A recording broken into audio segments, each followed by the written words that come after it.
Hello, good morning. This is Kenya News Alerts and this is Morning Tea Show with your host House of Zulfa. Alafu leo nimewaletea mgeni.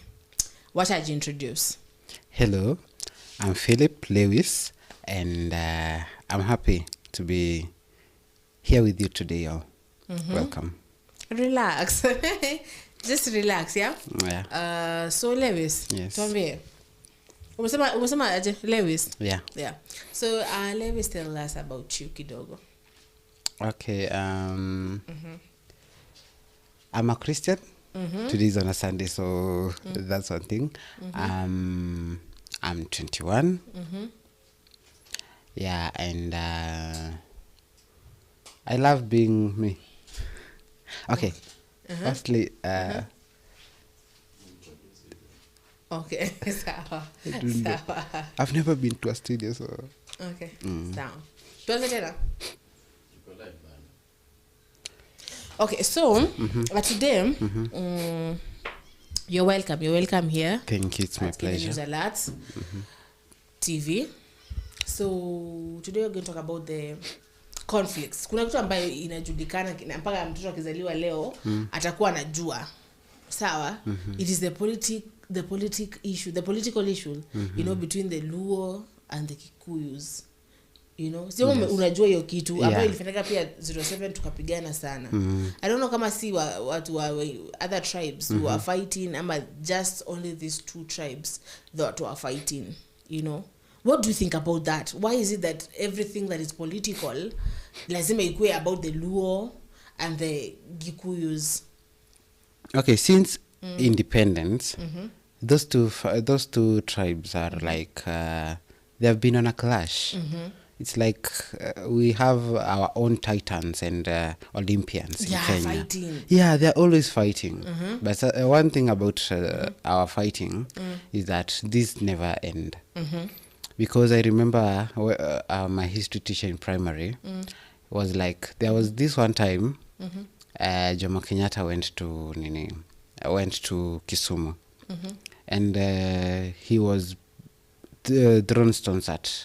The stones was thrown. Even like the recent one, where the former president went to it happened. But this one was different because it is said that, I don't know if it is a conspiracy, I just heard that he ordered that all those men who did that to be circumcised, like by force. And that Now who ordered? the president. The President and Jomo Kenyatta. And I was like, is that even possible? You know, by the way, you know, just risking it, yeah. Even my primary teacher, my social studies then teacher was like, there was the way that now the Raila awongea, it is because something happened to him. I don't know if it's Moi or Jomo Kenyatta ordered the two. I don't know. Okay. But you know, the thing is, there are other tribes. Tuko 42 tribes. 43. 43. Yeah. Because of the Indians now. No, kuna zingine ilitokea. The one from Congo. Yenye ilikujanga huko na ikaishi Mombasa. Yeah. Unaona update sasa. Kumbe your history is good. Yeah. So there are other tribes. We had like 43. Yeah. So tukitoa wawili 41 of Acha Waluo and the Luo and the Gikuyus, yeah.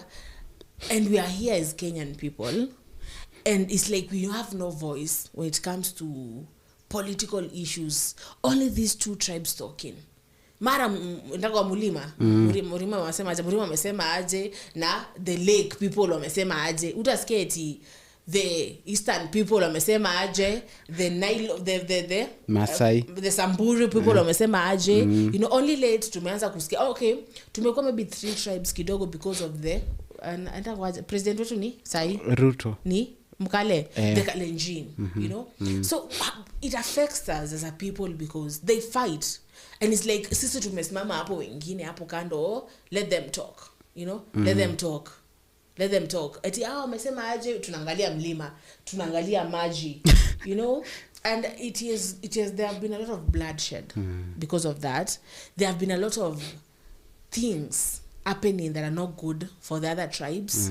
And the question is, why doesn't other tribes now, other people talk about it? Ama want to get involved? Because ukisema, for example, Wakamba ni Kalonzo ni kama tu ako tu up, you know. It's like Raila, Uhuru, babake Jomo Kenyatta and Odinga, Kibaki, Raila. And Moi, Raila. Yeah, but then Raila was from time ya Moi, from time ya Kenyatta. Jomo. Yeah, na babake walonga time ya nini? Yeah.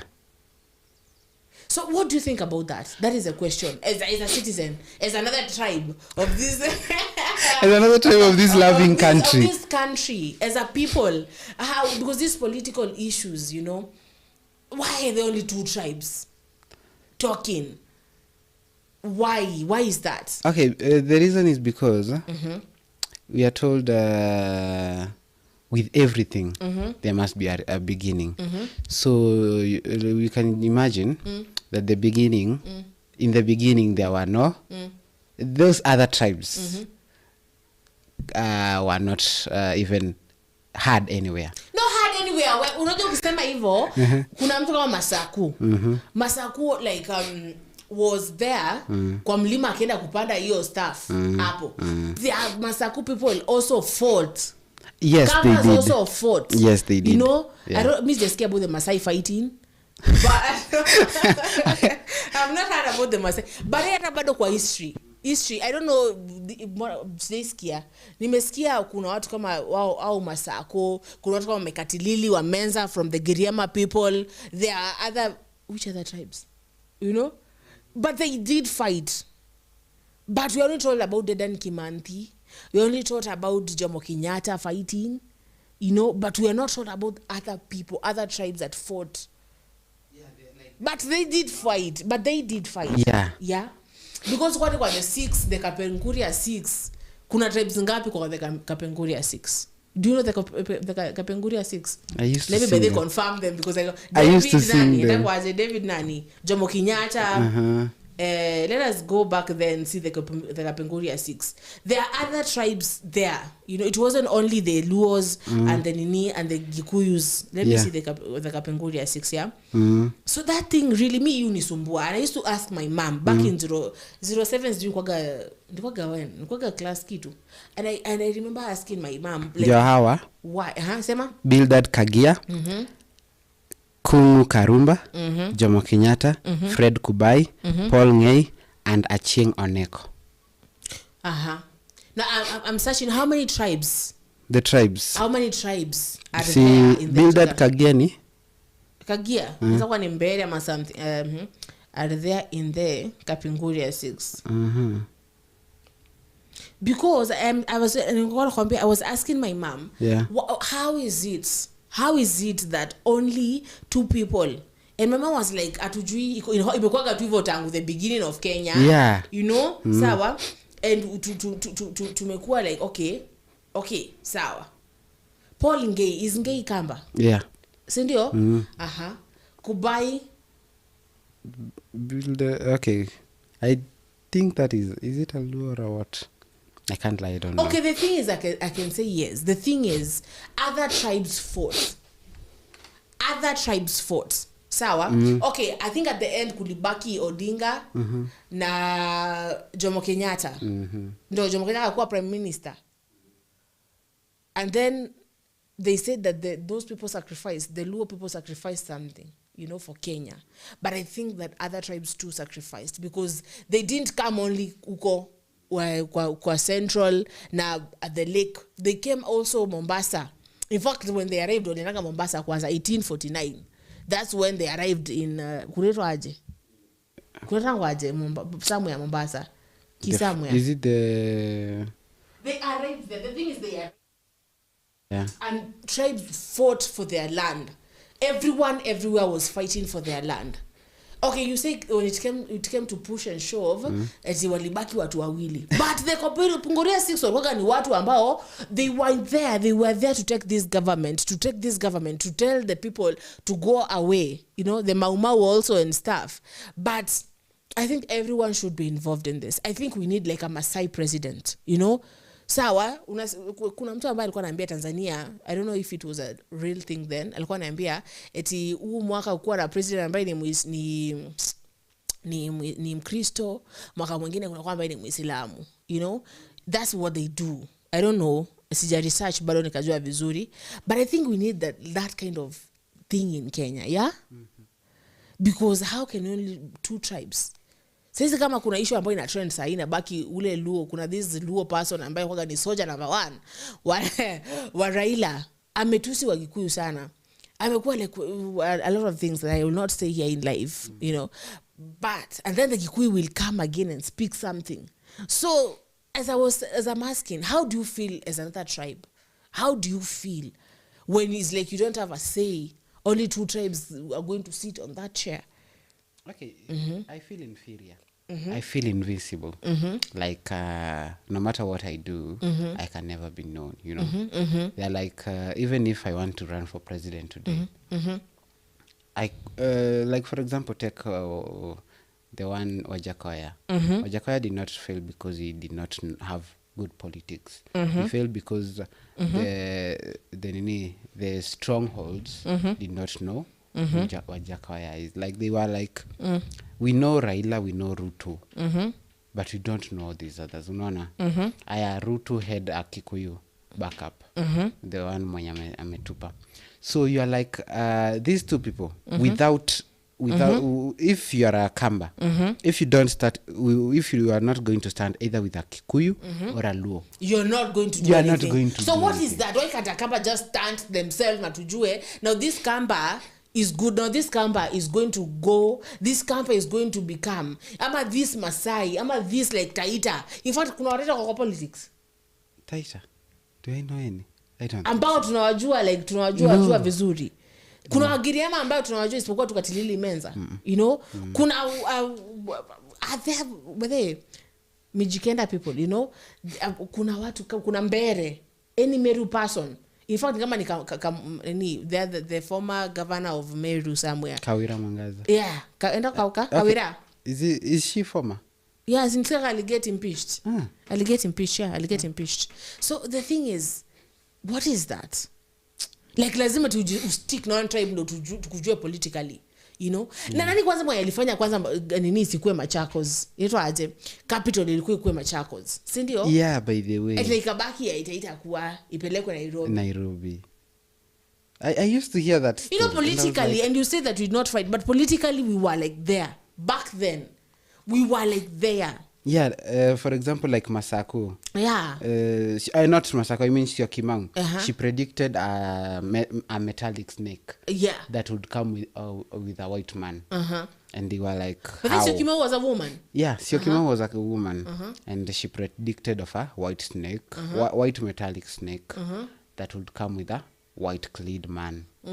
So the people were like, what? And then after the white man come the white man, come the snake, which is the tree. The tree, yeah. Yeah, so even like Mekatili wa Menza said the same thing. Said something about snakes. I don't know, they didn't, but wow.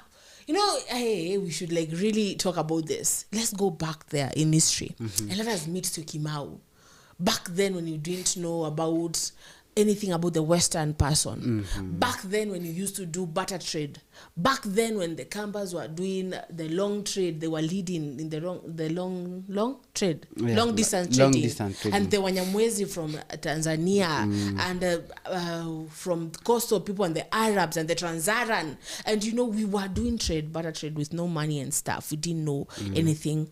Okay, we had politics, but not the politics of today. No. I think we lived as one people, as a Kenyan people. And the best... like, people are from there. Okay, the best thing was... What used to happen back then? The best thing was, if I remember history, when I was in primary, social studies was divided. There was social studies and then there was history. So my history teacher used to tell me... Goja. Which in school there, yeah. So I used to say that Kenya was one. Okay, Africa was one. there was no Kenya, there was no Uganda. Yeah, there's no Tanganyika. Yeah, the boundaries were put by the Nini. These people, when they came to the scramble and partition of Africa. Yeah. So you would find we were ruled by, us Kambas were ruled by Nini. A chief. Kikuyus still we were ruled by. But this chief did not meet and be like, unajua sasa nini. No. They just to know that we are going to trade with them. Like the way the Maasais and the Kambas had like conflicts, their ng'ombe and stuff. So they used to like go and steal for each other. Yeah. What did the Gikuyu do, by the way, then? The Kikuyus? I think Kikuyus were, we don't know.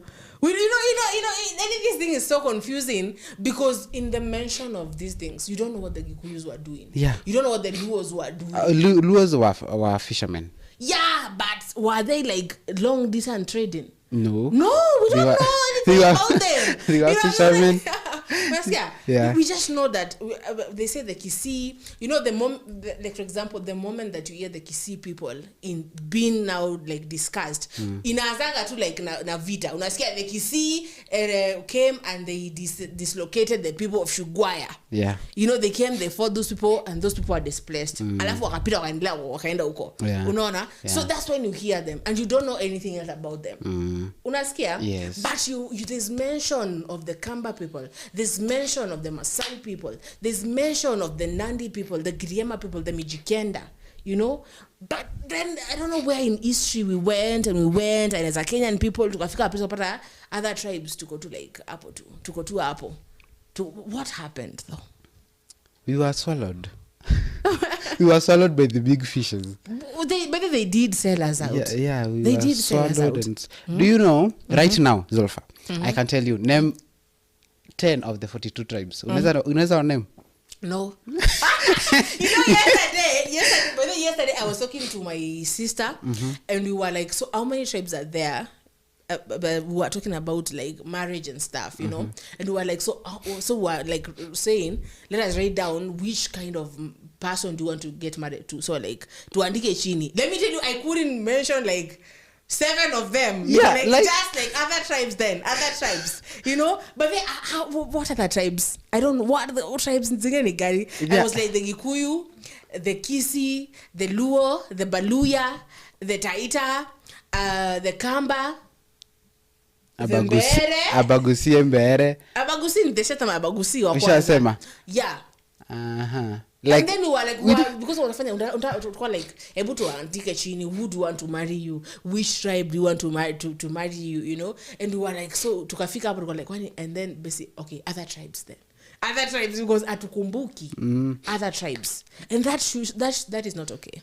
Do you know, speaking of marriage, there is this conspiracy that says if there are different types of women to marry. If you want to get rich, marry a Luo or a Kamba.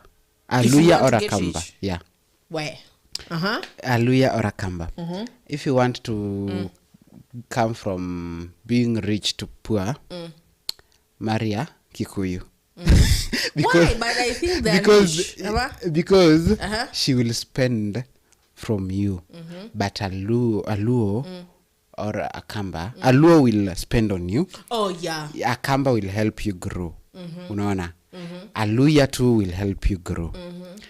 And but a Kikuyu, I don't know why people get to be so too personal with the Gikuyus, and they're like don't marry a Gikuyu. But then there's this person was like, do not marry a Gikuyu woman because it is something, I don't know, ama nafaa kusema, but they were like they kill you. They organize something, ama they take the money. Yeah, when you become rich, they organize that you die. What they will tell you to buy land in their home, and then they. But is that true? Okay, partially, yeah. Because there is a story I used to hear when I was young that I don't know, he was a family friend that he married a Kikuyu. They sired. They sired, I think, 3 kids. And then once, the man relocated to the homeland of the lady. Because the lady was like, see, at home, my father's brothers are selling land. Instead of them selling to strangers, why don't we buy and relocate there? So the man was like, well, if that's what you want. So she said that behind every successful man. So the woman, there was like, okay, they went. After 2 weeks of relocating, the man died mysteriously. The man died mysteriously. He was beaten at night. It is claimed. It is some said that it was the wife's organizing, others the brothers-in-law. So you never know. So it is said that the wife, the man died mysteriously, and the wife inherited everything. She obviously. Yeah, because and this is why going back like to political things, you know, and then you're told if you go to the Luo people, if you're married to a Luo person, they're still going to marry their own tribe at some point. Yeah. So the thing is, back to the question that I want to ask before we get into this marriage stuff is, how comes that their political issues are like so that way? Like, there's a secret that we don't know that happened back then when now Kenya was becoming ours. Hapo kwa independent, kwa ile meza walikuwa wamekaa. Did something happen? Kuna kitu ambayo, was there some betrayal? Because there's like a lot of venom between these two people. Yeah. And the way they feel they're so entitled to Kenya and the political and the future of Kenya is just like, you know, there. But sisi naona wakisi wameanza kukuja, by the way. Yeah. Like, I don't know where they're coming from, you know, and they're kifukuzwa Kenya. This Kenya without Kisii. Kuna petition endelea wakisi wafukuzwa Kenya. I don't know why walikuwa wafukuzwa Kenya. Yeah, there was a petition going on, so. But I see they're coming now politically. Kuna kina Matiang'I, and they want Matiang'I to become the president. Hey, I can vote. For Matiang'I? Yeah, I can vote for. Like, really, do you know that man? That man was like, when I was in school, I always said, if someday I ever get to leadership point, I would just want to be like Matiang'I, because everything goes his way, like naturally. Yeah, he does not have to come to and start inspecting or giving promises. No, he will speak what is supposed to be spoken, and then he will come and find it. And he will follow. But then, you know, when he became the first CS of education, I remember seeing it on television that he went to St. Charles Luanga in Kitui. It is in Kitui. Alifika tu like normal. Ako anajua kuna kuja CS ama nini. Just normal. Si ndio shule ambayo ina pass kabisa. Let us go and see what happens there, you know. And alifanya tu kuland. Akafika tu, you know. And he was like, what is going on? Akapata hakuna teachers wako in class, sawa? Akapata walimu wako tu hapo, you know. And then teachers were like, where? And the principal was fired just on that spot. Wow. Why are your teachers not in class?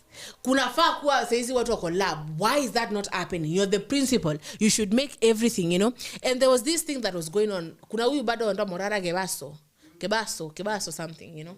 Accent ya Wakisi. So pia na yeye pia nasikia anataka kuwa president. I don't know Wakisi wanna come. Maybe things are going to change right now. You know, maybe things are going to be like, now we don't want all these two tribes speaking about our country like that. The only people who are they have the right to speak about everything, you know. So maybe because these Kisis are coming, like they're really coming for this thing. Sawa. Na sijui wametoka wapi man. Wamekam tu. I used to hear about that Kisii kufukuzwa. Yeah. Ikiwa kama meme. No, it was a real thing. There was a petition and stuff. There was once a time that their hospital ilikuwa meme wako like Sibitari. Wameandika with CIBITARI. Sibitari. And you're like God, tumechoka sasa. No, let us go back there. Like kwa post ya hospitali. Yeah, Sibitari. It's like their Kisii name. No. Sibitari. Hospital. Imewekwa kwa mlango ya dispensary. Sibitari. And you're like, God, I am... Please. Take these people mwapeleke hapo Uganda ama Tanzania, isn't it?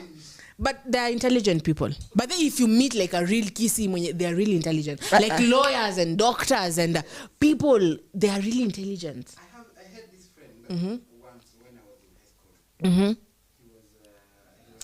He was quite charming. Yeah. And and really charming and confident. Like, you don't stand a chance if a man mwenye ni Mkisia amekuja place. You don't stand it because they have this confidence and this charm. Utapata tu like you're married in that tribe, evil, you know. And hey, because I remember I used to have like this a friend of mine back in like high school. I'm going to go Mora. Sawa, Mora, Debbie Mora, you know, was like amenyamaza kutua hapo. Yes, accent ni Mkisi nini unadhani fala, but wewe everything iko tu huko.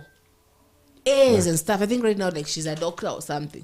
Yes. Wow. Yes. So these people are coming. These people are coming.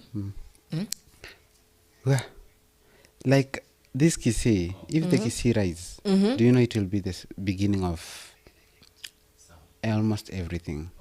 Every tribe rising because up. we know when it comes like, you know, I don't know why we let these people like be the people. Like for that long we've been living only two tribes to speak. Imagine. For us to be our elect leaders on part there's just 2 tribes and we are like we are 43 people in this nini. So you know, so we should, all of us get a chance there. All of us should get a chance there. Unaona? So if now the Kisis are waking up, maybe now the Giriama will wake up, maybe now the Mbere people will wake up and be like, okay, now we want what is ours. We want to be able to eat that cake that is being eaten there. Okay? So as we go on, I want us to go like you know, let us see if there's comments and then we'll read the comments. Hapa naona kuna Ann Kemboi. Ann Kemboi anasema that is true. Like we have been only letting 2 people lead us. Si vizuri na Kenya kuna watu wengi. Wacha sasa Wakisii waamke tuendelee na hivyo na tribes zingine ziamke. Naona kuna Kevin Nyasuje anasema yes. It is a very difficult thing and a very confusing thing. I grew up just knowing it's like only a Luo president should be or a Gikuyu president. Yes. And what is that? But the same. Just because they were there during the the ruling. Were there. Yeah, I mean, just because they were the first one to rule doesn't mean that they should rule forever. For it's a like time. an hereditary thing now. No, it it's has become not hereditary right now. It has become like only, but I see after Uhuru ni nani? Mtoto wake? Yeah. After nani ni nani? That is not how it should be. As a country, we should know that this country belongs to all of us. All of us. Not just one person. No. Not just one tribe. Because just that I personally hate politics. Just that because like. No, but you should. But I used to say like.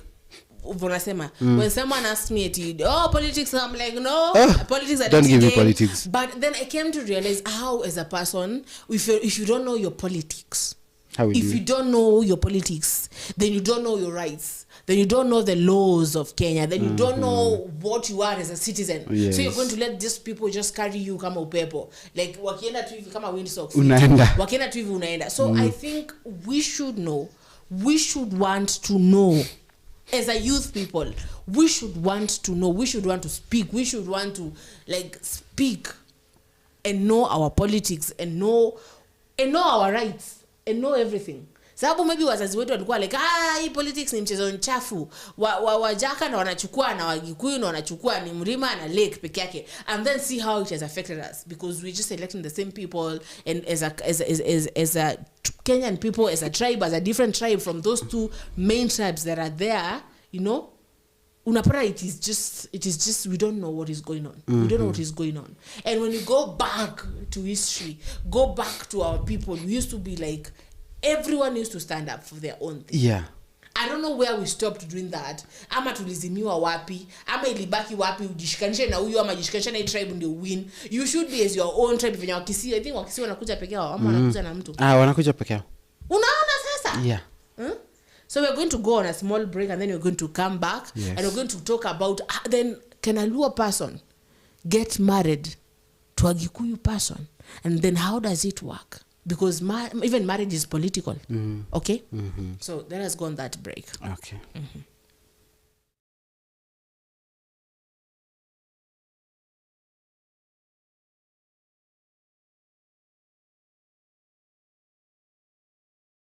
to know the sacrifices that Kimanthi, and that is Dedan Kimanthi, did for our country, that is Kenya.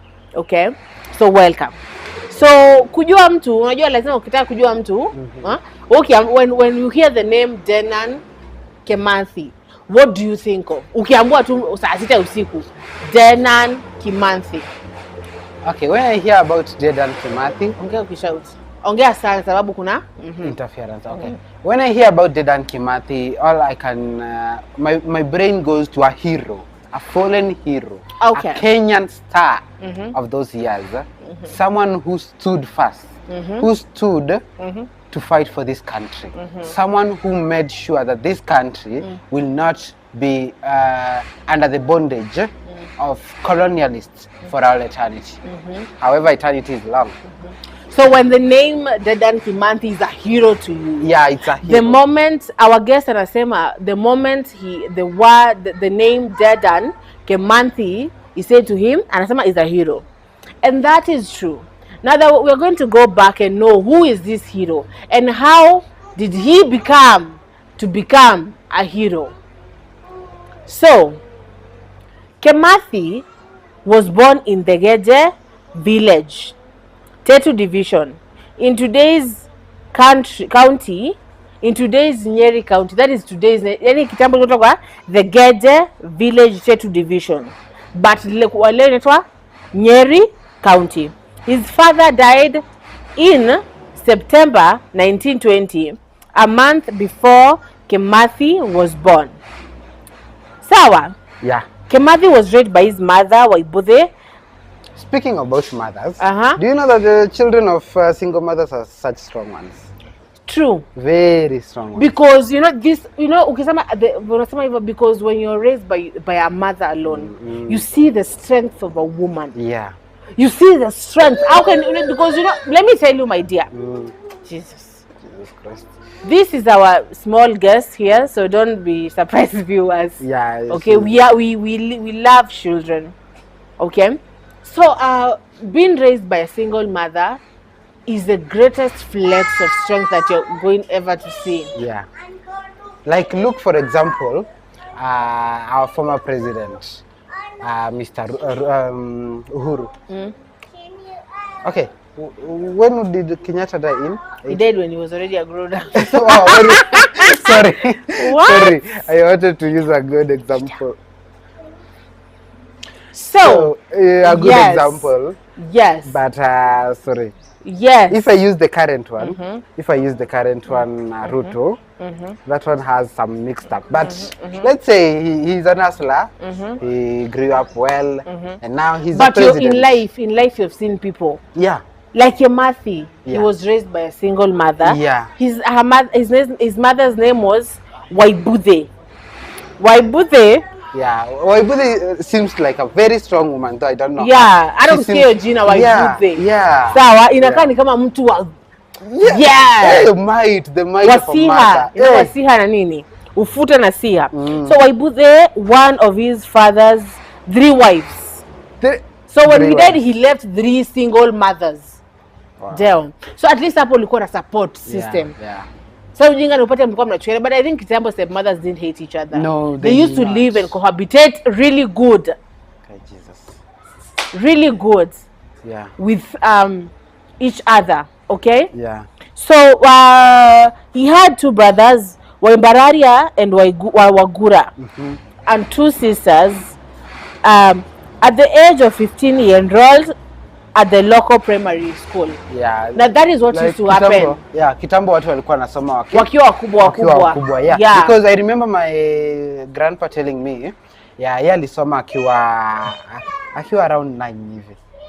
Yeah, aliingia shule akiwa around 9, akiwa big boy. Yeah. And though even my grandma told me she went to school when she was 17 years. You see 17, and you're class 1, 17 years. You can imagine. Na sasa 17 siku hizi, huyo ni mtu atuseme ako high school. Yeah. And you're like, wow. Okay, so they enrolled shule, Karuna Ini, where he perfected his English. Yeah. He continued his education in the secondary school Tumutumu CMS school. Yeah. He was a passionate writer and wrote extensively before and during the Mau Mau uprising. Yeah. Now, Dedan Kimanthi, my dear guest, that is a background. Hapo ni before. You know, kila mtu saizi, kuna ile before you became you, Mr. Philip. Before you, kuna ile history ya pale. Ulizaliwa lini? What is your background? Who is your mother? Who's your father? Yeah. Because yes, as a people tunaambiagwa, Dedan Kimanthi was a Mau Mau fighter. But do we know his mother? Do we know he had brothers and sisters? Do we know? But they do know when something happens to you, it happens to your family. Yeah. But people never focus on the family. Yeah. They only focus on you. But way, anything that happened, unajua ni kama vile nakuwa nasema Yesu mamake, Yesu alikuwa anatembea na prostitutes. Yesu alikuwa anatembea na wezi. How did his mother and his brothers feel? Ukiambiwa mtoto wako alienda kupiga watu kwa church. Mtoto wako anatembea na prostitutes wa hii mtaa. Mtoto wako, you know, in this society, how do you feel when you say that? Yeah. So and then Mau Mau wasn't just a good thing. Yes, they are freedom fighters, but then they were called terrorists. They were the people who wanted a new reformation country. And to the colonialists, that is very dangerous. But do you know, before the colonialists came, it was a humble place. Yeah. Ni kama saa hizi usikie Somalia imekuja imeingia Kenya. Na saa hizi lazima kila mtu avae dera, na ajifunge hijabu, na ajifunge ninja, na avae gloves na socks, we uslimike. You know, there are people obviously that will fight this. As for me, I will. You will fight, you know? You will fight. Yeah. So that is what, it is an invasion. Even an invasion in your own home. Kuna safe space. It was our safe space. Yeah. Kenya was our safe space. Africa was a safe space. Yeah. And then some white people came. And that wasn't really beautiful. There is this book I read. I think I was in high school. It's called We Come in Peace. So it's about a lady, a young girl, before and after the colonialists. It shows that before the colonialists, the village was very peaceful. It is in an Ukambani village. So the village was very, very peaceful. But one day, as their father was going for the long distance combat trade, he came back with those new people. He came back with Masai and all that. But during the night, they turned against him.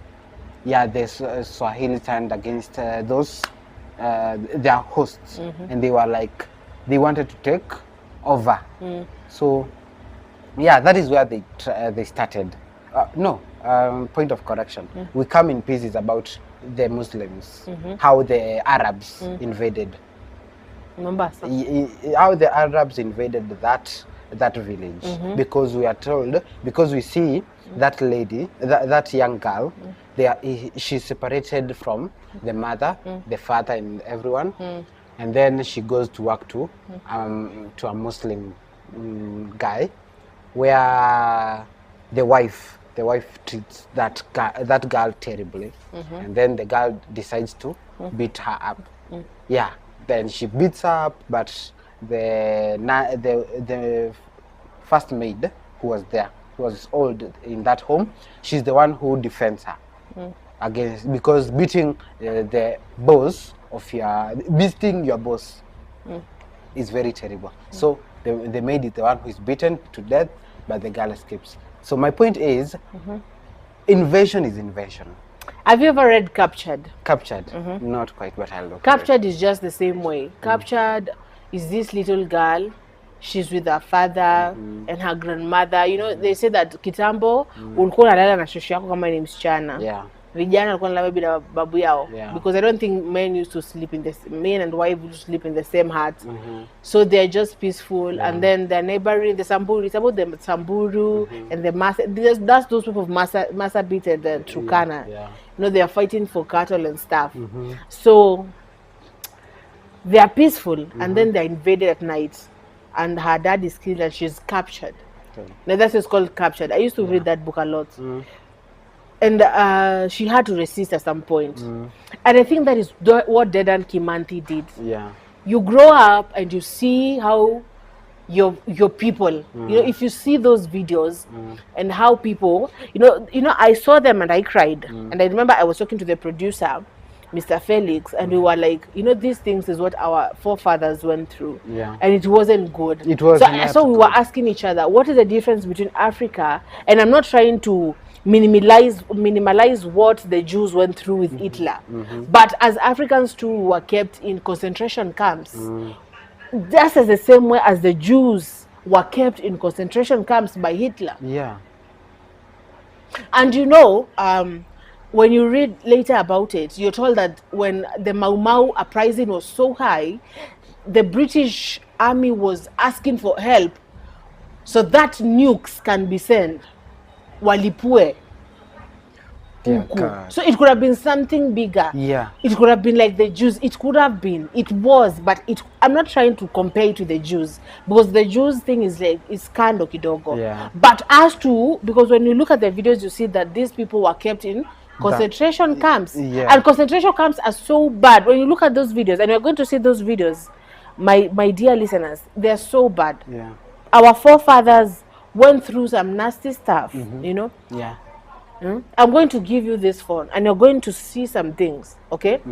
So, Dedan Kimathi grew up and he found that they were already captured. There was already an invasion in his own country. Indeed. And he had to fight for it. Have you seen it? Yeah. Yeah. So now after reading the invasion, not tumeona venye grow. Venye amegrow akiona. Obviously alikuwa anaona venye watu wao mamake anafanya kazi kwa cotton.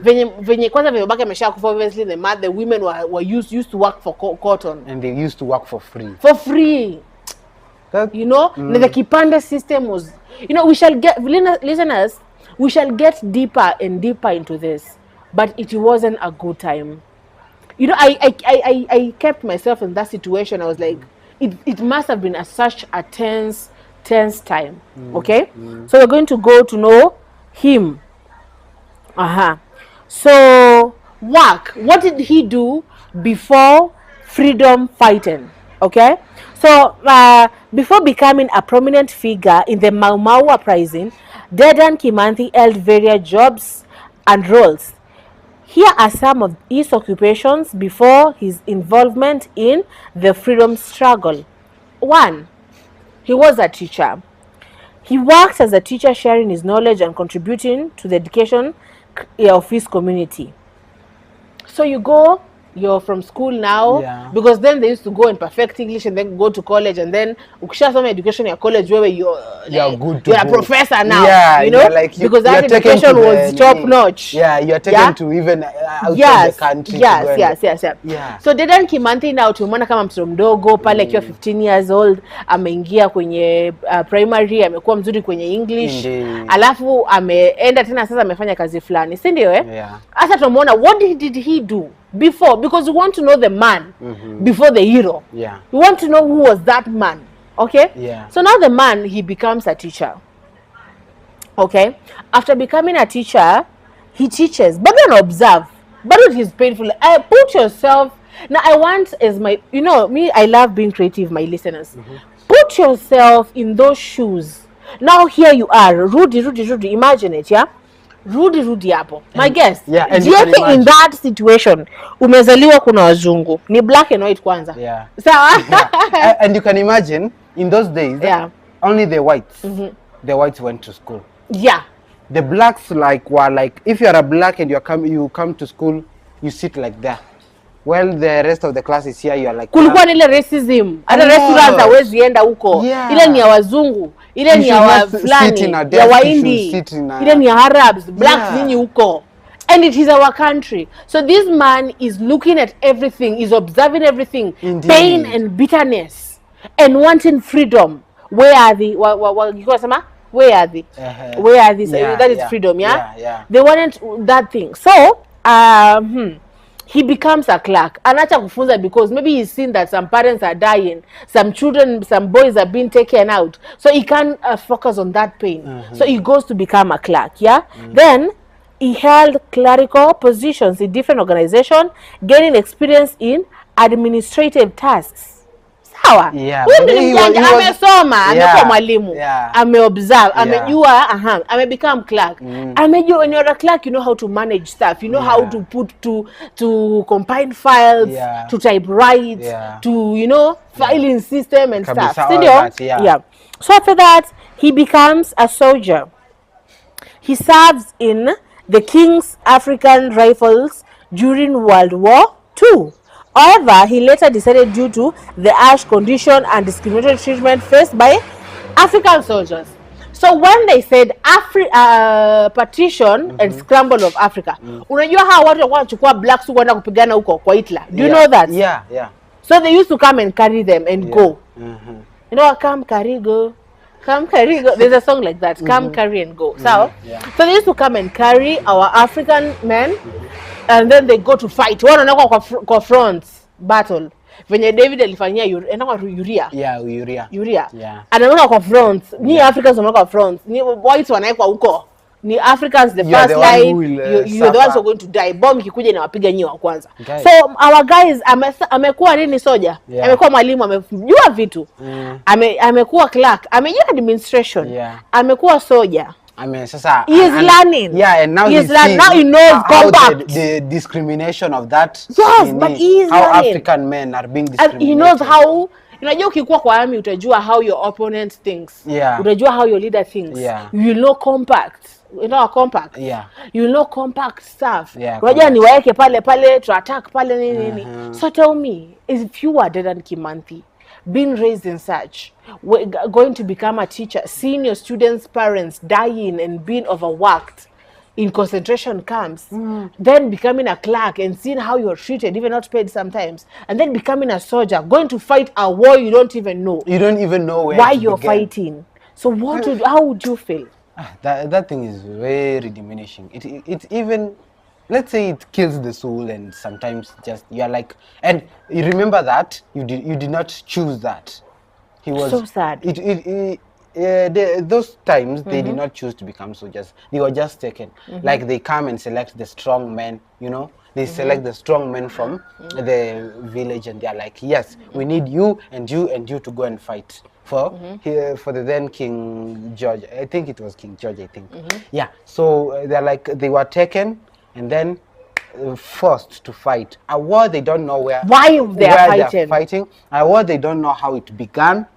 They're just fighting for someone, for people who are not even giving them the right kind of treatment they should get as fighters. You know, there is a way that someone can fight for you and they're like, yes, I'm fighting for you, and you are appreciating it. And I know why I'm fighting. Yes, and I know why I'm fighting. So ametoka huko, sawa? So these experiences shaped Kimathi's understanding of social injustice and fueled his desire to fight for the rights of his people. His diverse background and exposure to different aspects of the society contributed to his leadership qualities and his ability to mobilize the Mau uprising and movement.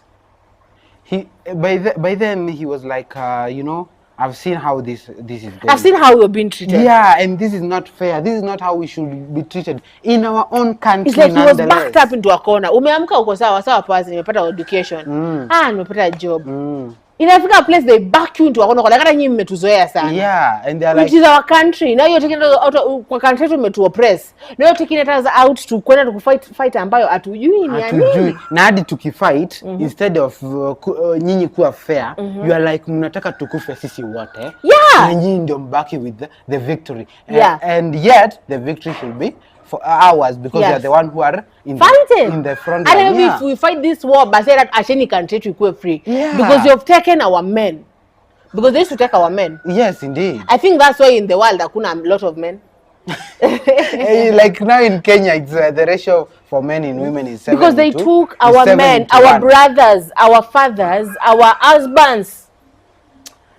Some things are so painful that even if I started imagining. After some moment, you shall play the videos of how people were kept in concentration camps, and you shall see. Pale enteleni ku comment, you know, enteleni kutuambia How do you think that these heroes fought for us? Yeah, and how do you And if they take hadn't them? be added, they hawangekuwa wamefight. Ni kama South Africa. Yeah. South African freedom yao imekuwa juzi na bado wazungu wamejaa huko. Yeah. It's like South Africa ni ya wazungu bado. And I still hear there is still racism and yeah, all that tena iko vibaya sana.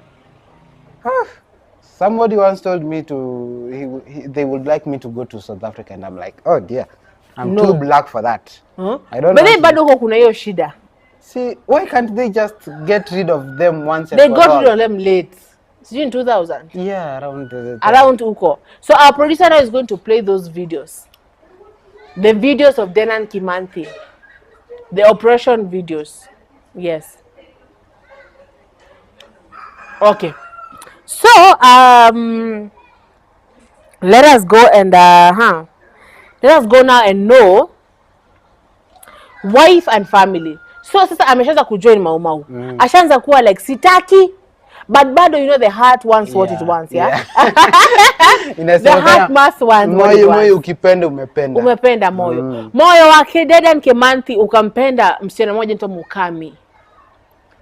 So Dedan Kimathi was married to Mukami. Yeah. Together they had several children, including Waishuri Kimathi, Maina Kimathi, Nyampura Kimathi, Waisheke Kimathi, Wangeshi Kimathi, Nyakinyua, Nyamwera Kimathi. Yeah. Hey. But then people knew how to plan their lives. Children. Yeah, like beginning amesoma akiwa mkubwa akaenda after that akaoa and then no, you know, I want to unajua leo nataka to discuss. Hata leo sasa tuingie bado into the Mau Mau because this is a topic that you're going to do today as our listeners and tomorrow. First, before to tujue who this man and Mau Mau whatever, we want to know the man. You know, when you understand the man, you will understand his motivation towards fighting for this country, fighting for our independence, fighting for us to have our land back, fighting kwa nini. So let us get to understand the man. Amesoma. Amezaliwa, babake hayupo, mamake ni single mother. Hata amjui babake sababu babake alikufa akiwa kwa ball 1 month so alikufa mwezi wa 8 at the 8th month. At the 8th month of the pregnancy. Yeah. So now he's raised by a single mother. He sees his mother wake up. Listener. Yeke hapo, see your mother, you don't even know your father, you wake up, there's an invasion in your country, it's a state of emergency in your country, and you're seeing your mother wake up every morning to go to work, to prune cotton. A moment of silence. Imagine. And you're like, this is the life. This is the life I have to live. You have to live. This is the life that is waiting for you. For me, for my children. After like, let's say school and all that.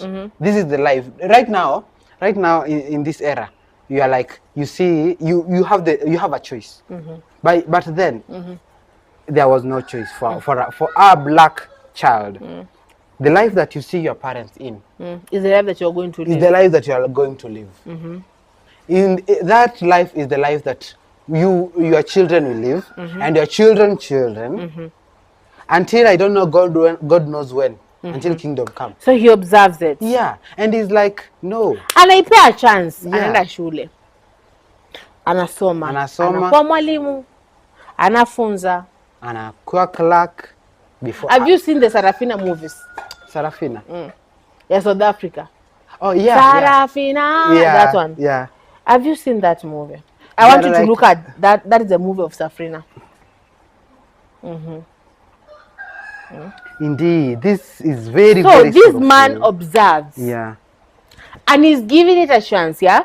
He's like, okay, let me learn. Maybe if I learn, these people will learn to treat me as their equal. Equal. Because I have learned, I can speak like them. Yeah. And you know, I heard that wamekataa languages, traditional languages. Like for they had to fight for the languages zetu ambazo tunazitumia saa hii zibaki. Tungekuwa sisi tuna languages, traditional languages, all of us tunaongea the same language. This is what we are like blacks. You know, blacks and what we blacks American hawana language. Yeah. Wanaongea to the same language. The only language we know ingekuwa ni English. French. English. Latin. French.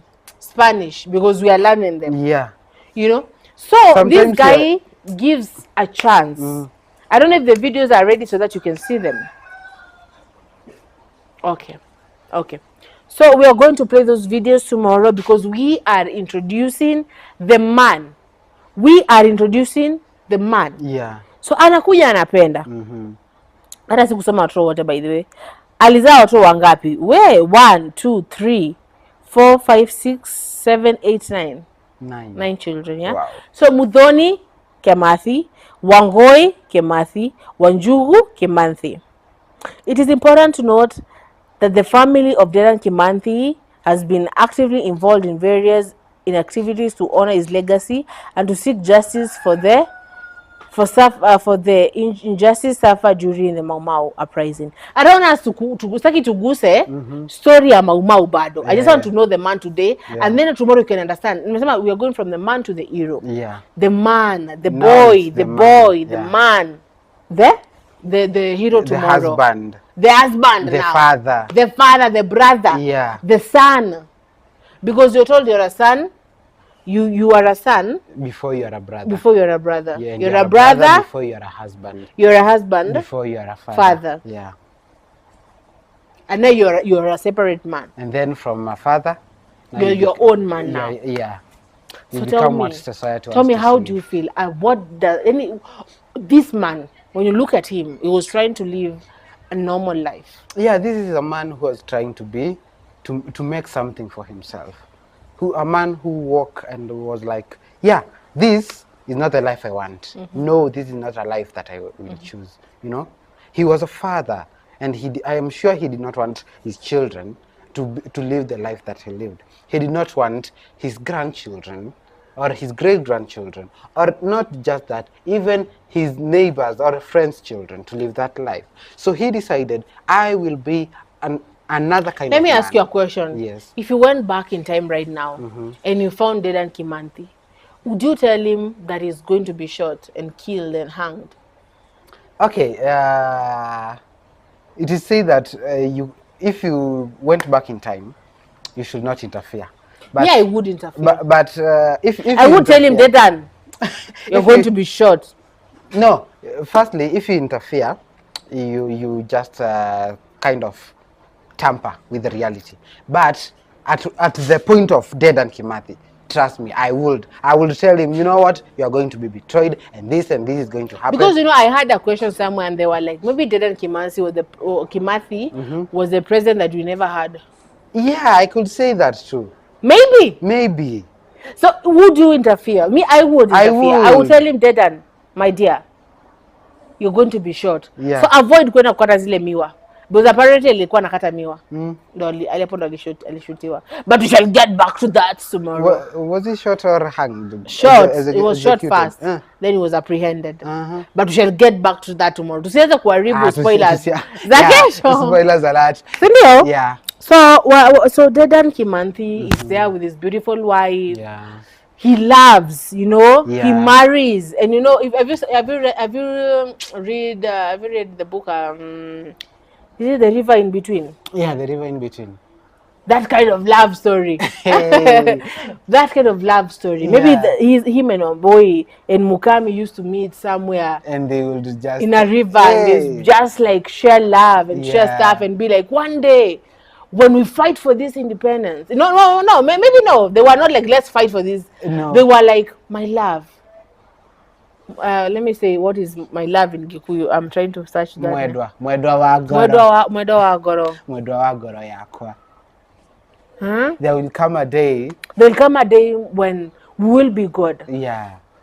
We should do these movies. What we define movie at Dedan Kimathi? By the way, let us go back there. Let us see his love life. Let us see him as a man, not just as the freedom fighter. Him as a man and everything that pushed him. You're told that everything that you go through, every show is everything, pushes you towards the person that you're going to become. Yeah. Maybe someday utaona Zulfa ameshakuwa Al-Shabaab. And I'm sorry, no. Please But do not why? become that. But why? Ama siku moja nikuwe like, I have become a nun. Yeah. Why?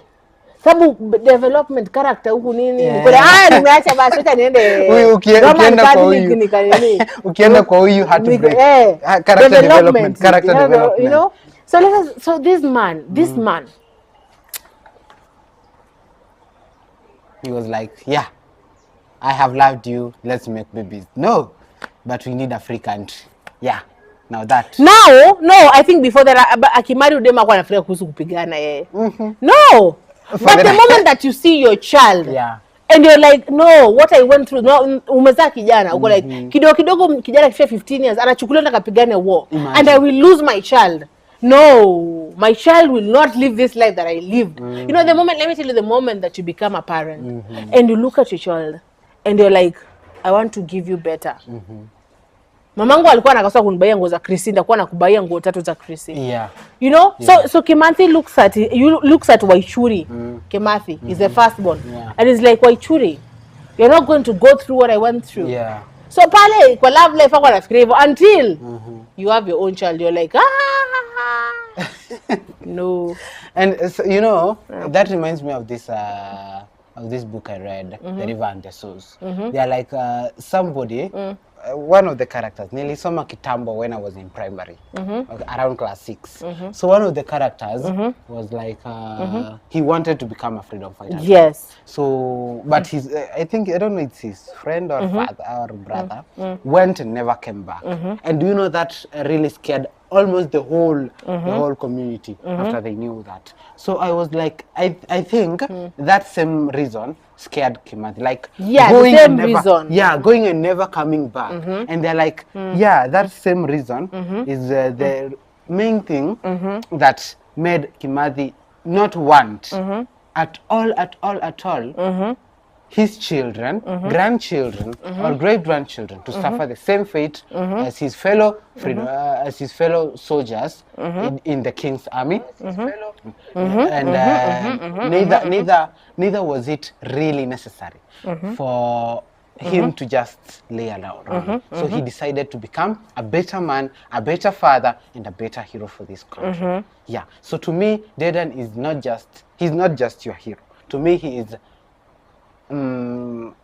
what is a mentor, someone that I look up to. Like, I say, someday, if God permits me, I'd like to be like him. I'd like to make a difference in this country, to be a better man for the love of my life, to be a better father for my children. Yeah, but then wapo umesema vizuri. Yeah. I think this person was inspired, like, I want to see my wife wake up in the morning and go start pruning some white man's cotton. Yeah. I don't want my children to be taken away from me and be sold to some slave somewhere. Yeah. You know? Yeah.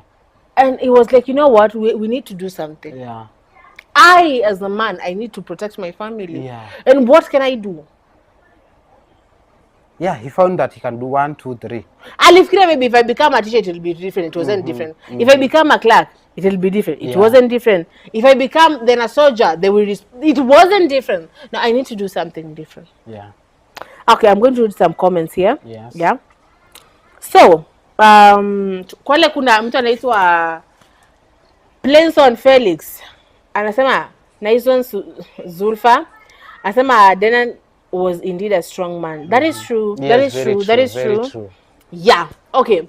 Now let us go back to naona hapa kuna Irene Chendayi. Irene Chendayi anasema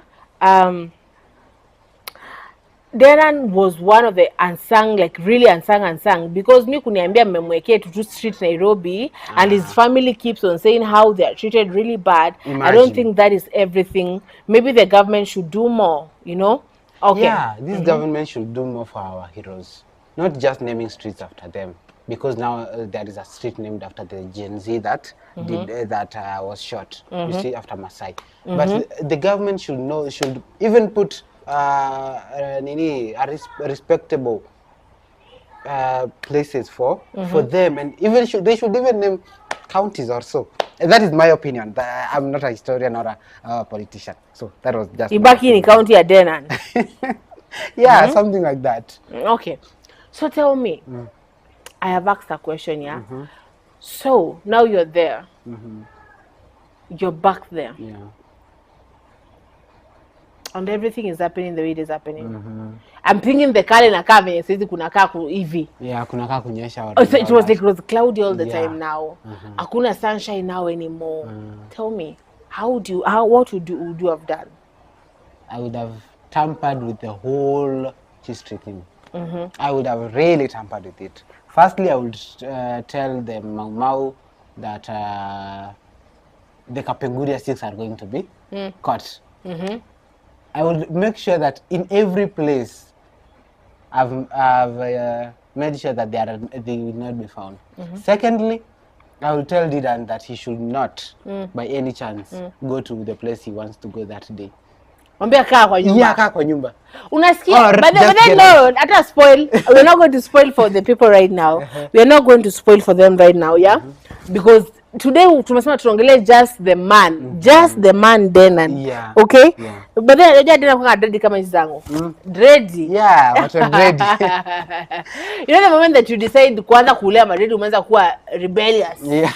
Sawa? Not all are rebellious. No, it's true. But then, let me tell you, okay, I think saizi wameanza because unaona saizi mashule wamekubali watoto wakuwe na manywele. Yeah. But kitambo because of the Mau Mau and everything being associated with the Mau Mau, Yeah. the moment umeshaanza kwa nywele karefu kidogo. Yeah, they are called unruly. Madread, unruly, yeah. And you're told like, huyu ameshaanza kuwa sijui aje ameanza kuvuta bangi huyu. Yeah. You know? And today let's just know about the man and the woman. How they loved each other. How they started a family, and how they hope that things were going to change, and things didn't change. I don't know. I don't know if it's okay. I forgot to research that, but I think the wife is she still alive or something? Yeah, she's still alive, and she was too. But we shall get back to that tomorrow. Yeah. Don't try to introduce that. I just want to know them. Mukami na Kimathi. Yeah. Mr. Kimathi. And Mrs. Kimathi. Trying to raise a family. In We a are world. already in a country. In fact, I think the entire world was in a state of emergency. Yeah. Because the Jews were there going through their own thing. Yeah. And then now they are in Africa. Kituendelea Kenya, kituendelea Tanzania. Indeed. Kituendelea Tanzania, kituendelea. I don't know about the Middle East though then. But they bwana tujui story ya Middle East then. Middle East was the same because it was I think those countries were colonized by others, France, Italy, like this French was in. But was okay, what we know about the Middle East is that the Arabs were trading with us. Oh, the Arabs. I don't think the Arabs were colonized, were they? Yes, nakwambia bwana tujui story yao. Our history does not cover that. But because we were told the butter trade was before colonization. Yeah. The Trans-Saharan, whatever, the Libyan, whatever, and stuff, you know. So what I know is that the Middle East came to colonize us first. Well, the first colonizers of Kenya, because in that, as I have said, in that book We Come in Peace, there is those Muslims were the ones who bought that family. Were the ones who bought the family of that lady, and they were like, you know, we want you to work for us, and it was kind of like they thought they were friends. Instead of being friends, they turned out to be foes. Another thing is that I think was it in Zanzibari where they were ruled by Muslims too. And but then I was talking about with my sister that kind of thing. Yeah, they were ruled. Why Ali move his name from Muscat to I wonder oh God, what was his name? Sumahal something, so Sumahad something, Yeah. that Muslim name, yeah? Yeah. So what we are trying to, as we close up this show, yeah, today we are learning about the man. And this is a new show, Upper Kenya News Alert. Inaitwa Government and History. Yeah. You know, tumeona venye watu wanaenda wajui their rights. Indeed. They don't know their government. They don't know their history. That's why itatumika vitatumika. Yeah. But let us go back there. Let us know when this country was fought for. What happened? Who are the people fighting for this country? And who are the people fighting for it now? So we're going to compare those people and right now and see where we went wrong as a people and as a country. Yeah. So today we're introducing the man. Tomorrow we shall be dealing with the Mau Mau now, the hero. The Mau Mau leader. Yeah. Okay. So thank you so much. This was my guest, Philip Lewis. and I am your host, House of Zulfa. Karibu and bye-bye. Ciao.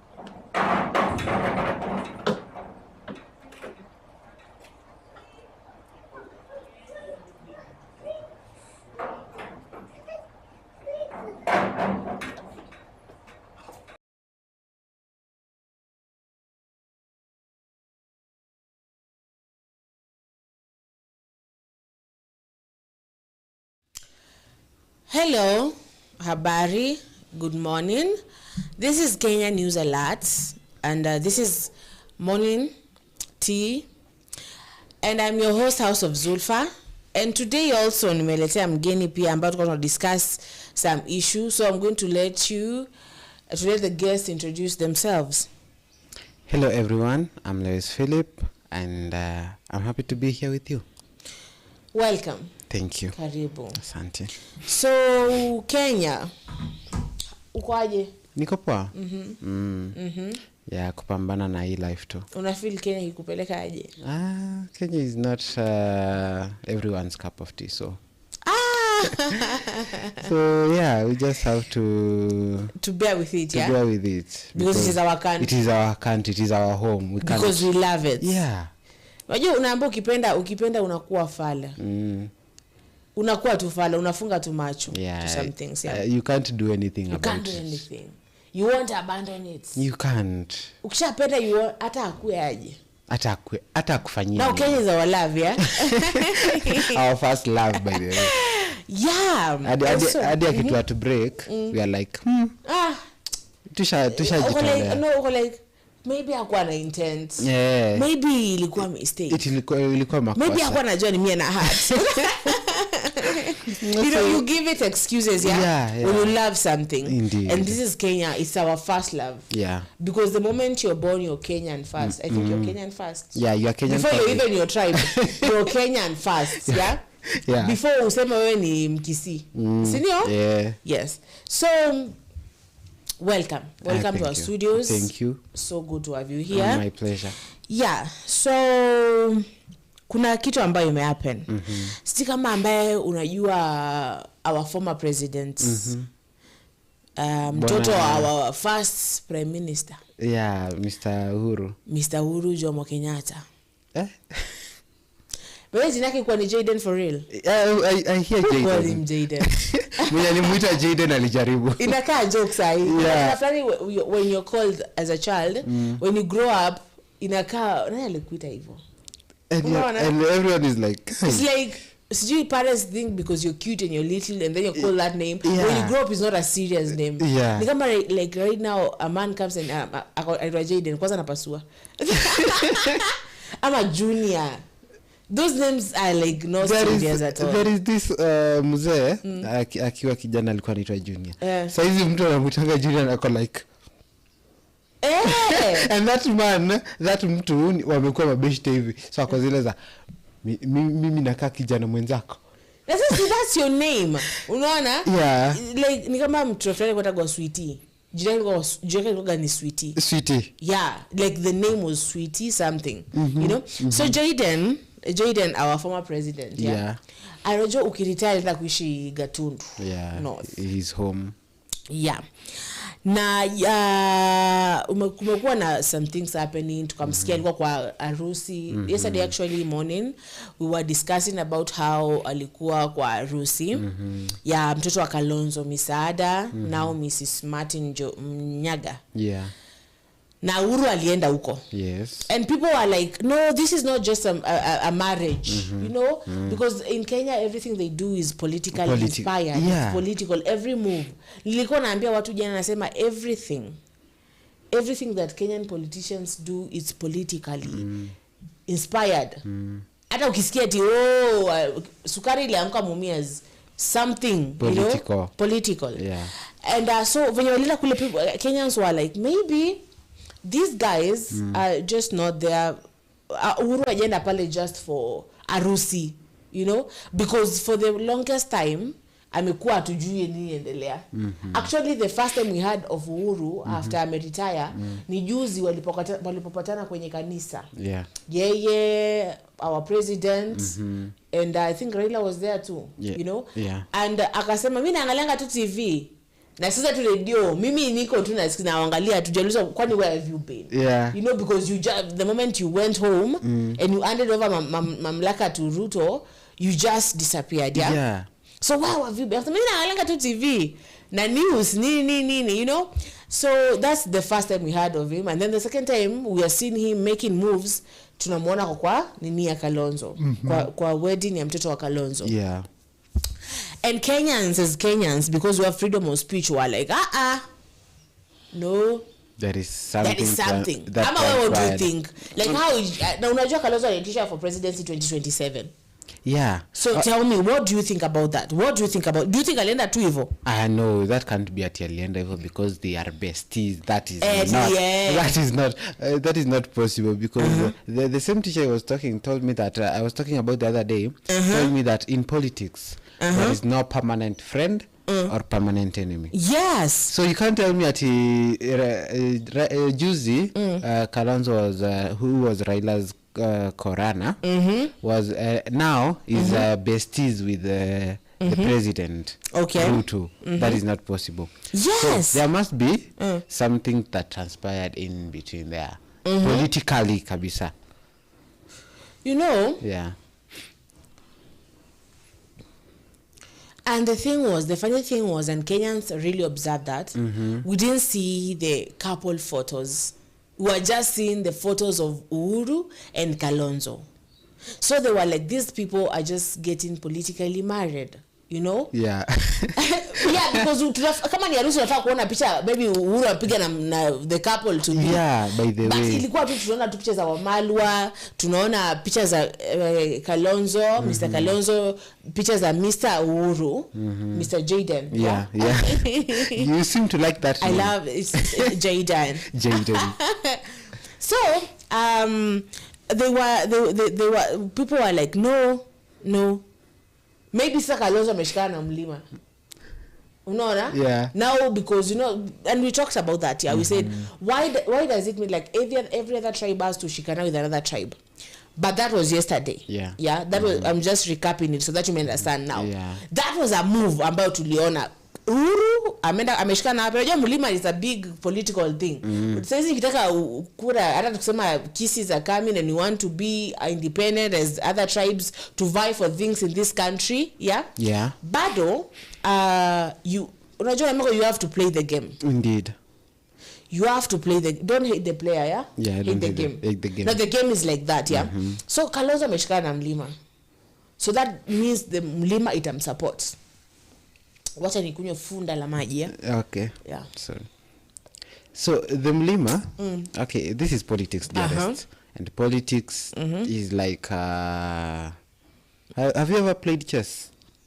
Yes, I have. Yeah, politics and chess. It's like chess. It's intense. Like one time there is no way, and then the other, the king is moved, and you're like, guy, how did this come here? And you're like, okay, this is crazy.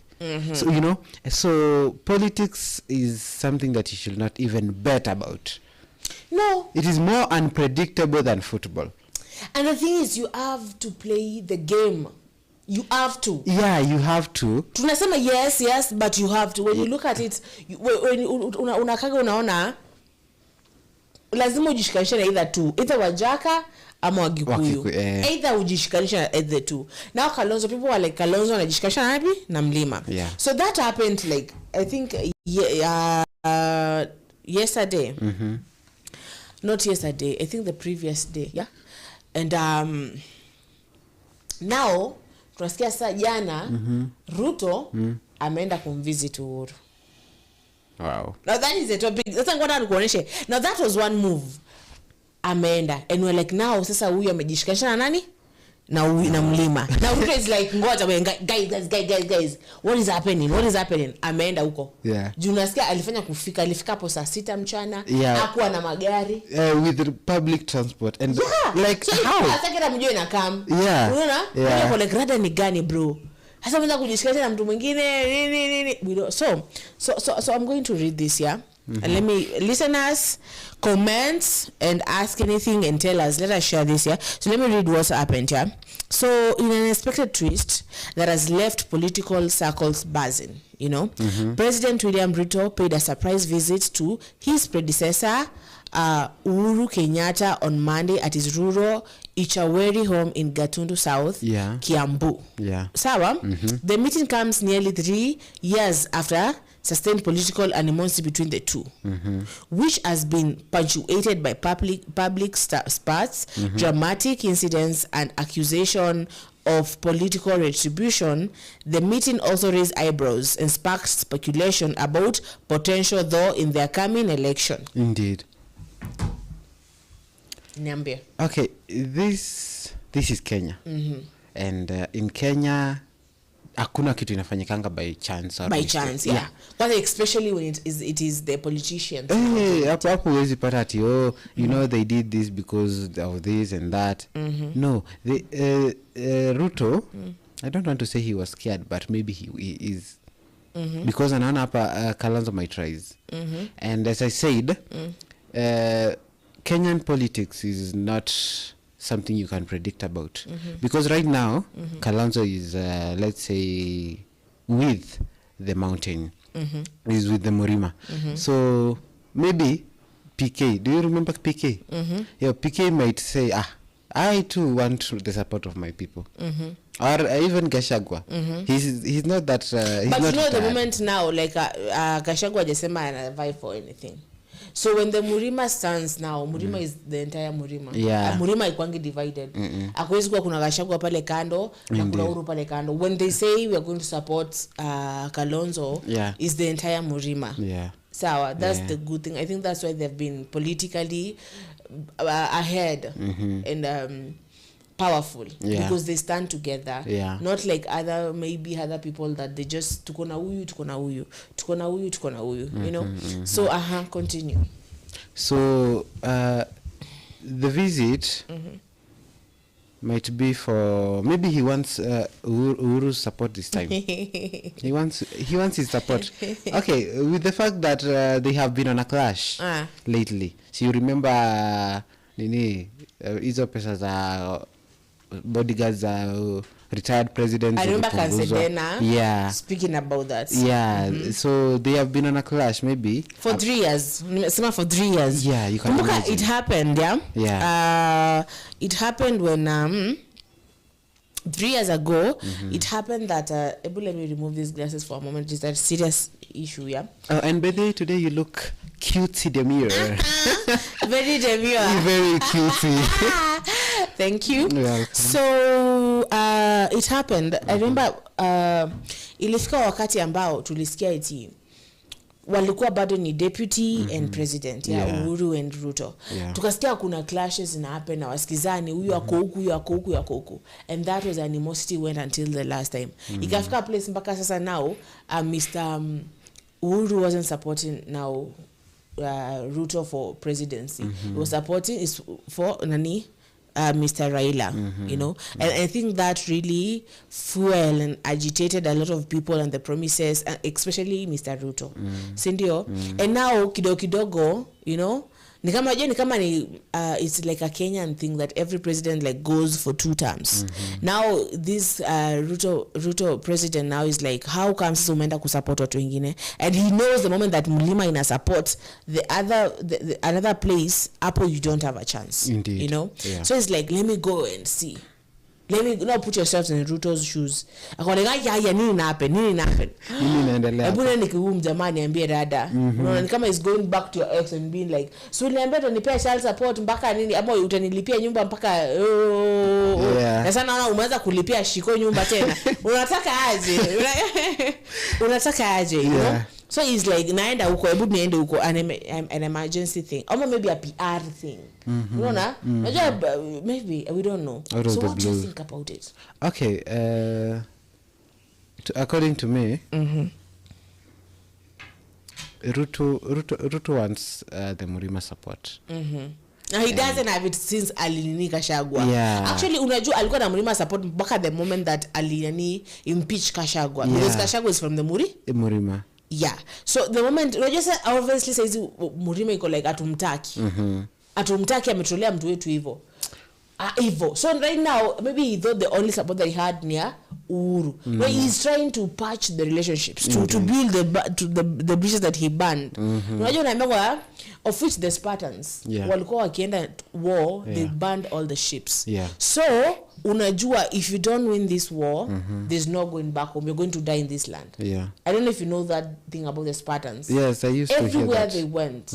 Ukifika unajua ile gari imekuja na imagine if you're told, imagine you put yourself in these shoes. like you're going to school na babako akikufikisha hapa na kuambia auregei au babako anashutiwa hapo. Okay. Unaambiwa sasa hakuna mahali unaenda until you get an A, until you do well, you exceed in your exams. Wow. What should you do? So now this you man just have to have a card. now this man, Mr. Ruto, banned all the bridges. He has banned. Yeah. Zote kabisa. Ameziban vibaya, alibana Uhuru. Kabisa. Ameban na Gachagua. Na hiyo ni mlima sasa. Na tumesema hata tukisema let us not hate the players, yeah? Let us hate the game. We know lazima ujishikanishe na one tribe, yeah? Okay, in future maybe it will be different. Yeah. Maybe now the kisses will come, upate kisses wa peke yao, taita kwa peke yao. Like you can vie on your own with your own tribe and Kenya will accept you. Yeah. Like the only thing unafaa kujishikanisha nayo ni Kenya peke yake. See it ni your a certain tribe or a certain thing. But for now, because the game iko hivyo, now our president ban bridges, a lot of bridges. Anaona sasa nimesha bana Gachagua hiyo ni mlima ni sasa inabidi anaona sasa Uhuru ni kama ameanza kusupport Wakamba sasa. Wakamba wako na wajaka kabisa. Nimebaki na nani? So now he runs to Uhuru. What do you think they were speaking? Wavenye walipatana. You know the first time you see your ex. Yeah, like munakuwa na ile moment flani. Yeah, kwanza kuna hii moment of silence. Moment of silence. like macho tu ndio inaongea. Mko like zile za hi. And then you're like, okay, how is the weather? How does it come from? Because let me, when I want to understand something, I'm a creative, yeah. So when I want to understand something, I must like put myself in those shoes, and be like, now let me assume like this is my ex, because when it's political, Kenyans are saying it's a political marriage.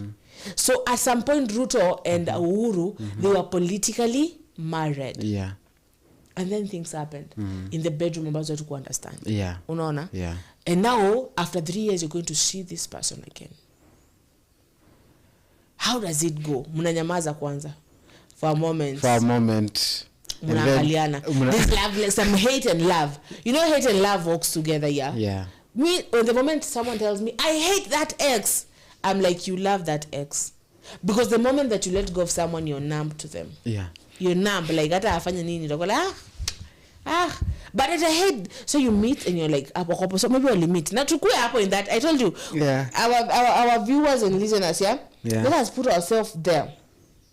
So they are there, wanaangaliana, able to go in that moment, wanaangaliana, they're like, okay, hi naona huku Gatundu mmepanda mahindi, unaona? Yes. And then he's like, hey, hata kuna tusukuma tukoma. Because you don't know how to get into. There's a there's a hanging cloud there. There's a hanging thing. There is a heavy mood. There's a heavy mood. Mko tu hapo. Yes. And now you're just like, okay. There is this speaking of ex, there is this friend of mine. Yes. She's actually my cousin, and she's like, leo unajua this huyu ex wangu alini text and ako like, do not hate your exes, they were once your the reason of your happiness. And ako zile za, I don't hate my exes, it's just you specifically. So I'm like, now with the Nani's situation, with Uhuru and Ruto's situation, I think Uhuru is like, I don't hate my exes. It's just you because you wanted to sabotage everything I stand for. You know. Okay, so how do you explain wanting to take away my security and my pension and reducing my pension and my bodyguards being removed from me and my mother being harassed and my children being harassed. But then there was a tense situation after. I remember last year, in this same radio, we were discussing and we were like, there was a tense moment where his children were harassed. Wakati wa maandamano. Indeed. Unaona? So there's a tense moment here. Me, I had. So mnaanza accusation. Wala mimi sikuwa intend kudu hivyo. Unajua sasa ilibidi unaonyesha watu niko na power. Oh, ulidu hivyo kwa nini? And you're like, wewe kwanza, that was unfair. And the blaming game now. Unaona? Wewe kwanza mbona ulikuwa ni support mimi na ukaanza kusupport watu wengine. Wewe na wewe kwa nini ulifanya hivi? It's a blame game, yeah. But now So the sources are saying that they discussed about we are in a state of hate in this country right now. It's like an emergency. We don't know, animosity between each other. Sasa ni wale, it was a secret meeting, but kuna watu ambao wanatuletea umbea ilikuwa ndani. So they're like they were discussing about the state of this country. The state of this country is not really good. It's not. Because the youth of this country are really upset. The old people are losing hope with this country. And our leaders are not listening to us as the people of tomorrow.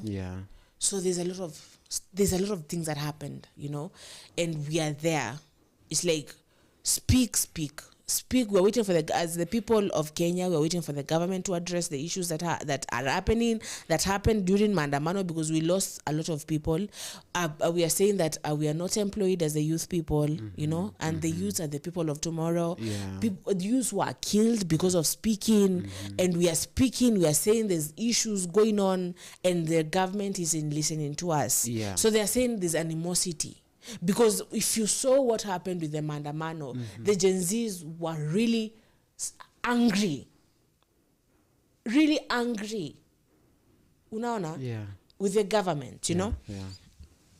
So, inasemekana kwamba jana walivokaa chini, waliongelelea kuhusu the state of this country. Na, let me ask you a question here. Ask.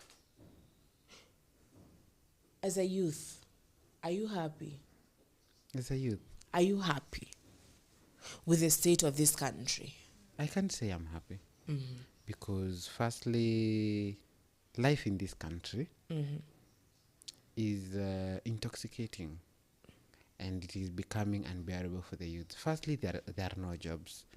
Like, wizi imeongezeka to a point that a friend of mine said that beshte yake aliibiwa simu kwa tuk-tuk. Tuk-tuk. Hapo nyuma kwa watu wangapi? Na simu imeenda tu hivyo, and you'll not know who took it, and you'll not know how it went. Na wananyamaza. Na ni watu wangapi? And we were discussing, and I said, I can't blame people who are stealing right now. Why?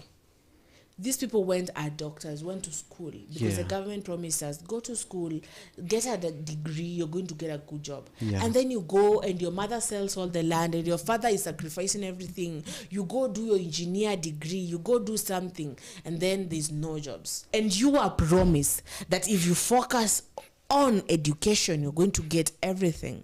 And now you don't get it.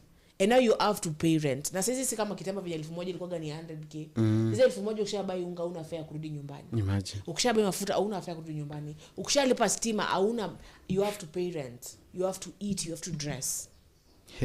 You have to survive. And unaambiwa there's nothing so dangerous as a desperate man. There isn't.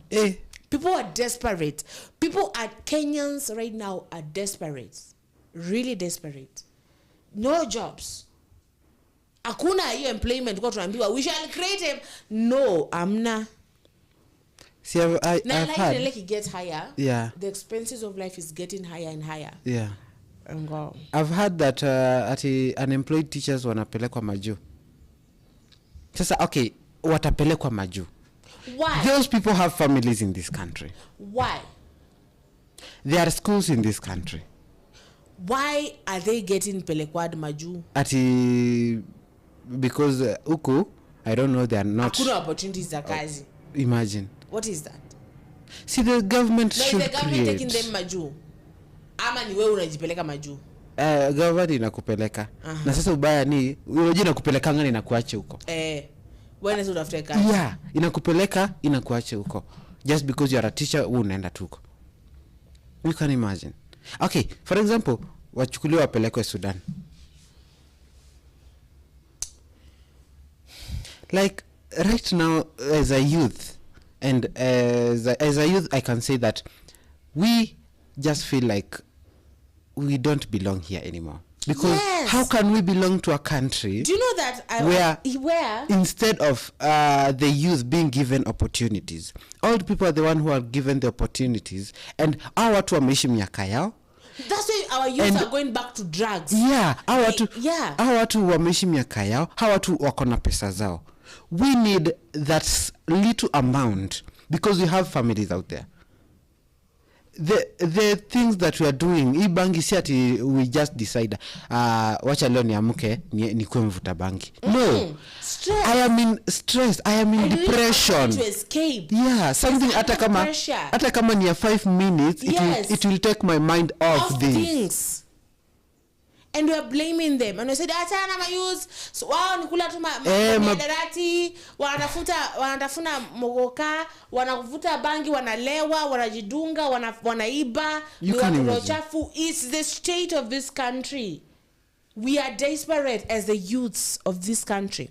So those are the kind of things that they were discussing back there, yeah? Yeah. So, wakasema bado, they were saying that the solution, the solution, which I will discuss after we come back from the break, you know, during a break, what I can tell my viewers is that continue on commenting, continue on viewing, continue on telling us how you feel about the state of this country, and tell us, do you think that Ruto going to visit Uhuru? What is it? Is that a political move? Are they genuinely concerned about the state of this country? You know? So let us go for that break, and then we will be back shortly.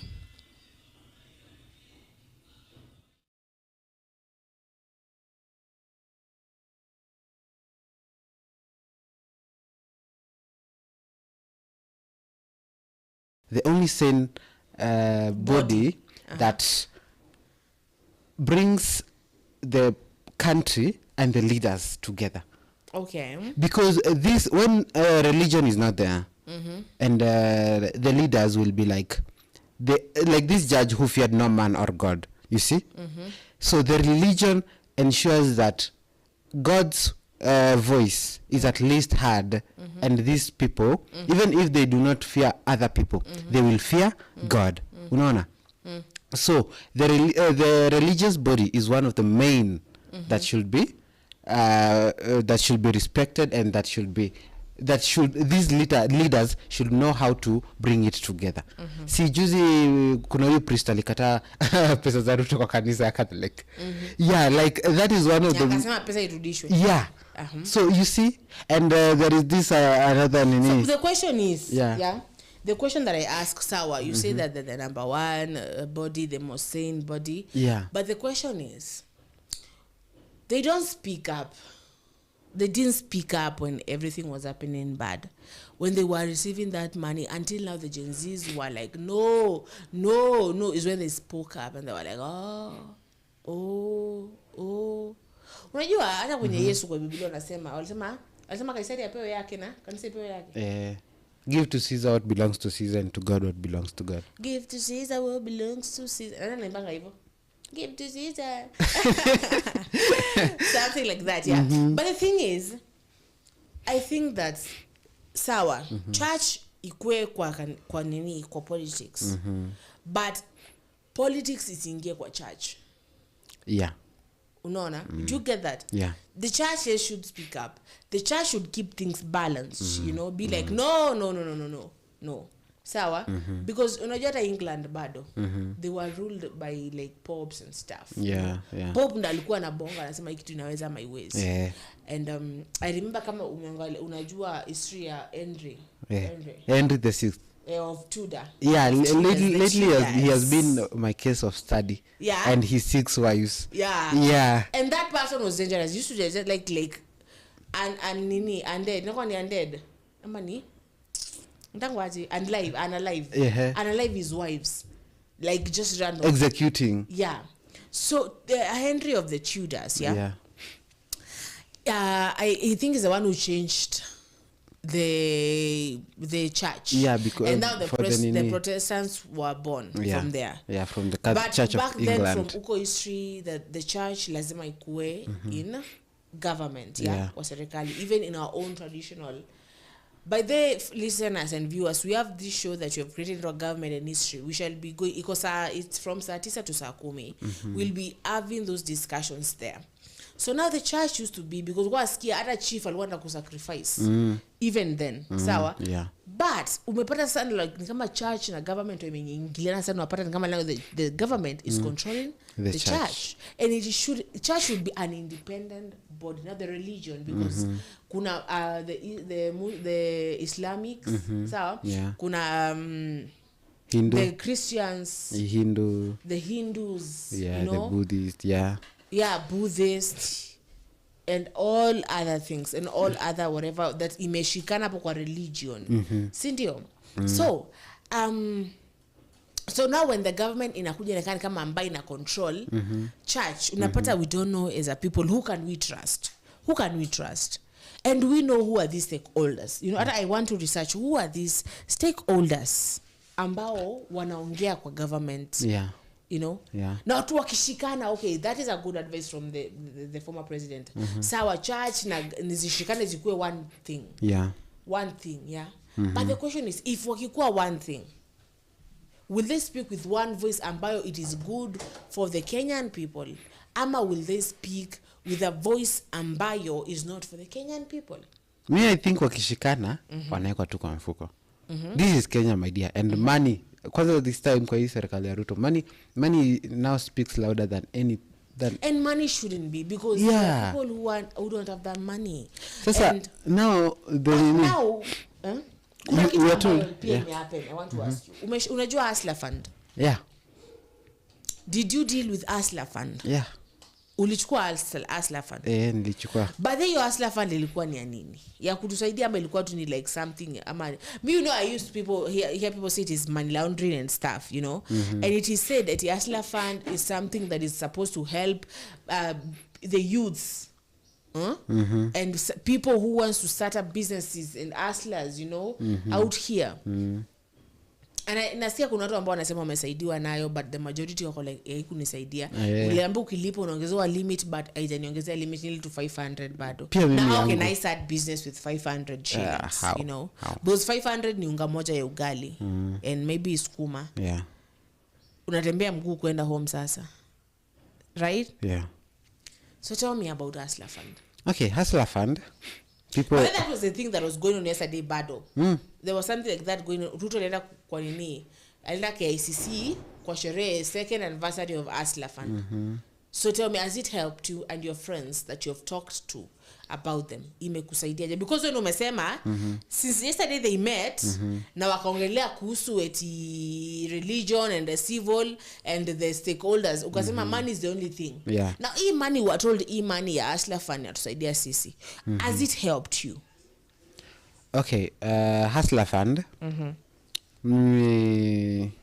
I don't remember kama nisaidia, because nilikuanga na Daisha. I was stuck in a situation and I wanted like 700 like really fast, and I had been taking and paying urgently, so I thought maybe this time wataniongezea.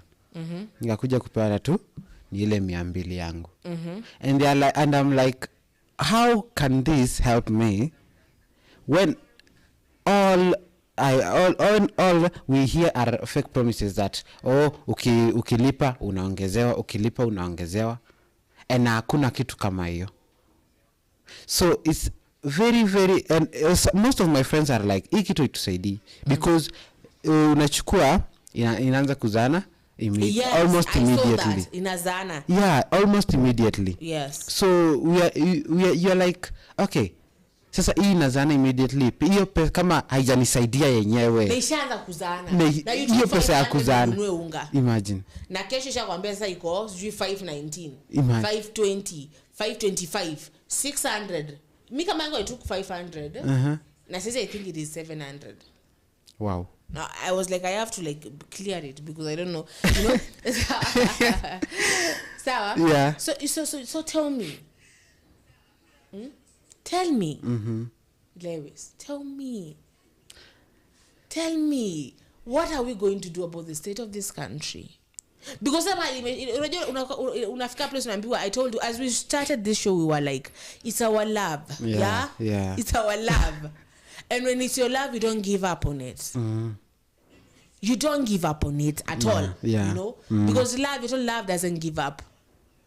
Love doesn't give up. Love lazima ikuwe phoenix. Yeah. You rise from your ashes again. And go. Now we need to rise Kenya from its ashes.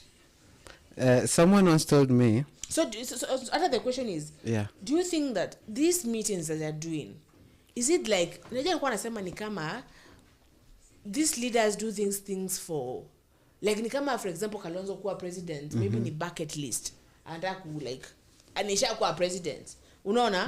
But do they really care about Kenya? Because the moment that these people sit on that seat, I'm going to say sit on that throne, the moment they sit at that throne, it's like they forget, you know, they forget that these are the promises that I gave my people. These are the things that I said I'm gonna do. This is what I should do. Kenya ilikuwa hivi. Unajua ni kama mtu ama wanakuwaga ni kama venye ukiwa nje ya field, una venye field vitu zina happen, uko like angepiga hivi, angefanya hivi.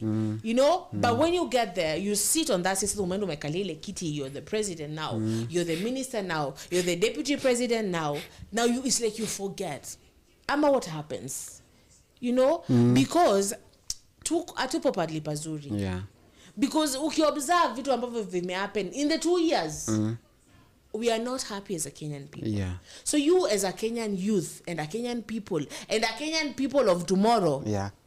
Because you are here for the next like 50 years. Yeah. Unafaa kureturn na miaka ngapi? 60 ama 65? It's 65. 65. Yeah.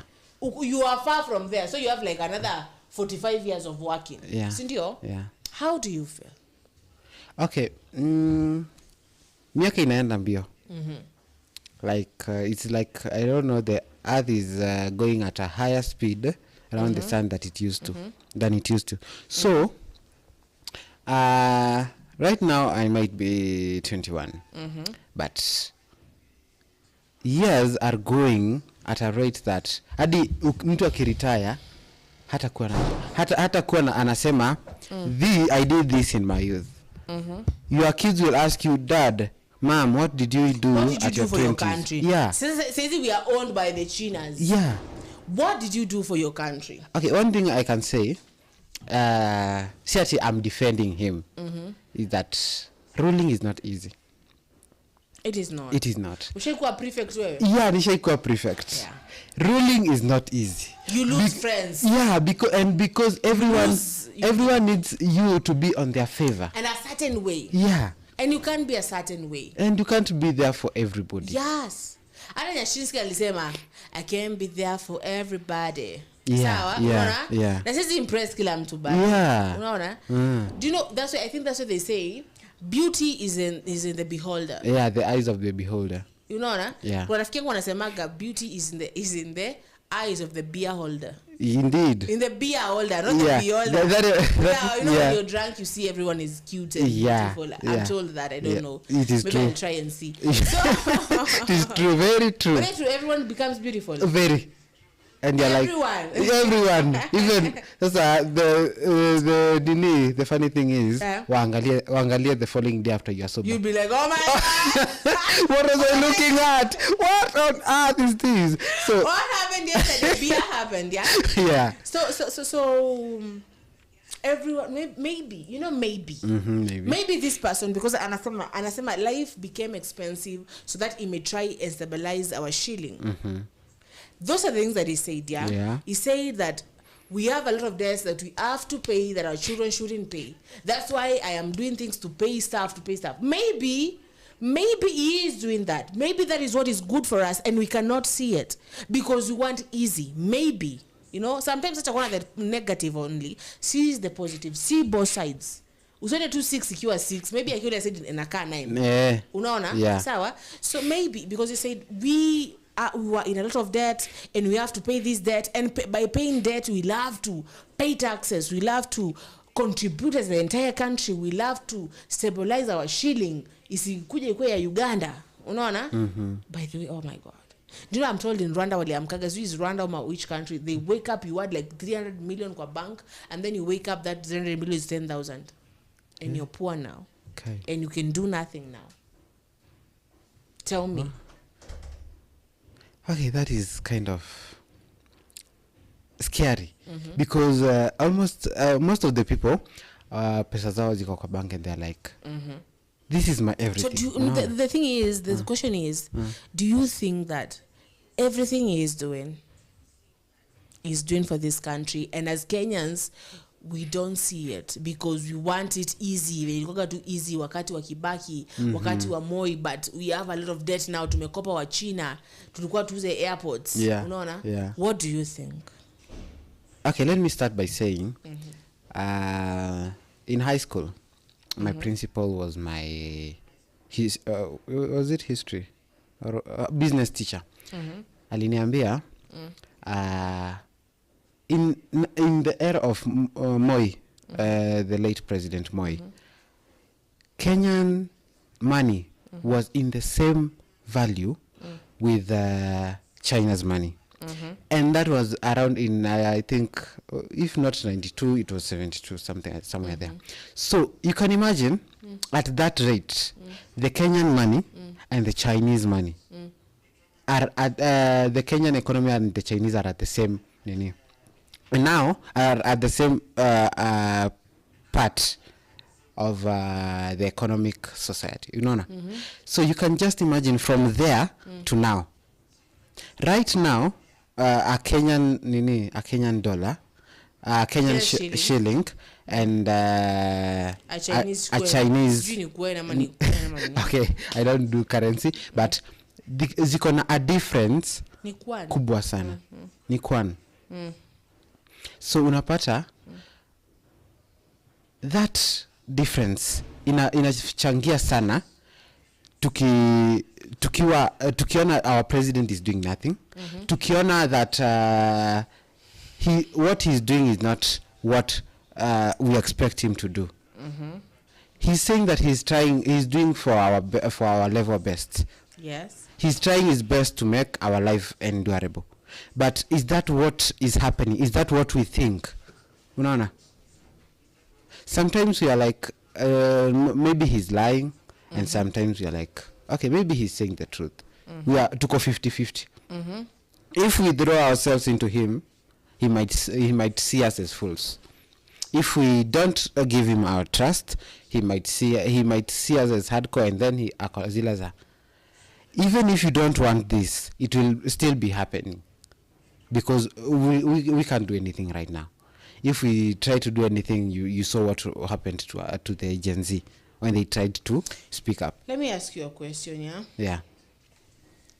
Have you ever watched Game of Thrones visually? Yeah. And there is the Dragon Queen, yeah? And there was the Snow King. Ndangwaje Snow King? Nisahau jina, that cute man. Niliangalianga very handsome kitambo. guy. Yeah. And then there was that guy, there was the short guy. So from the Lancaster family. Yeah. And there was the eunuch. And everyone, after they lost their kingdom, everyone had ideas of who should sit on that iron throne. Yeah.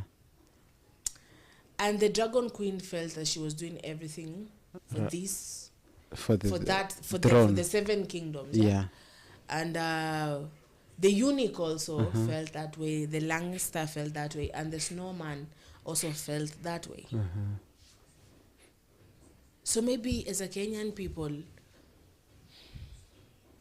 we're not ready to have that conversation. That as a Kenyan people, tumekuwa in debt for a very long time.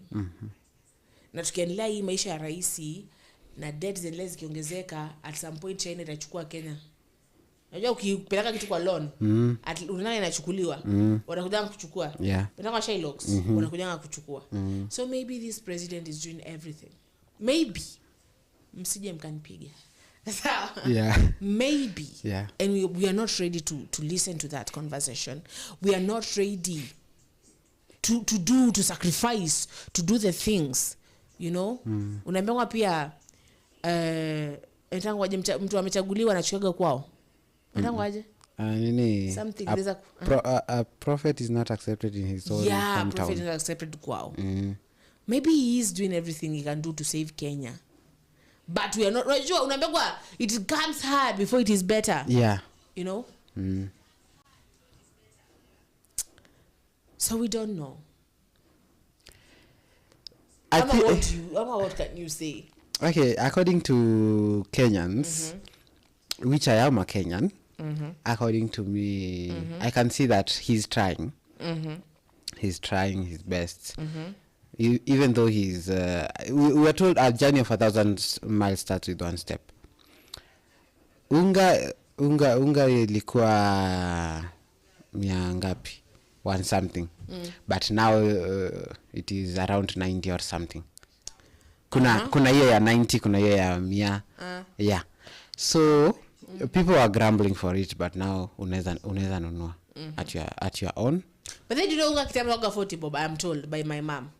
Yeah. My mom told me that actually I saw my mom comes from a very rich family. Very rich. Very rich. Do you know that her father's lawyer was Mutula Kilonzo? Yeah. Wow. So you know.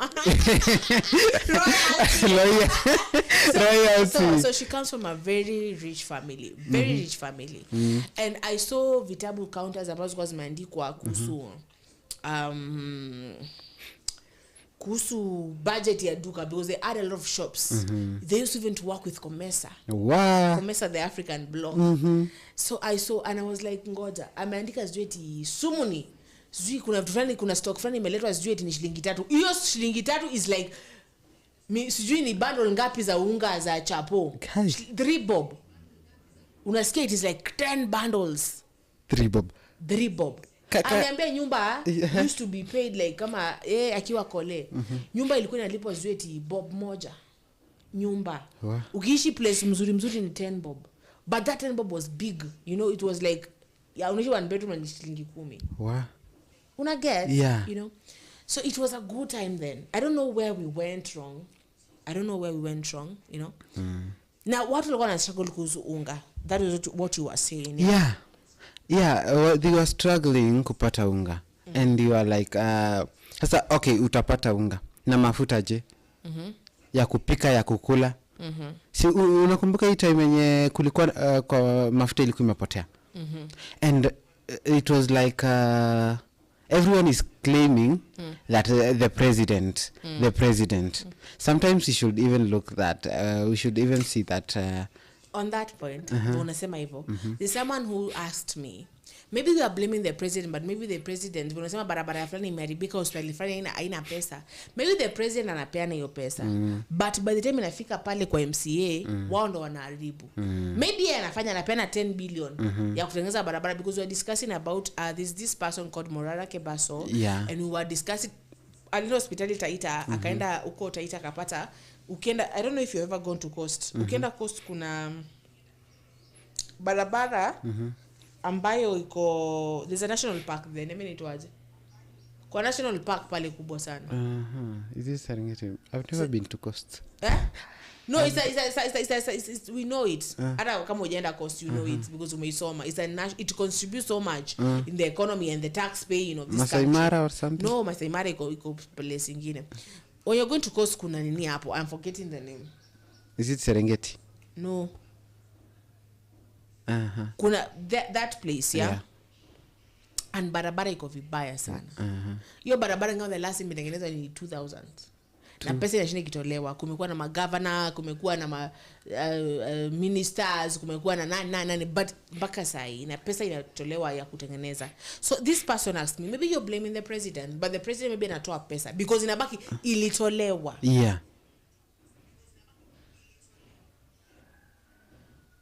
Unaona? Pesa ilitolewa ya kutengeneza barabara, ya kuweka dawa kwenye hospitali, ya kulipa madaktari, but haijawafikia. So tell me. So, okay, hapo we should we blame the president alone? Ama tunafaa kusema president akwe kama endangwaje? Huyu CS education kitambo. Matiang'I aende hapo in the ground. Ajue in the ground pesa nimepeana hapa, mbona barabara haijatengezwa? Wewe toka mwingine. Tukue kama alikuwa nitoaje? president alikufa Magufuli wa Tanzania. Magufuli anatoa huyo anaingiza huyo anakupiga. I heard there were teachers that alienda kuwapiga viboko. Yeah. The teachers in a school there in Tanzania, Dar es Salaam. Yeah. So guys, you are saying we shouldn't blame the president. Now tell me, as we close up the show, naona muda pale watupiga kisogo. So niambie, what do you think? I don't think the president is the only one who can be blamed. Pia watu wenye anapea hizi contract and all that. Pia wao wanatumia hizi pesa vibaya. When we start blaming the president, we should make sure that those people wenye pia sisi tunachagua apart from the tumechagua, they are trustworthy. And we should advise him. Si kuna hizi nini akienda public court Gatherings. Yeah. So tunafaa tumwambie kama ni kuchagua watu, achague mtu mwenye hata they will not squander the money. They will put the money in use. And even if he will have to use Matiang'I's way of working. Work ethic. Yeah, unapata tumekaa tu hapa hivi and out of the blues tunasikia gari ndo hii imefika. Ako like ngoja unasikia ako pale. Yeah. Kitengela. Mbona Kitengela kuna street lights? Na nimependa pesa ya street lights. Nani MCA wa hapa? Mbona Adriva hakuna barabara mzuri kunyesha kuna kaa vibaya? Mbona siweje Adriva mpaka sasa inatusumbua? Mbona pale pana kaa? So that is what we as a country we should advise our president to do. Something at least pia sisi tutanini. Now, Mr. President, His Excellency, maybe you should come to the ground, you know, and see things from the ground, from the perspective of the ground. Vitu kwa background. Kwa ground ni different. Yeah, ni vitu kwa ground by the way ni very different right Sana. now. Maybe unafaa ukuja hapo, uangalie uulize who is this person? Like anaamua I am going today, naenda leo Taita. Hii barabara ngoja. Sasa kuna kila mtu wa kila department, sawa? Hii barabara nilipena pesa ngapi? The government allocated this kind of money. What happened? Mr. President, what happened? Ruling is not easy. Yeah. And you can't be everywhere. You can't be everywhere at the same time. But at least you can, you know, put somebody you trust. Si kila mtu ni trusted huku nje. Maybe those who we think are friends are mostly the one who wenye wanatumaliza. You know, there was this movie I was watching, The Crown. The Crown, the Prime Minister, during the time of Queen Elizabeth, she has served with so many prime ministers. So one of them was like, you should not go visit the people because that will show that the crown is weak.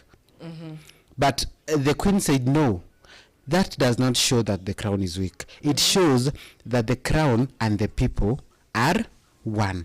So it is not those up there that are in fault all the time. It is the people who are advising the crown. Because so, that is true. Yeah. If you don't have good advisors right there, then you're going to fail your entire thing. Terribly. Who are giving you advice? Terribly. See, like the same case happened to after Solomon died. His son Rehoboam. Absalom. Is it Absalom? Rehoboam and yeah. So it was like the advice from the youth and the old men. Akachagua iya. I will. My father put a yoke on you. Should I take the yoke? It was after Solomon. After Solomon died, the elders came to him in the book of, is it 2 Kings or something? The elders came to his son and they were like, your father put a yoke on us. Will you take it off or will you add it? And then he went to the youth and he was like, and the youth were like, tell them you will add it. And then he went to other advisors and they were like, tell them you will remove it. You see? So he followed the advice of the youth, which was bad advice. Angalia tu mtu mwenye, somebody once told me, even fools grow old. So si lazima ati mtu akizeeka atakupea the sound advice. Upate he said he will double it, and that is how the kingdom of Israel was separated into two. Okay.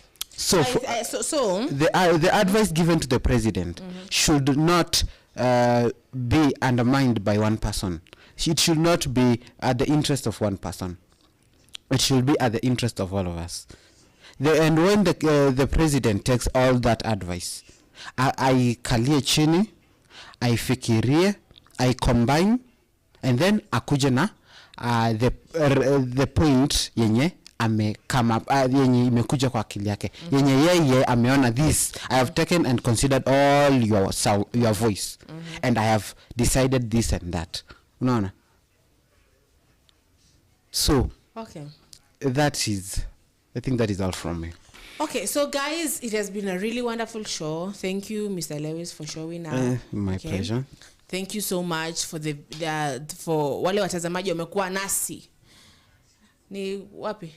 Sako kwa bako as the show went on, and tumekuwa na points pale. Yeah. And you can continue to comment because you are live. You can continue to share your opinions, yeah? Yeah. We love you so much. Let's continue to fight for our first love, that is Kenya, and maybe any other loves. And let's pray. Somebody once told me, may God save the king. Yeah, may God save the president. Yeah. So, when somebody once told me, if you start marrying someone, Zulfa, marry someone who will not. When you mekosana, they will not run to another dress. They will dress to you. They will run to God. Okay. So Kenya is our first love. Kenya is let's not run to another dress. Okay. And women, let's not run to another trouser. Okay. Let's run to God. Okay. Let's go and pray for this country. Okay. It needs prayers. Yeah, it does. It does. Very. The president needs prayers. Yeah, the he's human too. Our leaders need prayers. Yeah. And our youth, we need prayers too. Everyone needs it. Goodbye. This has been Kenya News Alert Morning Tea Show. Asante sana kwa kuwa nasi. Tuonane kesho the same time. Bye bye. Adios.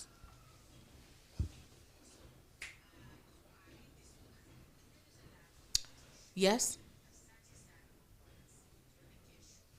So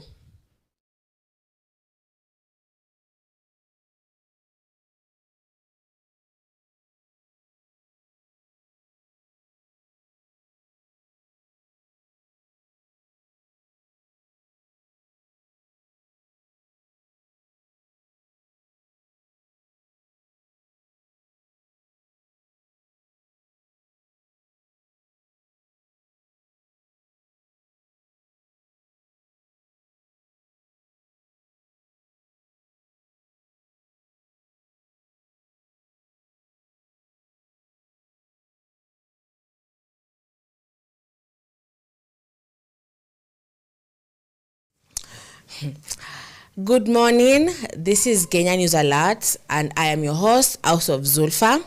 Welcome to the Morning Tea Show. Today niko peke yangu, but I'll try to be as interesting as tukiwa watu 10. So, the thing that is going on right now in Kenya, the thing that kila mtu is talking about, is the wedding of Kalonzo's daughter. Anaitwa Misada. So Misada was getting married to Mr. Martin, and the ceremony was in Naivasha. And we saw some really interesting people there, okay? So, tuliona Uru aliattend, Wamalwa, Wavinyandeti, that is the governor of Machakos, and it was a beautiful, beautiful ceremony. What you can say is congratulations to Misada. Now Mrs. Njogu. Mrs. Nyaga ama Njogu. Mrs. Nyaga. Martin Nyaga. So the thing that I want to ask my listeners today is, what does it mean for Uhuru to attend that wedding? What does it mean?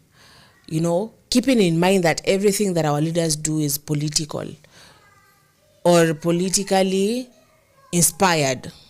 Sindio? So guys, comment pale, tuna comment live, tunauliza maswali, mniambie what do you think it means, you know, because Kalonzo anaitisha presidency for 2027, si ndio? Na pia pale obviously kulikuwa na Wamalwa pia ambaye pia anaitisha that presidency. And then now Uhuru is there. And we've been having issues with our current president and people saying that, oh, nini. And actually, back then when I had some course of mine here, tulikuwa tunauliza, can the president get impeached? Okay? Because we've had issues. Because after Gachagua went and after some issues as the Kenyan people have been facing, right now, ujua Kenya sijui tuko aje. Because this president has been here for only 2 years, okay? And right now, instead of thinking about developments and thinking about the things that this president told us, well, that is Mr. Ruto. Alituambia atafanya vitu fulani, hata tumempa muda kweli wa kufanya hizi haya mambo ambayo alisema atafanya. I don't know, you know. But the thing is, there are a lot of issues. And the way things are going, Kenyans are like, no, we don't want. Some Kenyans are saying we want Matiang'I there. Some Kenyans are saying we want Kebaso. And we had a whole discussion about it, yeah? So, tell me, what does it mean? So I went through some of the comments there. Kwa hiyo ceremony, after they posted it, I went through some of the nini, and I'm going to read it to them, to you. So wanasema, this Kenya wanasema, this means that Mulima na Eastern wameshikana for the election that is about to come. So this was a political wedding. But you guys, we saw that girl get married. You know, it's a very... But as you see the video, ukiendelea kuangalia ile video unaona venye those politicians were there with their wives and it was an happy ceremony. Inanipea hope as a Kenyan actually. It gives me hope as a Kenyan. Like things are going to change. Like maybe if now wameanza kushikana hivi, they're in one place, like when nimesema Wamalwa pia anaitisha presidency na Kalonzo anaitisha presidency 2027, and they were there at the same place, and they were there and they were laughing and sharing meals and cake and cutting cake together there. That means maybe you're going to have another peaceful election. We're going to have maybe the leaders that are to come, you know, are going to be mature, but we don't know. We're just looking at it, yeah? So, as they say, let me read this. Wanasema aje. Wanasema, let me get back to them. In recent months, members of opposition led by Kalonzo have dropped hints of forming a coalition that will be bigger than Azimio to unseat President William Ruto in 2027. That has been the talk, by the way. That has been the talk. The talk of Ati... that has been the talk, yeah, of which Kalonzo alikuwa ni Azimio kitambo, and now they want to make a bigger thing. Maybe the coalition is for Uhuru and Kalonzo, you know, and maybe it is going to work. But Kalonzo has been there, guys. Let's talk about Kalonzo. Kalonzo has been there tanguko. And all the time, lazima, I don't know why lazima ajishkanishage na mtu all the time. And he's already like a household name. We know him, amekuku tangu, zama. My parents found him there doing stuff, and he's still here, you know, asking for this presidency stuff. But lazima ajishkanisha, anajishkanisha, mara kwanza sijui ilikuwa amejishkanisha na Kibaki, mara ya pili amejishkanisha na Raila, wakaform sijui ni Orange. You want to go Orange or something, I don't remember, was a little girl then. And then bado any lazima ajishikanisha na mtu. What I can tell this person is, why can't you just stand on your own, Mr. Kalonzo? Because you've been here. You don't have to shikanisha yourself with anyone. You know this politics. You know this Kenya. You were once our vice president. You were once our minister of something. You know this place. Then why do you have to always shikanisha with someone? You know? Hapo na mahali nafikiri nasema like politics is just like a dirty game. That we can't even understand. That we can't even sometimes but we shall continue to understand it, yeah? So, Uhuru attended that wedding, and people are not taking it just like a wedding.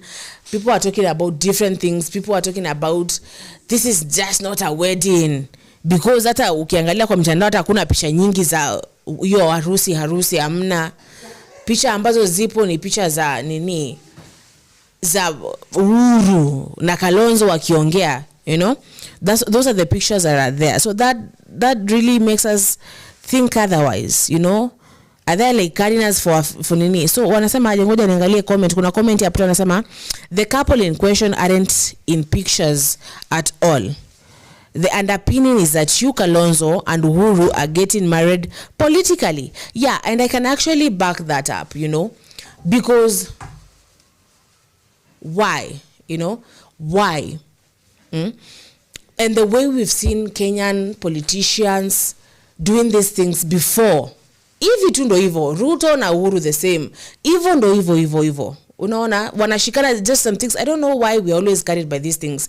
Na unapata kuna mtu ambaye sa even after what we've seen and we are continuing to say, tumekuwa tukisema hapa kwenye studio, the mistakes that our parents did politically by electing leaders that hata tujui, man, leaders ambao hata wakishafika pale, you know, there is like just they play with their emotions, you know, wanabaki tumeokoka ni Mungu ametupeleka hapa, and then when they get there at that seat they're like they don't keep their promises.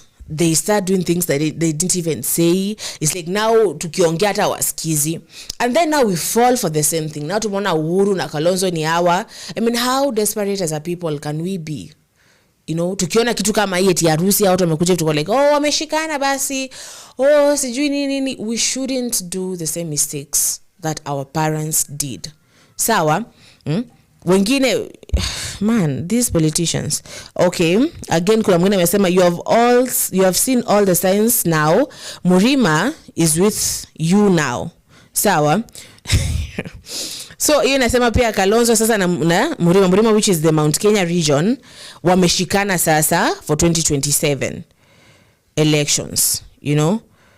So what I can say kwa comments pale, naomba muniulize maswali, munijibu pia mniambie, do you think this is just like something they are doing, you know, for the elections, ama they just went there innocently to support Uhuru? Alienda pale tu kusupport rafiki yake ambao wamefanya kazi na yeye, you know, wameenda tu pale kumsupport, ama mnadhani kuna kitu kingine ambacho kimewekwa?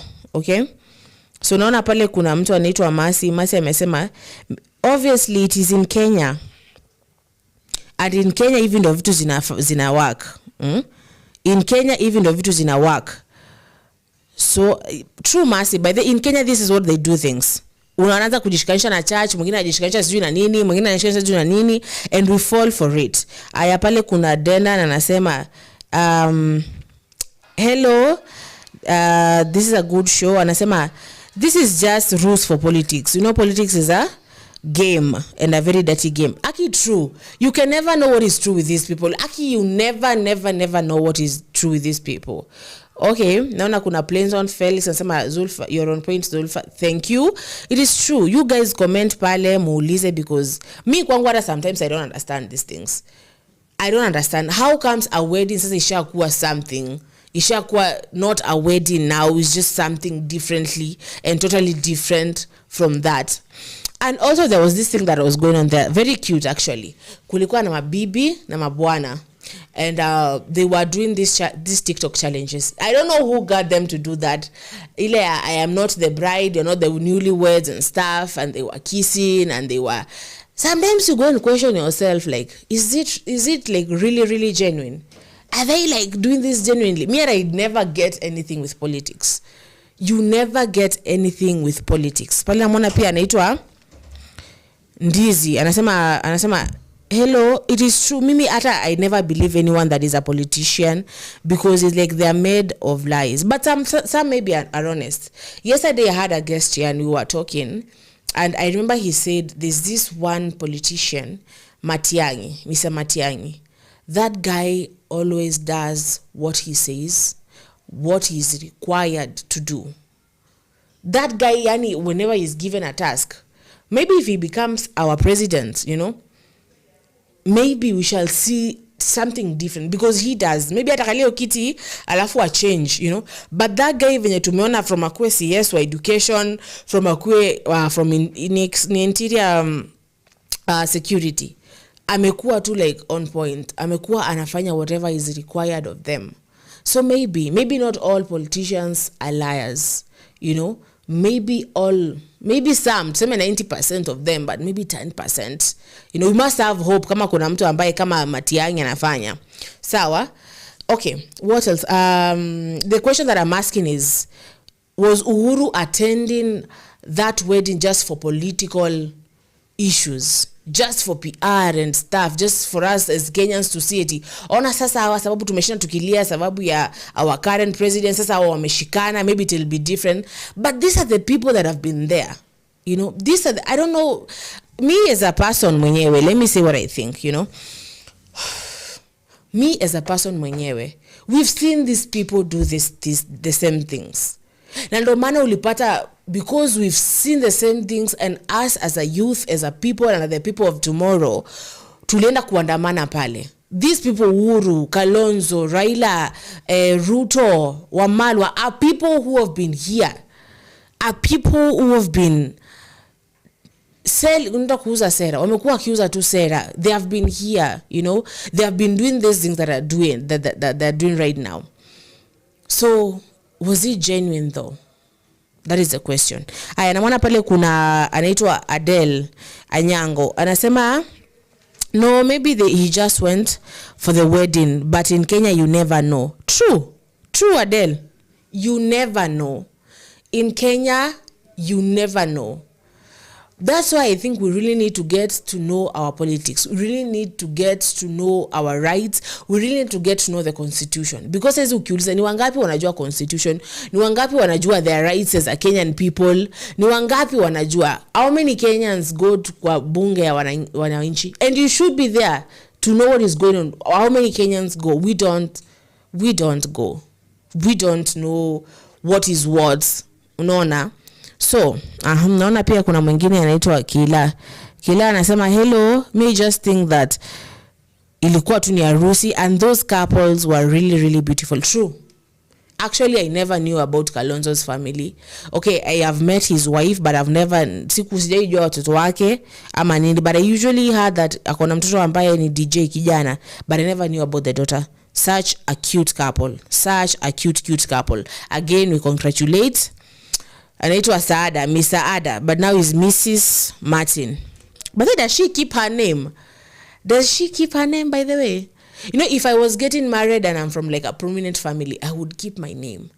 I would just remain like so and so Kalonzo. I would never change my name. I would keep it that way, but that's just me, yeah. So guys, commentini jamani pale, mkiniuliza, mkiniambia, was that just a genuine wedding that Uhuru attended, you know, ama ilikuwa ameenda for political, to get politically married to Kalonzo 2027 washikane? Sababu nimesoma Kalonzo amesema ana create a coalition that is even bigger than Azimio. And you know, Azimio has been the bigger coalition here, you know, in Kenya. So Kalonzo amesema, I'm going to create something that is bigger, and we are going to unseat. English imeanza kuenda unseat President William Ruto in 2027. So you guys commentini pale, tuna reply hizo comments live. Okay? Sawa. So namwona pale kuna mtu anaitwa Ezra anasema, in Kenya politics is just like a game, and let them unite, because as a Kenyan people we are tired of these games. Then if as a Kenyan people we are tired of these games, maybe we should elect like a Gen Z president. Maybe Morara Kebaso should be the president, someone different, someone new, someone who our age, someone who knows as a people, because sasa sisi ndo youth. Yani ukiangalia watu ambao wanaenda kuandamana Gen Zs, there were a lot of, as I continue to say, unemployed youths, a lot of them, and that means those people are not employed. Those people are disappointed with the government. Ni siku gani ulionaga youths wameenda kupigania nchi yao wewe tena in Kenya, you know? So maybe let us elect someone who understands us. Let us try and elect a leader who knows, a leader who is different, a leader mwenye hajakuaga tu hapa.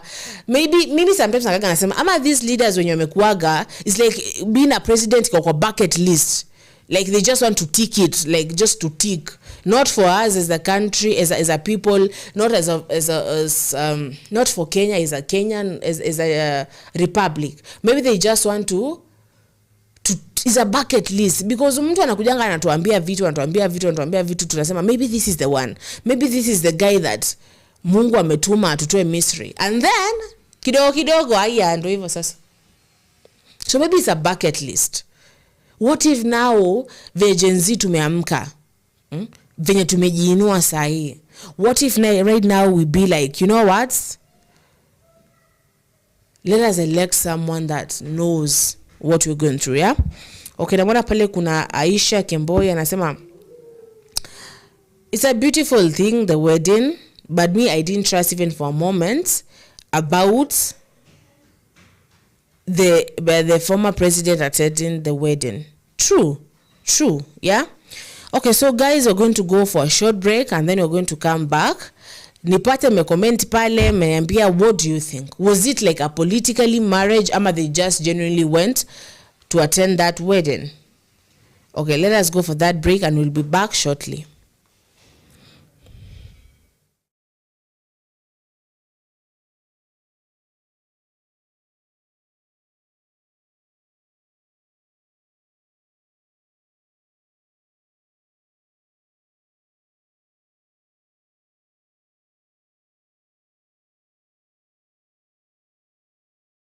Family, and he had his beautiful 9 children. Yeah. So now we want to talk about K.N.A now As a hero. Yeah, as the freedom fighter, as the hero that we all know now, as the street of Nairobi. Sindio? Yeah. The street that was named after him. Yes. Yeah. So we have like roughly 30 minutes to discuss about this. Okay. So I want us to go and deeper on the points. Yeah. Sindio?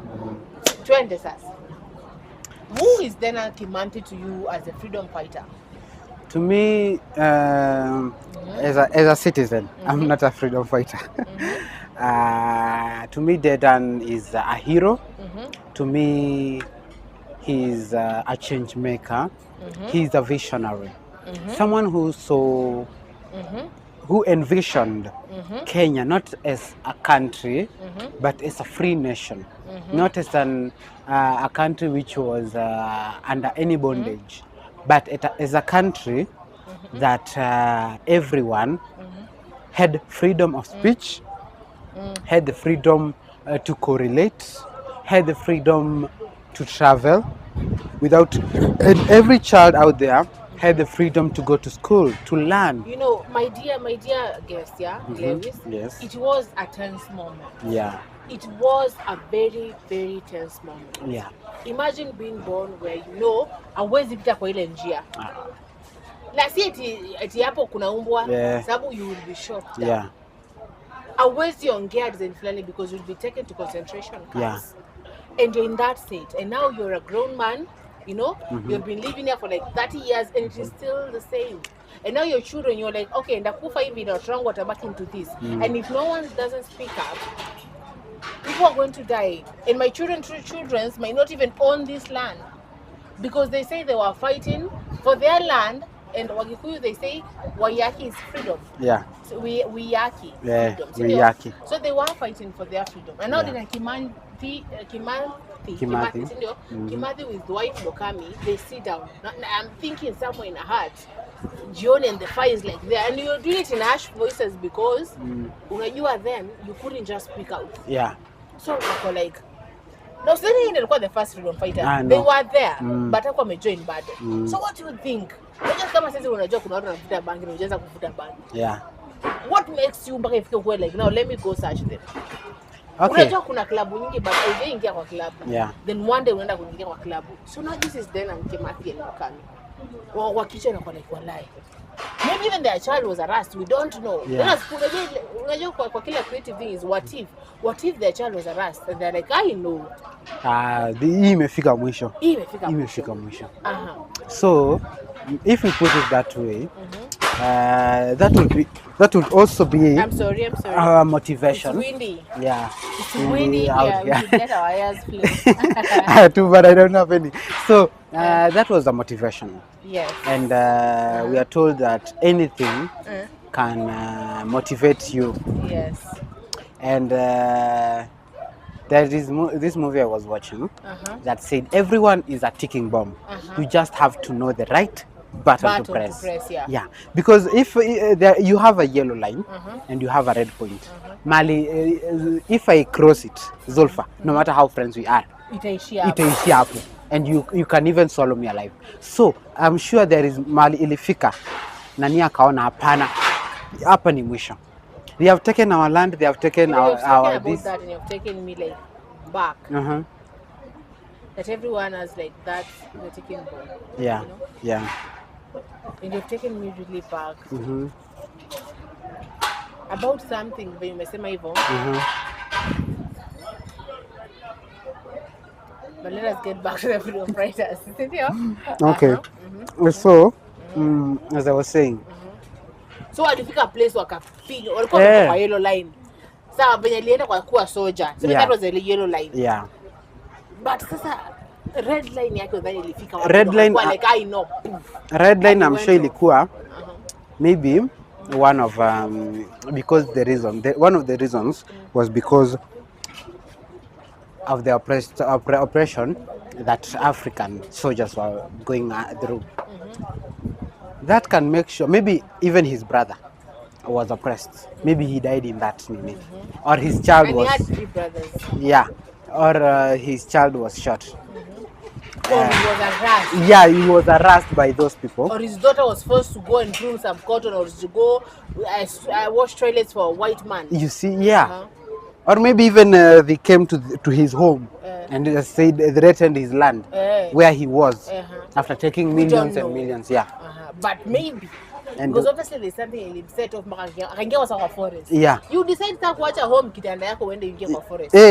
Mimi ukijua now this is a death sentence. You can imagine sasa mimi niache dufe yangu. Na niache hiyo smooth mattress. Yes. Niende nikalale kwa manyasi. Yeah. That must be something very you can imagine. And vitu nyingi spiders and some dangerous and poisonous things. I'm afraid of such things. So that means that maybe what motivated him might be much greater than his love for life, you know. Akiingia hapo alikuwa anajua this is a situation of life and death. Nikipatikana I am dead.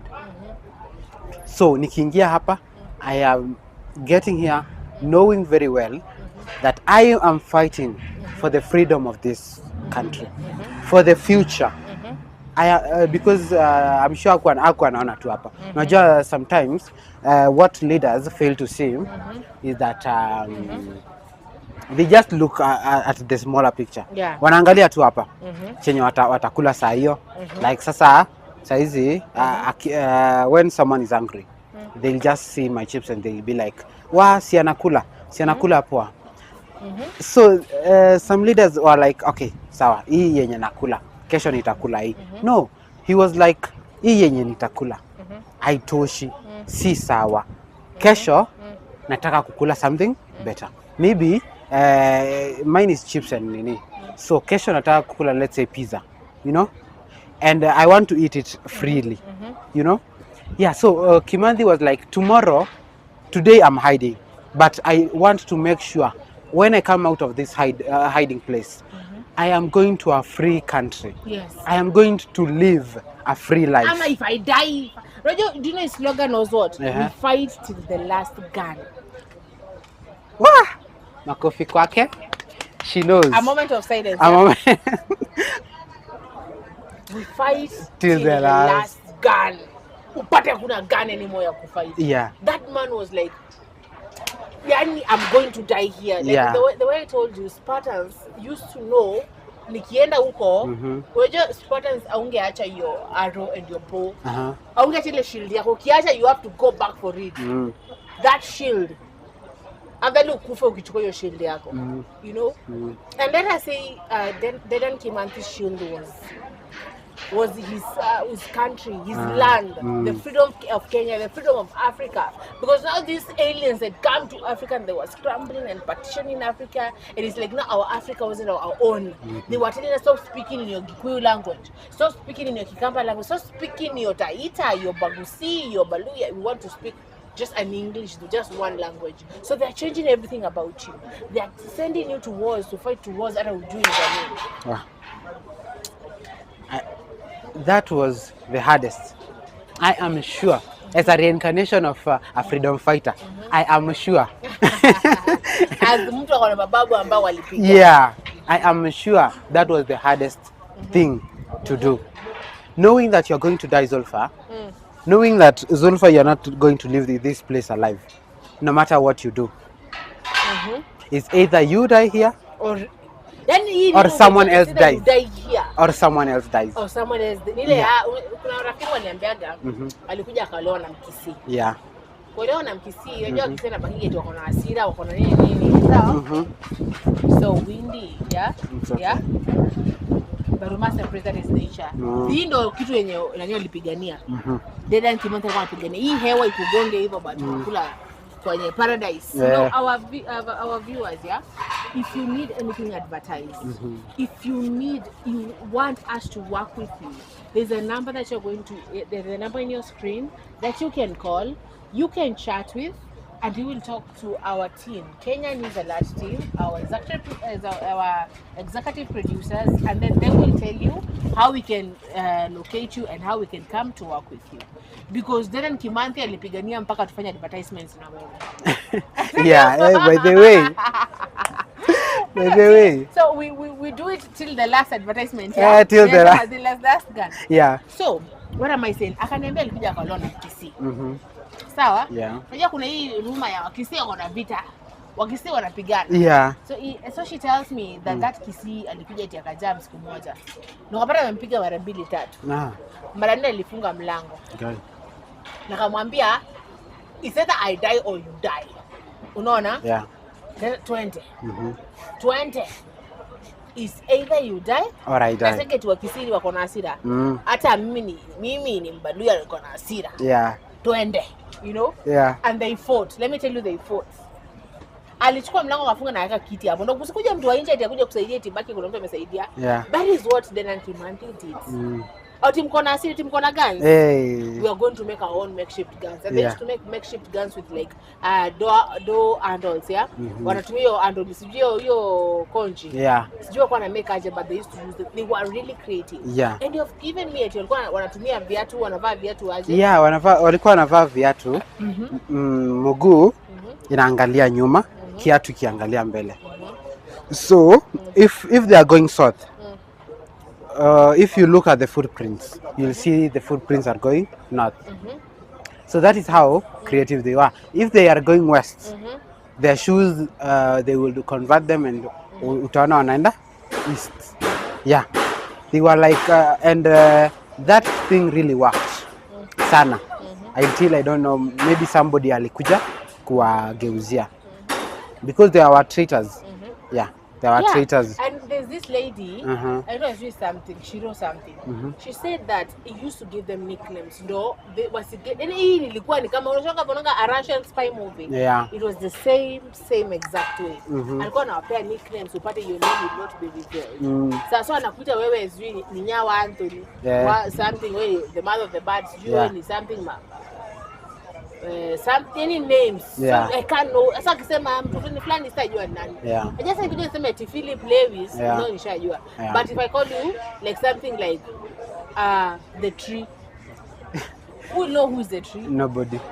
You only me. Answer to kwa crowd nikisema the tree should bring trees, you will understand. Yeah. But if I say Philip Lewis now, because the only one, it was a very bad time. Yeah. Sindio? Yeah. Continue, my brother. So, ulikuwa napata with their creativity, those guys knew that knew survival. Then it was survival for the fittest.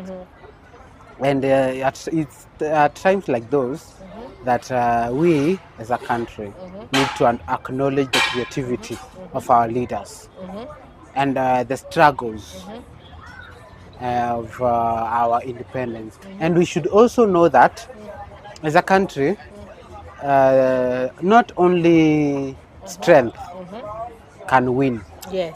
even brain. Even praying Yeah, even brain can win. can win. So yeah, we should appreciate our creativity. Yes. Because ukikaa chini Zulfa leo fikiria. Do you know just by using your brain you can become a millionaire in the right way? Because do you know by the we don't use even at 10% of our brains. yeah, We don't. But this Timothy guy, when ukifuatilia, and I want to listeners, you know, and viewers, go back there. Enda uingie kwa blanketi, uchukue maji yako, ukikunywa pale ama juisi lako, and I want you to see how Kimathi was doing things, yeah? Kimathi was like a genius. And I've said there's this question they were asking, is Kimathi the president that Kenya will never have? yeah. Same way pekee alipigana. But he is the guy. So let us go. Tell me the days that yenye alishikwa. It was around 19, if I have the correct name. He was arrested at when he was yeah, he was captured. Yeah. And you know the He person was that at you know something aware when alimshoot. Alimpata alikuwa anavuka. Anavuka valley. Yeah. Sawa? Na kwenye kuvuka ile valley, he shot him. Guy. Alimshoot. Alipomshoot, alimpata alikuwa ameshika miwa na panga. Unadhani alikuwa njaje naenda because yeye alishika alikuwa amekondeana sana. Yeah, you can see even his last picture. Akiwa nini uko nini where he is supposedly to be buried after his execution. You can see how venye alikuwa ameisha, you know. The food is taken, the land is taken. Sasa hapo ndio wanatoa chakula. And you can imagine kama hakuna chakula. There is like they are all hungry. Ni lazima aingie uko ndani kabisa. Atafute miwa. The likes of miwa, the likes of the wild fruits even, you know. Okay. So let us read, yeah. Inasema Dedan Kimathi Washiore, born Kimathi Washiore 31st October 1920, was the leader of Kenya Land and Freedom Army during the Mau uprising. Yeah. That was from 1952 to 1960. Against the British colonial rule in Kenya in the 1950s. He was captured by the British in 1956 and executed in 1957. Kenya gained independence in 1963. Ndio? Yeah. Okay. Kimathi is credited the leading efforts to create formal military structures within the Mau Mau and the governing and the convening a war council in 1953. Do you know there's something else? Do you know this person had built a parliament called Forest? Parliament? Yes. Elected and the parliament was running. Like alikuwa sio kama amesoma akajua how they do it, the British. Yeah. Alikuwa the same way kwa Forest. Ako anafanya the bullshit things. He also had kept a personal diary that he used to document kila kitu nani. Sawa eh? So this guy ako anafanya hivi kitu kiolela. Yani mtu ni kama I can say that God has anointed him. Huyu ni kama David alikuwa kwa kimbia na Saul. Huko kwa caves, yeah. Yani this guy we shall never know. And right now here mpaka saa hii familia yake bado iko injustices. Yeah. Mnasikia hata bones za baba mpaka hajasewa jipewa. The bones because he was married in nini Kamiti. Na mpaka alibariwa kama mfungo wa mikono. Na mpaka wa leo Kenya has never given them the bones, the remains of their father to bury him in a free land because Kamiti bado umeshikwa. Yeah. So sad. Very. So sad. You know, I usually say that history is missing some parts because you know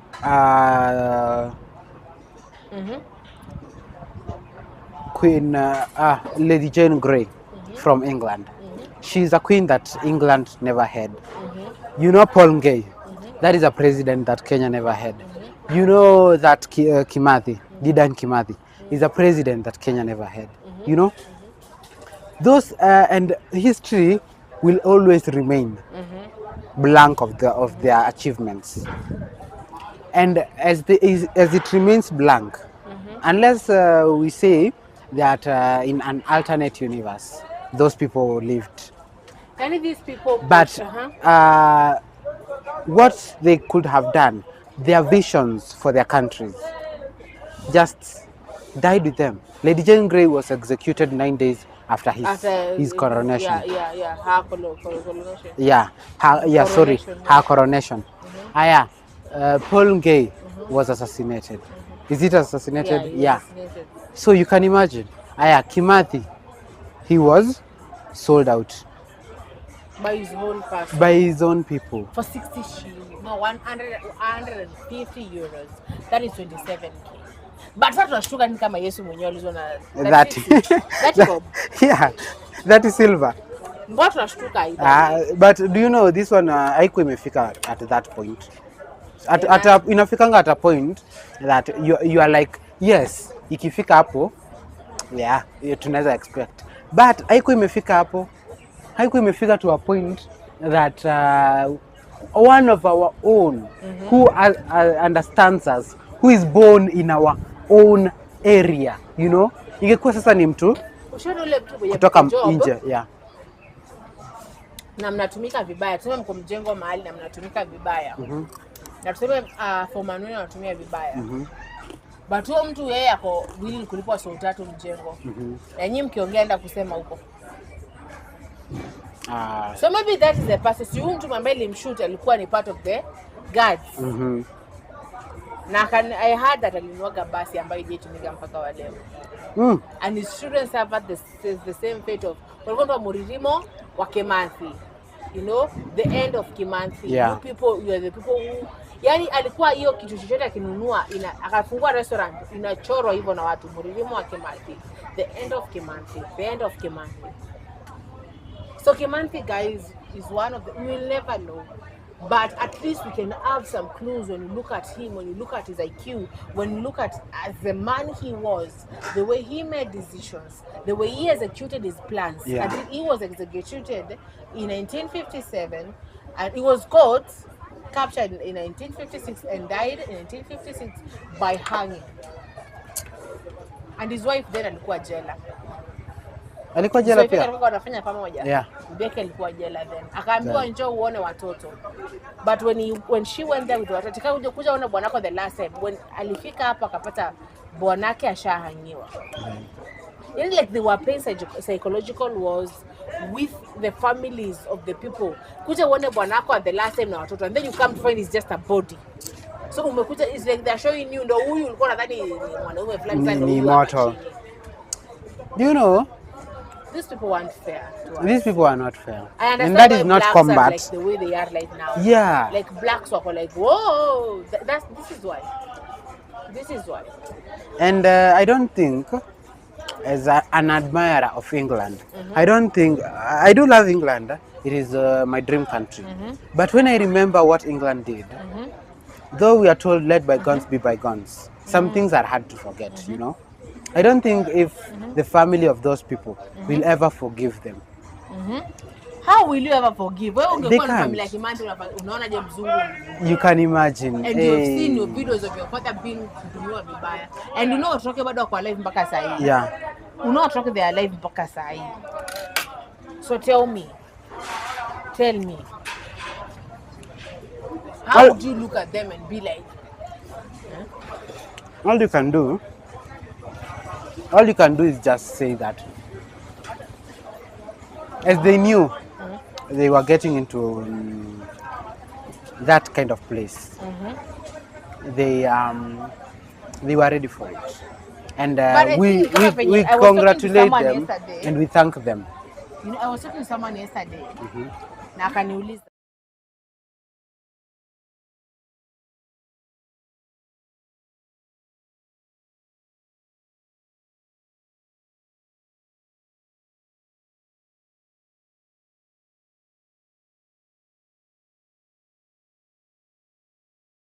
you know it can happen. Yeah. So psychologically, unafaa kuwa prepared. Something can happen, but you must be positive.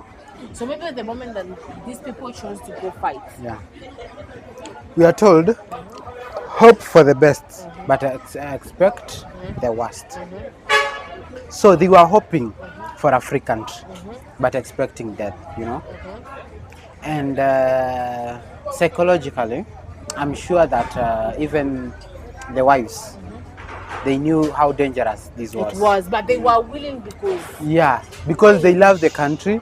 Yani hii ni kama kitendo venye wanawake wa Sparta walikuwa wanaacha bwana zao wakapigana. Yeah. And wanajua 90% will not come back. Or even the whole army will not come back. You know? And it was, sometimes it was unpleasant waiting, watching and knowing that Zulfa, I may not come back. you may not come back. And I might live a widower for the rest of my life. You know? That thing really pained those ladies. Do you know, I'm told that alipokuwa prison, aliambia bibi yake, when I die, I would love for you, if you remarry, to still use my name, so that my legacy will. And she did that. But she did not remarry. She did remarry. She did remarry. Yes. Oh. And when she remarried, she used his name to name those children. Yeah. Hata kama bwanake ameomoa sasa, unaweza kataa? Saizi? Unakuwa like, because for your country, some things you just ni patriotic. Yeah, patriotic. Sindio? Yeah. So you are just like, yeah, I need to live with that, you know, as a father figure and as an understanding husband.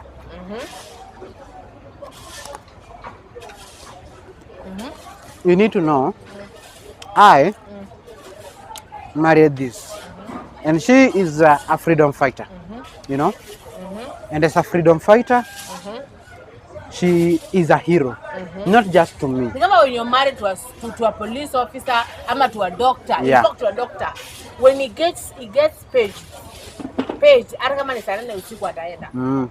A police officer akiambiwa pale kumekuwa na shughuli fulani, mtu wa jeshi akiitwa kwenda, it's a thing you must be prepared. Mwizi. There was once a time I dated a doctor. And it was kitambo, nikiwa shule. And the only problem was one. Nataka attention yake 24/7. But ukiwa uni. Yeah. So I was like, nataka attention yake na nikimcall ako busy. Akichukua simu akisema hello, mlango inafunguliwa.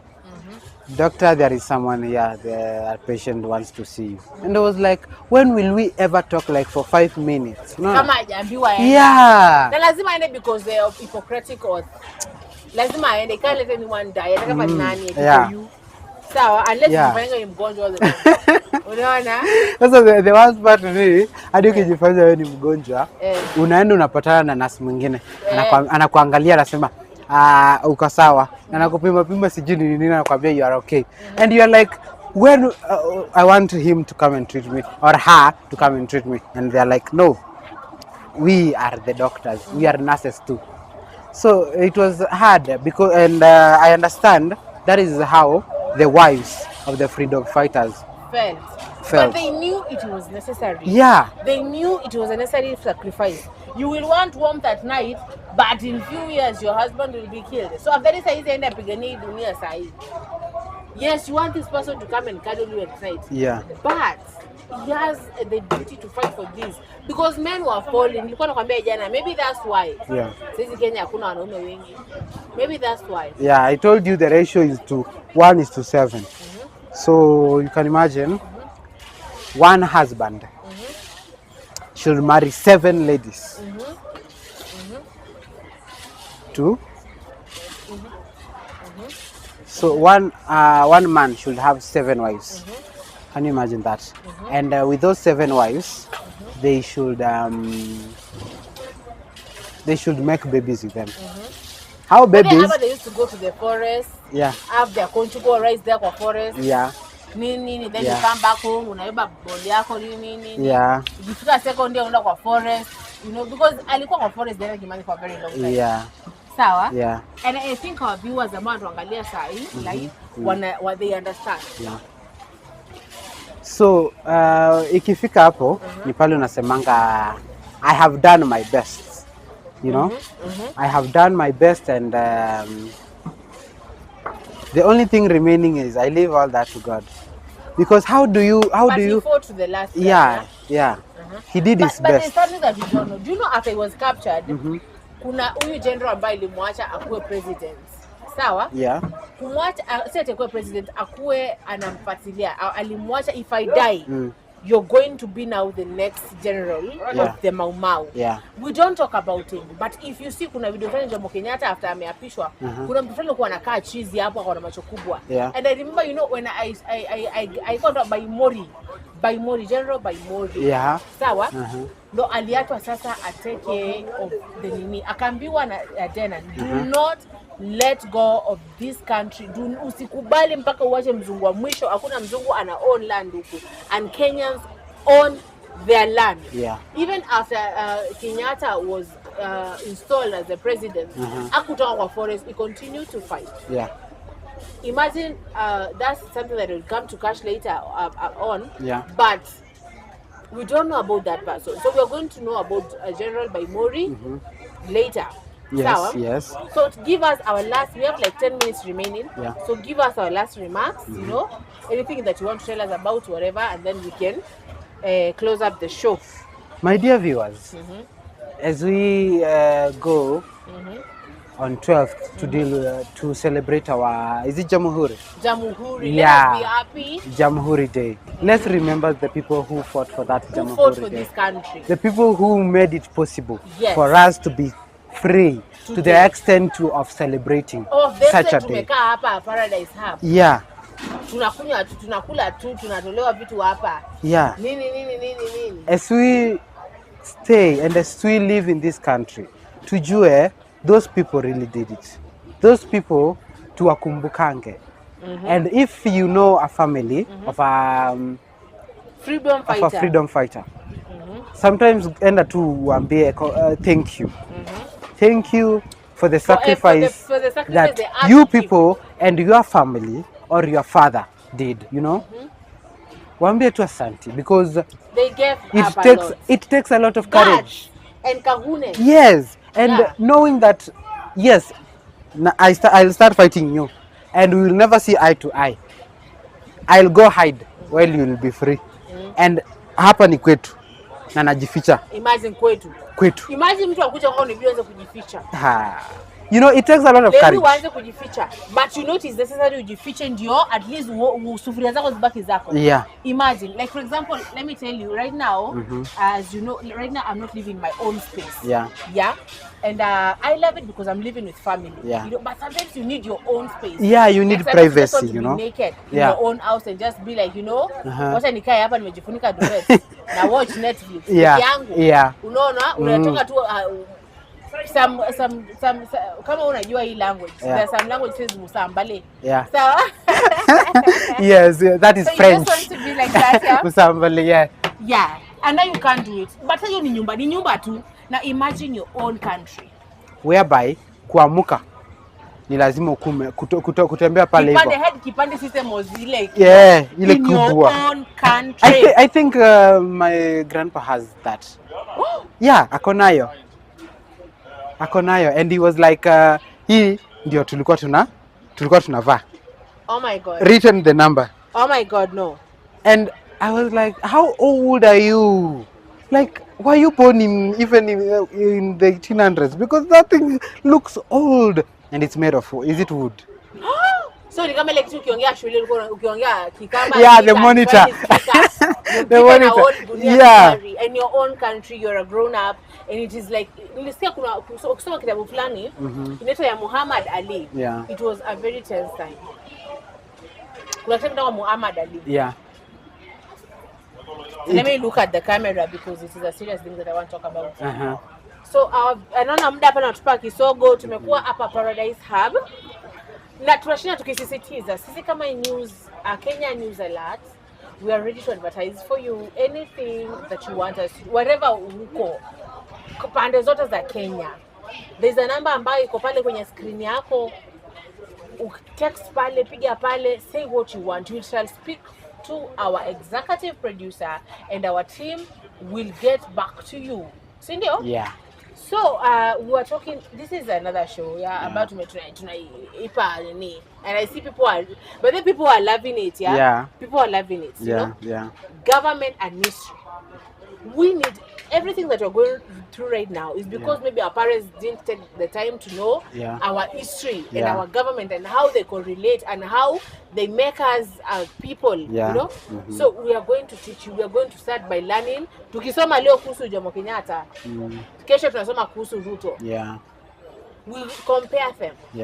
So yesterday and today we have tackled K.N.A is the man, the brother, the son, the brother, the husband, the friend, the teacher, the soldier, you know, the clerk. Until the moment ulifika mahali alifika akakuwa like na wacha niingie kwa msitu nipige hao wazungu. Mau inamaanisha nini? Mau. I can't lie around. Kwani I forget, but I shall tell you tomorrow. But it's something about tokeni kwetu nendeni kwenu. Sawa? I remember my social study teacher told me that, but I'm forgetting. So my dear beautiful viewers of Kenya News Alert, you, a million of you, you know, thank you so much for subscribing, for sharing, for commenting. We have had a wonderful day eating and dining with the Paradise Hub. Tunasema kesho tupatane hapa wakati the same. Okay, tomorrow will be somewhere else, but wakati huo saa 9 to saa 10. Saa 9 to saa 10, but different venue. Leo kidogo muda tumesongeza, but ni pale tulikuwa tunajibamba tu nini. You know, and I will have to apologize for some technical errors that has happened. Unajua man is to error. So thank you. I've been your host, House of Zulfa. This is Government and History, and I've been your co-host, Lewis Philip.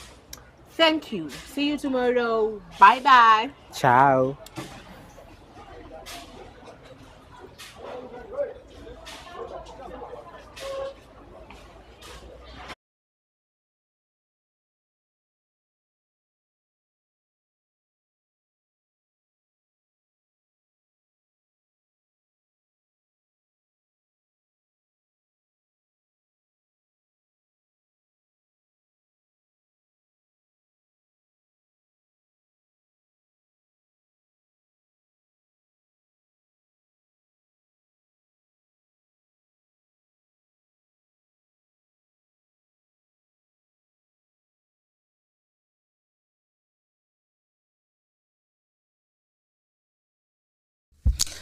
Hello, good morning. This is Kenya News Alert and I'm your host, House of Zulfa.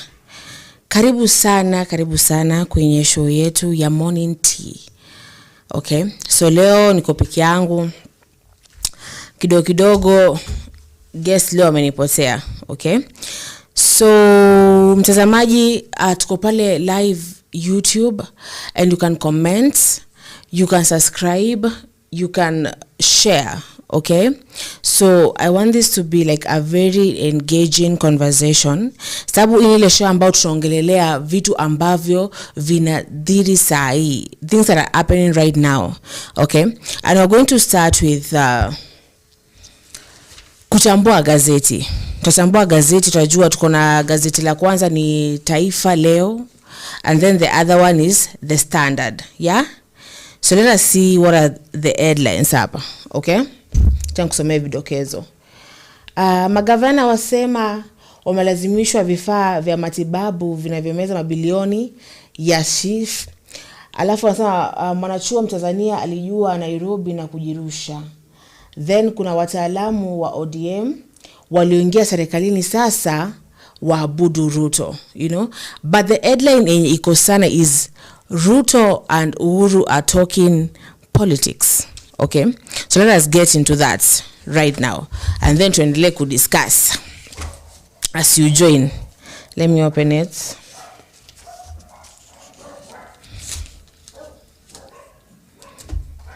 So comment pale, you know, and tell me, what do you think, what was in the question of today is,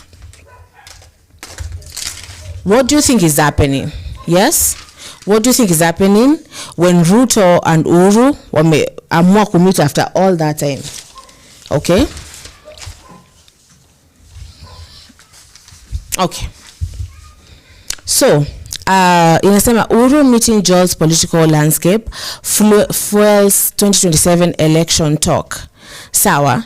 Pale mbele, I remember kuna wakati ambao tulikuwa tumongelelea when I had the guest, and then we talked about how Ruto went to Kalonzo's daughter's wedding, and people were commenting and saying that obviously ajaenda bure, obviously ameenda sababu kuna it's a political marriage. Yes?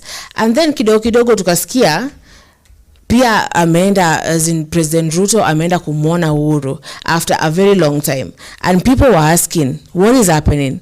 And then kidogo umbea, you know, the juice from there was at the discussion, because the discussion was ash, yeah. So tukaambiwa they were discussing about the state of Kenya, you know. So mtazamaji wangu, I want you to comment pale YouTube, utuambie what do you feel about the state of Kenya right now, and when they meet, is it for Kenya or is it for their own political gain? Yes. So let me read from, so anasema Uhuru Ruto meeting jolts political landscape fuels 2027 election. Yes, wanasema Deputy President Githuri Kindiki meets with the former president and Ruto. Okay, so a surprise meeting between President William Ruto and his predecessor Uhuru Kenyatta on Monday has sent shockwaves across political landscape as Kenyans wait with bated breath to witness the implications ahead in the general elections. Unajua, it is a confusing thing, yeah, because ngoja nitoe glasses, you know, tuonane face to face. So tuliona Ruto before even he was the president of Kenya, kulikuwa kuna issues between yeye and the president, the former president, that is Mr. Uhuru.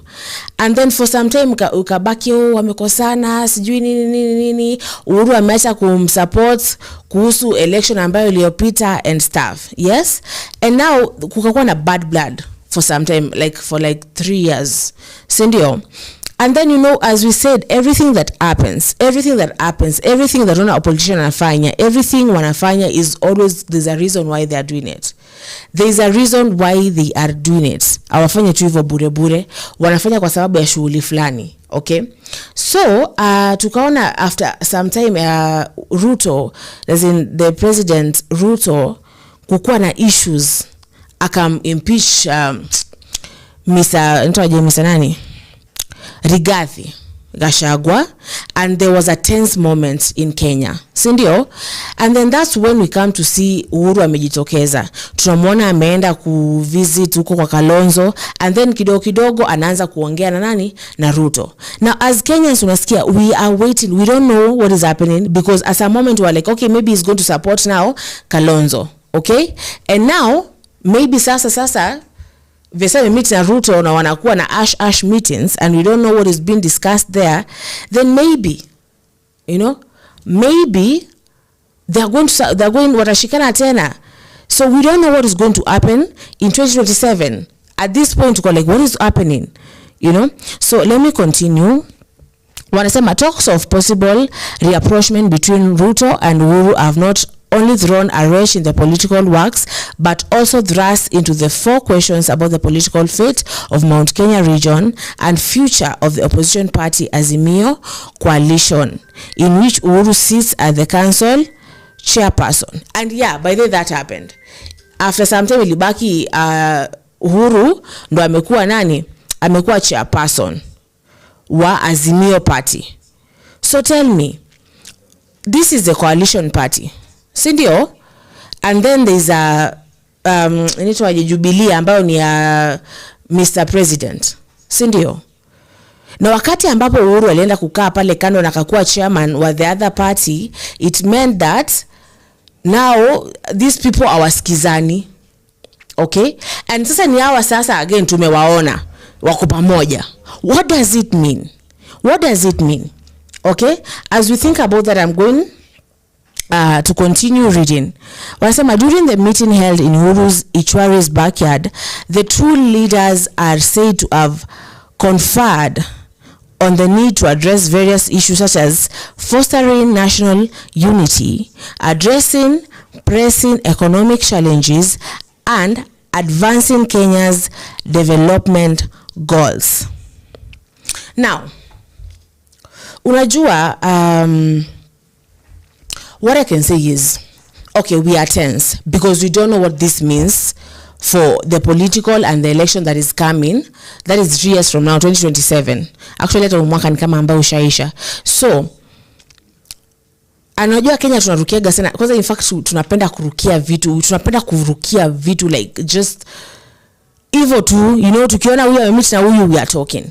So, sababu anasema they were discussing about Kenya because maybe the president Ruto aliona amefanya vitu fulani and he was like, hey, let me go back, you know, venye Kenya mali imefika, I need to go back to the president, to the former president, a person who ran Kenya for 10 years, anipe advice, tuongee, unaona, tuelewane. Unajua, okay, I usually say to my friends, sometimes as a grown up you go back to your mom and you're asking, mom, how does this go? How do we do this? How do we do this? You know, after some time ya kujifanya unaweza and stuff, si ndio? So maybe he was like, Kenya haiko poa, and let me go back to Uhuru. Let me go back to the man who ran this country for like 10 years. Tukae chini to discuss. Tukae chini anipe wosia, si ndio? Aniambie, what am I going to do about this? Did I do something wrong when I impeached Gachagua? You know, when I'm not listening to the youth and people are like hating on me and people wanakata uongozi wangu, si ndio? And so I think we addressed the pressing economic challenges and advancing Kenya's development goals. Sindio, some of the leaders appreciated the need to achieve broader and more inclusive political consensus in the governance of our country to accelerate inclusive growth and fulfill the national development agenda. A statement from status released immediately after the meeting. Okay. So, kuna issue ambayo tulikuwa tunadiscuss hapa juzi. Sijui kama kuna, if you are live with us.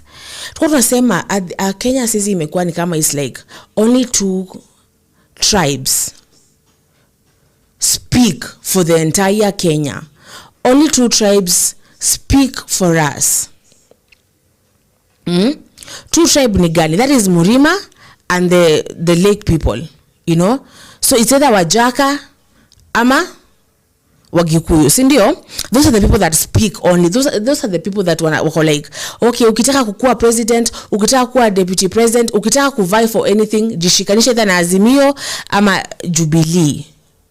You know, and you know these 2 represent only two major tribes here. Si ndio? So maybe, and you know people now are speaking. Tukasema pia kuna watu pia wameanza kujitokeza. Watu wameanza kukataa, wameanza kusema tunataka Matiang'i, tunataka Morara Kebaso, tunataka Wamalo, tunataka Kalonzo, tunataka, you know, we want other tribes because since Kenya became Kenya, since Kenya ilipata uhuru tumekuwa kuwa na only 2 types of presidents, yeah. Tumekuwa na the Kalenjins but not so much, and then Wagikuyu, but the tribes that speaks are only 2, sindio? So wanasema the story that came from that meeting is what that they were trying to achieve broader and more inclusive political census, and that is what we want as a Kenyan, because tulisema we are 43 tribes in Kenya, sindio? And 43 tribes, it can be that only 2 tribes ndo zinafanya nini?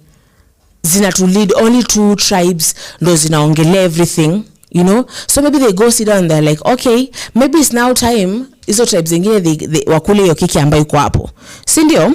So tunasema wanasema a separate statement from the former heirs of state also indicated that some people in the position as faced harassment, calling for the cession of the same state, further emphasizing the need for vibrant opposition, transparency, and the need to fulfill the Reconciliate and Independent Electoral Boundaries Commission (IEBC). On his part, Ruto agreed to engage all stakeholders to remove unnecessary tension and propose a reconciliatory way forward. Sawa? Okay, maybe he's trying to reconcile with the Murima. You know, after each saga ya Kashagwa atoke, after all that, tumekuwa tense because tulikuwa tunasema don't hate the game. You know, don't hate the players, hate the game. Sindio? Because that is the game ambayo inaendelea. So that is that. Tumesema tunachambua gazeti. So that is that. Ukitaka kuendelea na hiyo, you shall go and get your copy of the Standard. Sindio? Now let us go to something else, yeah?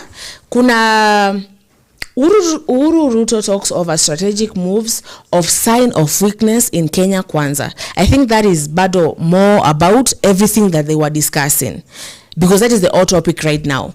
Tumesema as a Kenyan people tumetensa to what is going on. These people ni kama vile tusema Mike so wili wakienda kupatana, you know, and uko hapo uko like okay, what is going to happen? You know, it's either they fight or they reconcile, you know? Sindio? So mostly what the Standard is talking about is more and more about what they were speaking, because as a Kenyan people we want to know what they were talking about. Sindio? Aya, bado kwa the Standard wanasema kuna issue ambayo inasema stop killing our girls and women. Sindio? Protesters demand. Unajua for some time, and it is a really sad thing, and I remember some weeks ago we had like a whole discussion and we were like, stop the femicide. Stop femicide. Because femicide imekuwa ni kama like now a story ambayo tu ya kawaida saa hii. Like says femicide yani kidogo yani hey Jesus. I don't know what is happening. And we discussed this and we were like, why are people killing each other? I mean, the moment that you know, unapata most of the people are young people killing each other, or people in toxic marriages killing each other, and the people who are getting killed most are young ladies. And I remember we discussed and we talked about it, and it was a really sad thing. Nasemaga, I remember I was talking to my cousin, and she's like an elder cousin of mine, and she was like, Zulfa ikifika place upate, you know, unaona hapa there's no peace, hakuna haja uendelee kukaa hapo, hakuna haja uendelee like kufight for it, you just get out, you just go. Because yani unajua yani the moment unaendelea kukaa in a very toxic marriage ama a toxic relationship, that is not good. So the Standard is talking about, let us go deeper in that and know what they were talking about, because there was demonstrations in Nairobi. So some demonstrators flooded Nairobi streets yesterday during the final days of days of activism campaign to end gender-based violence. The protests, which came at a time of increased violence against women, were staged in various parts of the country and called for equal rights for women in Kenya. During demonstrations, several protesters were arrested after clashing with police officers who lobbed tear gas. Wenye Kenya. So bado hata mkienda kuprotest bado for femicide bado tunamwagiwa tear gas. So let us get into that, yeah. Tunachambua tu tukipitia as we get to the main topic.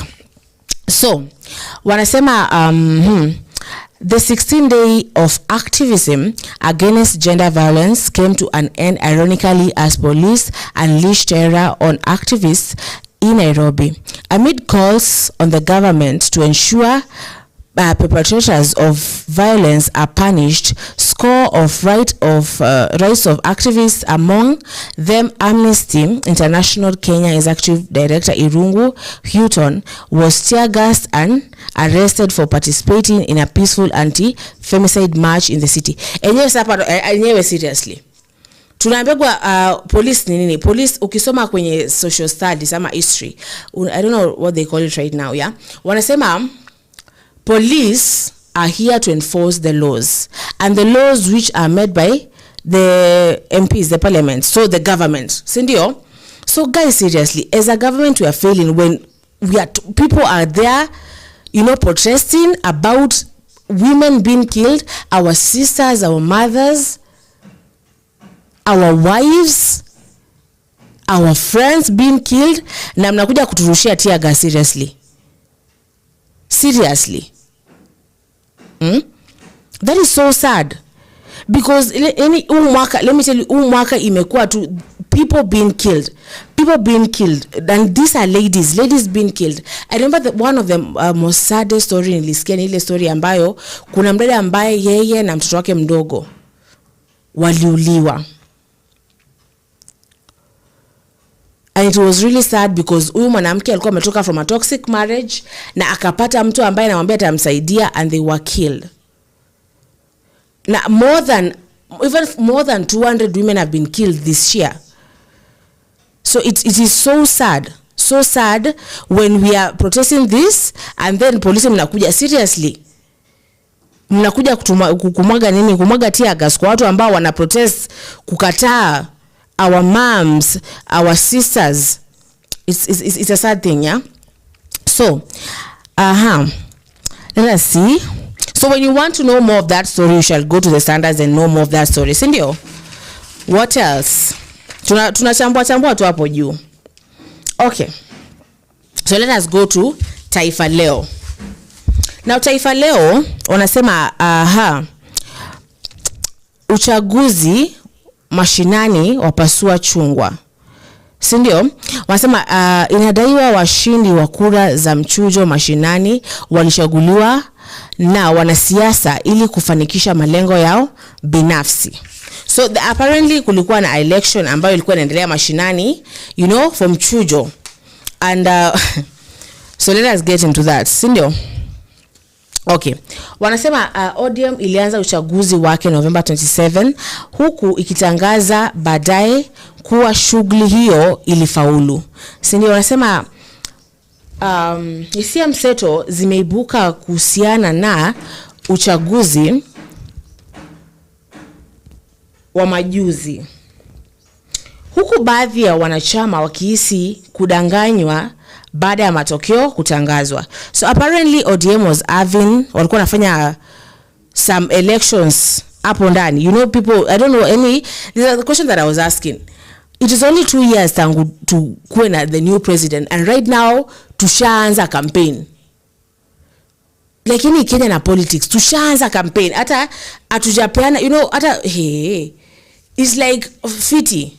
You know, I was saying, ni kama watu wako na bucket list. Like, I want to be a president, I want to be something, I want to do this. So, yani, the moment eti huyu ashakuwa iko like, okay, huyu ashakuwa sasa, now it is me. Because sasa na nyinyi mnafanya eti elections hapo mkijiprepare for the next election, and bado it is only 2 years since Kenya. So nasema ingawa chama hicho kilitangaza kuwa shughuli hiyo ilifanikiwa, baadhi ya wanachama Homa Bay wana wasiwasi kuhusu matokeo. Inadaiwa washindi wa shughuli hiyo walichaguliwa na wanasiasa ili kutumiza maslahi yao. Yani everywhere is corruption. In Kenya, yani when it comes to politics ni corruption tu. Ni corruption. Unaeka mtu ambaye unajua kiingia huko ndani atafanya kitu yenye unataka, and then us as Kenyans tunabaki the same. Tunabaki majenzia tuna kazi, tunabaki hospitali zetu hazina madawa, tunabaki madaktari jalipwa, tunabaki I heard that pia eti teachers ambao wamesomea huku wanaambiwa watapelekwa kusomesha majuu. Tunabaki hakuna employments, because when we elect people, when these people are elect each other, wanaekana watu ambao wanajuana huko ndani. So sad. So wanasema Maafisa wa chama wakiongozwa na mwenyekiti wa Homa Town Magharibi Bwana Oracha Ochuodo na mwenzake wa Homa Town Mashariki Bwana William Oyongo wametoa wito kwa viongozi wa ODM kufutilia mbali matokeo ya uchaguzi huo, wakisema kuna maswali mengi kuhusu namna washindi walivyopata viti. I will not get into that. So kama unataka kujua more about uchaguzi wa ODM, utaenda kutafuta Taifa Leo. Okay, na bado iko online by the way. Sawa? Okay, so then there is now the aid topic ambayo inaendelea. Nasema shirika laanika uozo wa uongo na hongo wa utawala wa Rais Ruto. Sawa So sema utawala wa miaka miwili wa Rais Ruto umepokea alama duni na shutuma kali kwa kukita mfumo wa ufisadi na kuepuka adhabu ili kujinusuru kisiasa. Ripoti ya hivi punde zaidi ya shirika la Africa Center of Open Governance AFRICOG inaonyesha kwamba Wakenya wengi wanaamini kuwa Kenya inaelekea pabaya chini ya Kenya kwanza. You know, that is a question that imekuwa ikiendelea. In fact, that is a thing. Maana nasikia topic yetu inasema Uhuru and Ruto talk politics, because it is a tense moment. As a Kenyan people, we are tense. Kumekuwa na deaths. First of all, kumekuwa na deaths. Tumekuwa na life yetu imepanda juu, yani life yetu, our life imepanda juu, imepanda huko, yani hatuwezi afford vitu fulani. Promises that were told, they are not being met, and it's like now our cries are falling into deaf ears. So people are tense about this entire thing. Sawa? So wataalamu wanaongea kwenye Taifa Leo wanasema ripoti ya AFRICOG yatoa taswira mbaya ya hali ya taifa na kushtumu serikali kwa kuwezesha mfumo unawafumainisha wachache. But that is true, because it's like now the government is for some people. Kuna watu ambao wanasema, the small group of people wanasema it is good, it is well, serikali inafanya everything, we are good. And then tunajiuliza, now those people ambao wanasema hivyo, and then we saw like where all those young people, all those Gen Zs ambao walienda kuandamana. Do you think, never in history we ever seen such young people wake up to go kuandamana hiyo design? Atujawai. And why are they doing that? And it is a topic that here in Kenya News Alert we have been talking about. We have been really talking about. Because as the tomorrow people, hatuna makazi. Life imekuwa ngumu, hatu afford. And the promise that we were told is go to school, study, earn your degree, kutakuwa na jobs. Mimi as William Ruto nita provide jobs. My government will do this. My government will do this. And now ni kama ushaona mtu anakuambia kitu alafu after some time ana behave ni kama si alisema hiyo stuff. Unapata mtu ana behave ni kama ambaye si alisema stuff. Because ukiona mpaka AFRICOG, and AFRICOG is like a whole African thing. They are watching us. And they see that we are not okay. We are not okay. The government is for some people, and the rest nyinyi endeleeni tu kuongea. So Taifa Leo inaendelea kusemaje? Inasema utawala wa miaka miwili wa Rais William Ruto umepokea alama duni na shutuma kali kwa kukita mfumo wa ufisadi na kuepusha adhabu ili kujinusuru kisiasa.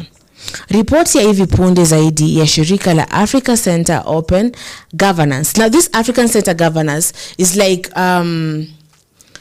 now all countries, kama you go there, you mnajisailisha huko, and then now they do a research in each and every country, see how you're governing. That's what it's called, governance. How are you governing your country? Sawa, umepewa mamlaka juzi, inaenda kuwa sawa ama iko sawa? Watu wako wako aje, you know, ama iko aje? And wameobserve, wameona Kenya iko poa. Kenya iko poa, sawa. Wanasema wanasema wa Kenya wanaamini kuwa Kenya inaelekea pabaya chini ya serikali ya Dr. Ruto ya Kenya Kwanza. Ripoti hiyo iliyotolewa Jumatatu inatoa taswira mbaya ya hali ya taifa na kushtumu utawala wa siasa kwa kuwezesha mfumo mbovu unaofunaisha wachache.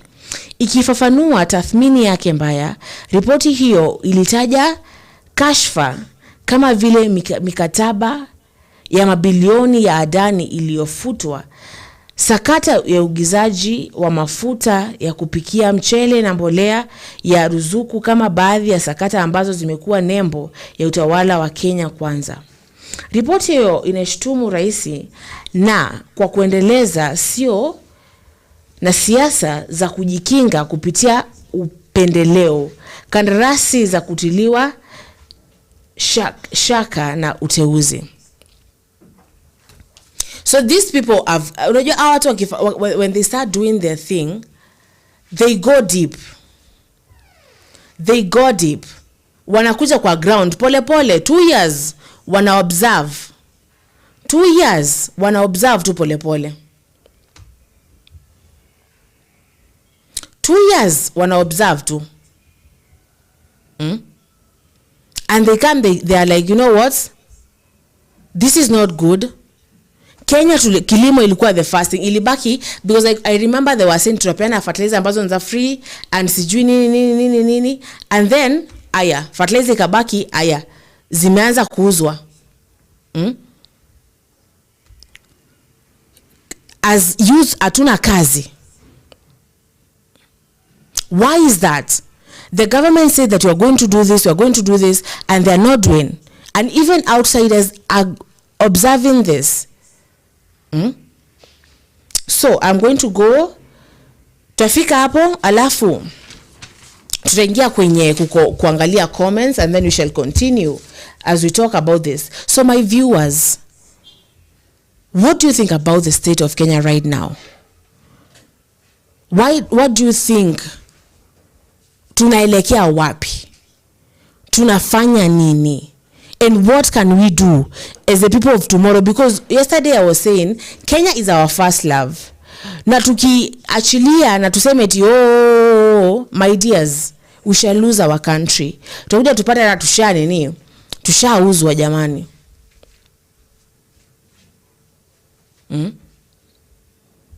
So you guys, anyone that is joining right now, welcome. We are going to go for a short break, and then we are going to come back and continue to tackle, and I'll be reading your comments. So comment pale, like, subscribe. Sawa, we're going to go on a short break and we're going to come back.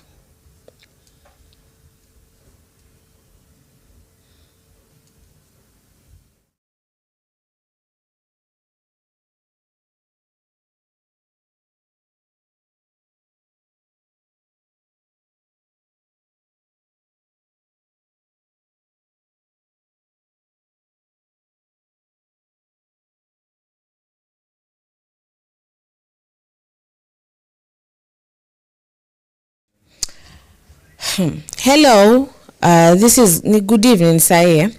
Habari ya jioni watazamaji wa Kenya News Alerts. This is House of Zulfa. Karibu kwenye Government and History. Kidogo mtatusamea leo tunaifanya mapema. We can't wait to do it with you. So of late tumekuwa tukidiscuss about Dedan Kimathi. Kwa wale hata niwapee recap kwa wale ambao hawajakuwa kwenye hizo live, si ndio? So we were discussing about Dedan Kimathi, and the first day we discussed about Dedan Kimathi as the man, as the son, as the brother, as the father, as a teacher. Okay? And after that we discussed Dedan Kimathi as the now the freedom fighter. We followed his entire journey. I had a guest kwa show. We followed his entire journey mpaka in every decision that he made mpaka afike kuwa freedom fighter. Even after his death, we even met his wife Mukami and his children. Sindio? So this show ambayo ni mpya ya government and history, takuwa tunaongelelea mambo ambayo yana affect things that happened in the past, heroes and people, and how they impacted our life now. Okay, so it's history and then the government. So how does that history affect us right now and affect the government right now? So tutaanza na history and then we shall compare it to now. So karibu, commenti, like, sawa, you subscribe and you share. Karibu. So today we are talking about this lady from Machakos. Her name was Syokimau. So let us go to Syokimau. Syokimau was a renowned Kamba medicine woman and prophetess who lived in the 1800s, long before Kenya was colonized. She was born in the Iveti Hills near present-day Machakos town. Her origins are shrouded in mystery, with some legends suggesting she appeared miraculously as no one knew her parents or relatives. So, we sijui kama nyie ambayo mmesoma history. Me, I did history in high school. And I remember my teacher talking about Syokimau, the likes of Syokimau, Mekatilili Wamenza. They were all like prophetess, and the things that they prophetized zili impact our lives. Sawa, we shall get to for now Syokimau, but we shall get to Mekatilili. Sawa, so Syokimau, Iveti is somewhere down there in Machakos. Iveti Hills. Yes. Now it's a beautiful place, a really beautiful place with a lot of big stones, and kuna mandhari mazuri, by the way, actually. So alikuwa ametoka kule Syokimau, ametoka kule na hakuna mtu, but actually when you ask about Syokimau, unataka kujua ametoka wapi specifically, ametoka kwa nani specifically, who are the brothers, who are the sisters, who are the whatever. No one knows. No one knows. Okay, maybe she just appeared. You know, let me tell you a story. Me kifika kwa history napiga story.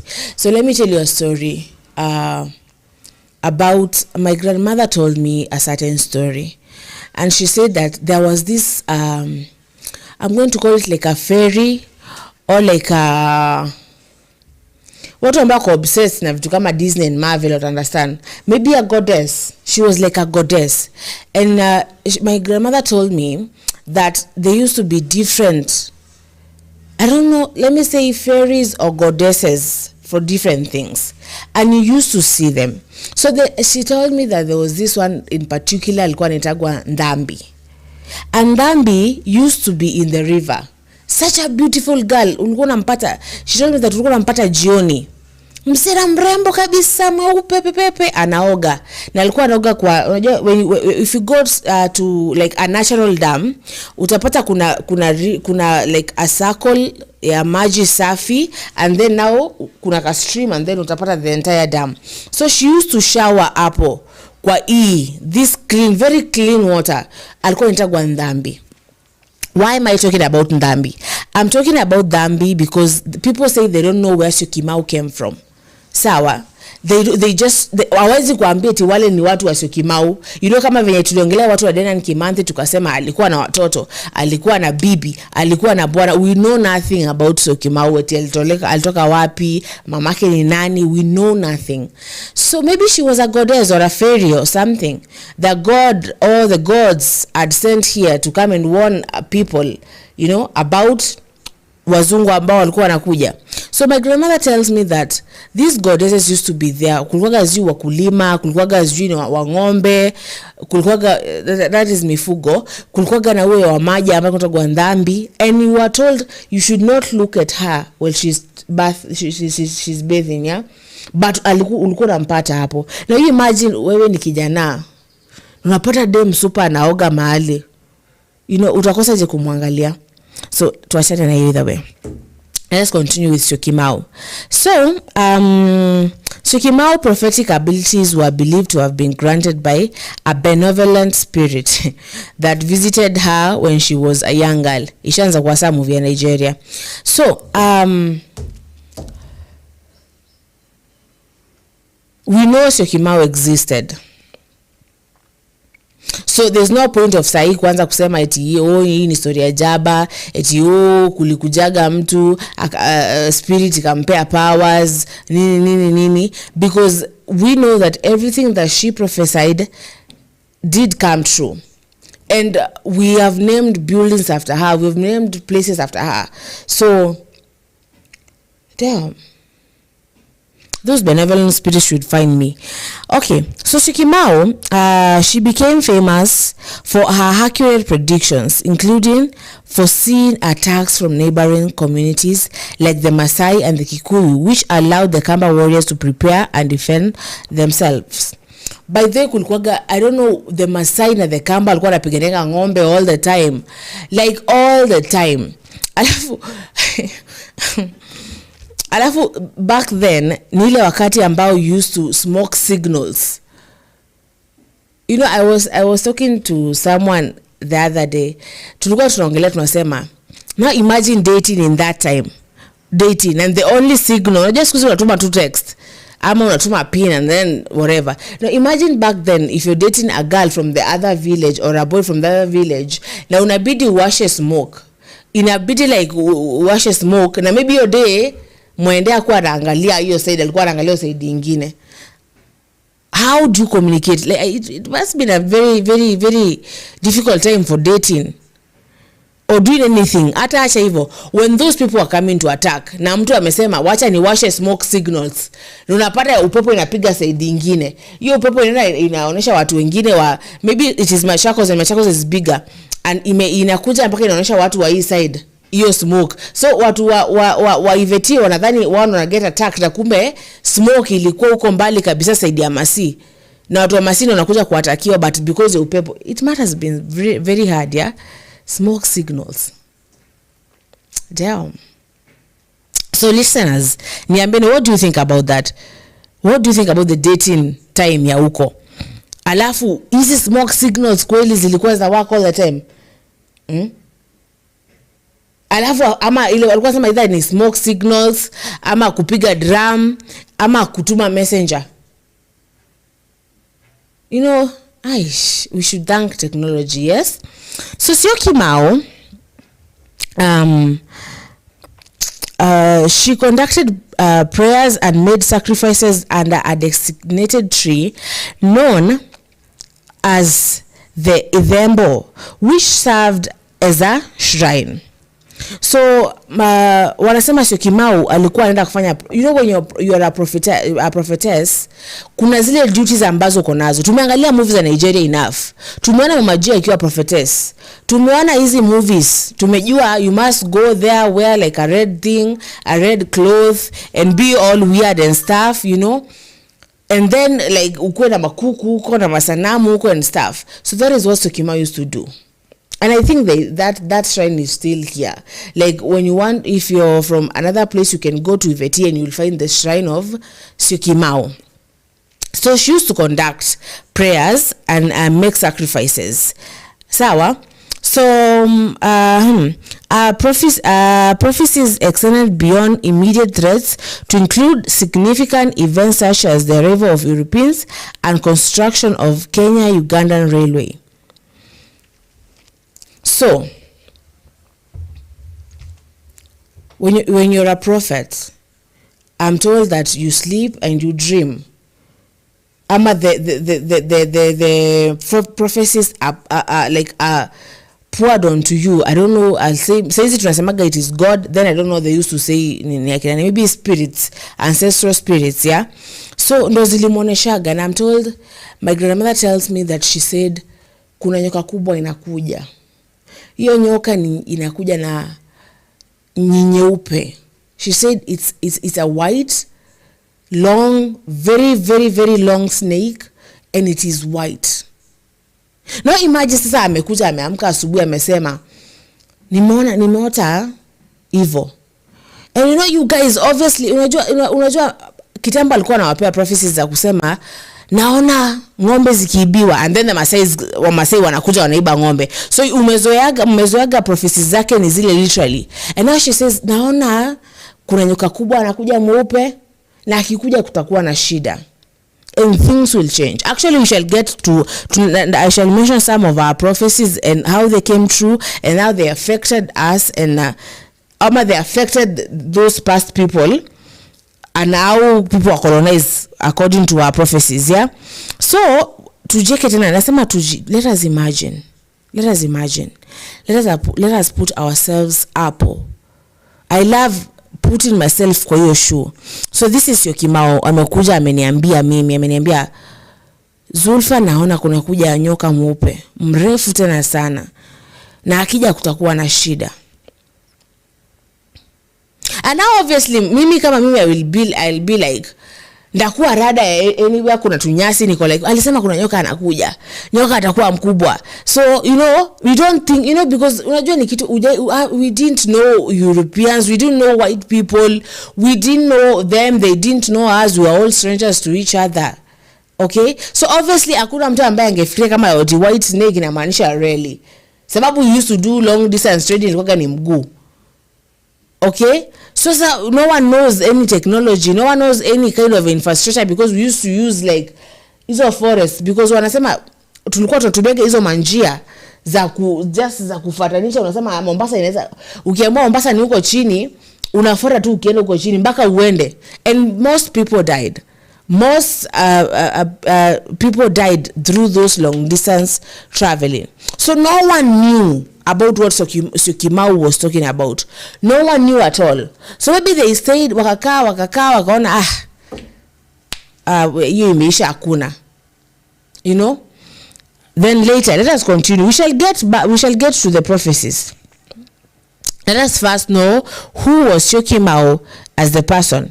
So anasema Syokimau's life and prophecies have left a lasting legacy among the Kamba people and in Kenyan history. Her name lives on in modern residential area of Syokimau, which is a testament to her enduring influence. Obviously, everyone knows Syokimau ni wapi.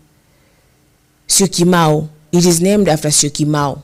Now, this Syokimau that we are talking about, the lady that was born in Iveti Hills in the 1800s, because you are the first, when you go through history, unajua the first people the first explorers arrived at Rabai in 1849. That's when the first explorers tunakujanga wa kwanza wale walikuja kuexplore wajue huku ni wapi. They came in 1849. Now Syokimau alikuwa huko because I think that she never met the white people, but she prophesied about them. Sindio? Now let us go and see what ninataka kuguzia tu some examples of the prophecies ambazo alisema and how they affected us. Naomba nikienda kuangalia zile prophecies, continue on commenting, continue on sharing, continue on subscribing, and also I will continue to insist, if you need to advertise anything, if you need a team of experts wa Kenya News Alert to advertise anything for you, all you have to do is look at your screens and then you'll find a number there, and that number you will contact that number na utaongea na the team of Kenya News Alert, and then mtawasiliana alafu we shall land to you. We shall come to you and we shall come to advertise what you want us to advertise for you. So guys, Syokimau, such a powerful name. Syokimau. I don't know what it means. I was trying to find what it means, but I don't know what it means. Syokimau. Let us get back to the prophecies of Syokimau and how they affected us as a country. So, some of the examples of her prophecies were colonization by the British. hiyo ndio ya kwanza. Anasema Syokimau predicted that people with funny skin, the white people now, people with funny skins ni white people would come, take over the land and force the locals to abandon their gods and adopt the British religion. This prophecy came true when the arrival of the European missionaries and the subsequent colonization of Kenya. So alisema, back then as an African community, we used to worship rivers. Ulikuwa naambiwa we used to worship mountains. Ukikuja upate mti mkubwa sana, you worship that, and they used to, when our wazungu walikuja wakatuambia mna worship idols. But when you think about it, our forefathers, our ancestors were not worshiping idols. Because when you look at a mountain, kuna ngoma fulani inasemaga nikitembea kote duniani ndege uimba, and so milima inapendeza macho, and God is in that. God is in his creation. God is in that beautiful, powerful, strong current river. God is in that big tree, big mwamba tree. God is in that mountain, So I think our ancestors were not worshiping idols. They were admiring and appreciating God's creation. Sawa? So Syokimau alikuwa ameshaambia watu kuna kujwa. Na hao watu wakija ambao wako na funny skin wakija, amtapenda. They will come, they will force you to work, they will force you to leave your gods, and you will have to do everything that they're saying.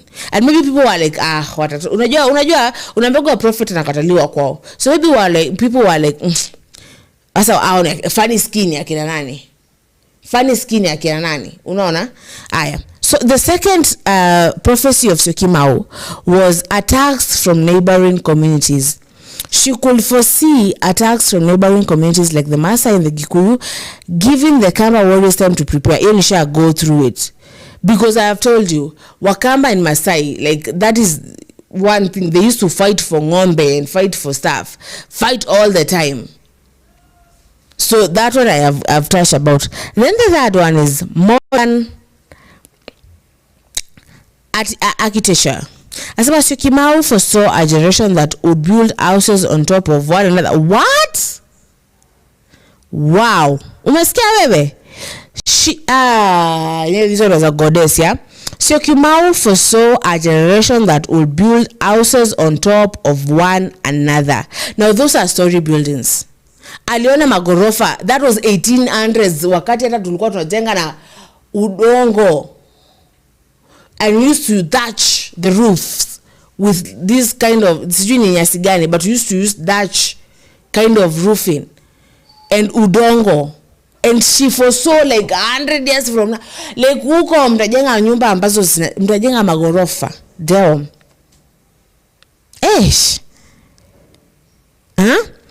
Which is interpreted as the construction of apartments and skyscrapers. She also mentioned that this generation would behave strangely, disrespect traditions and not fear taboos. And that is true.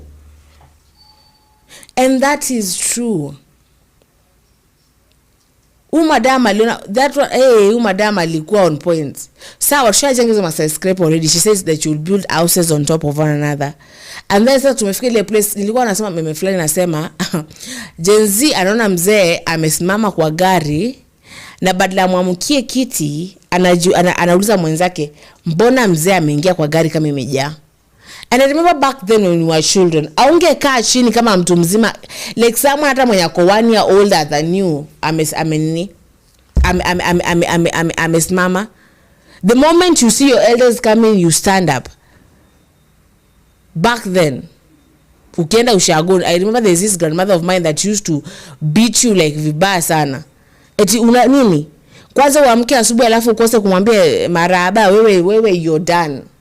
Wewe hata usikule kwa hii nyumba. Wewe hataenda kabisa, like potea, because you are an abomination.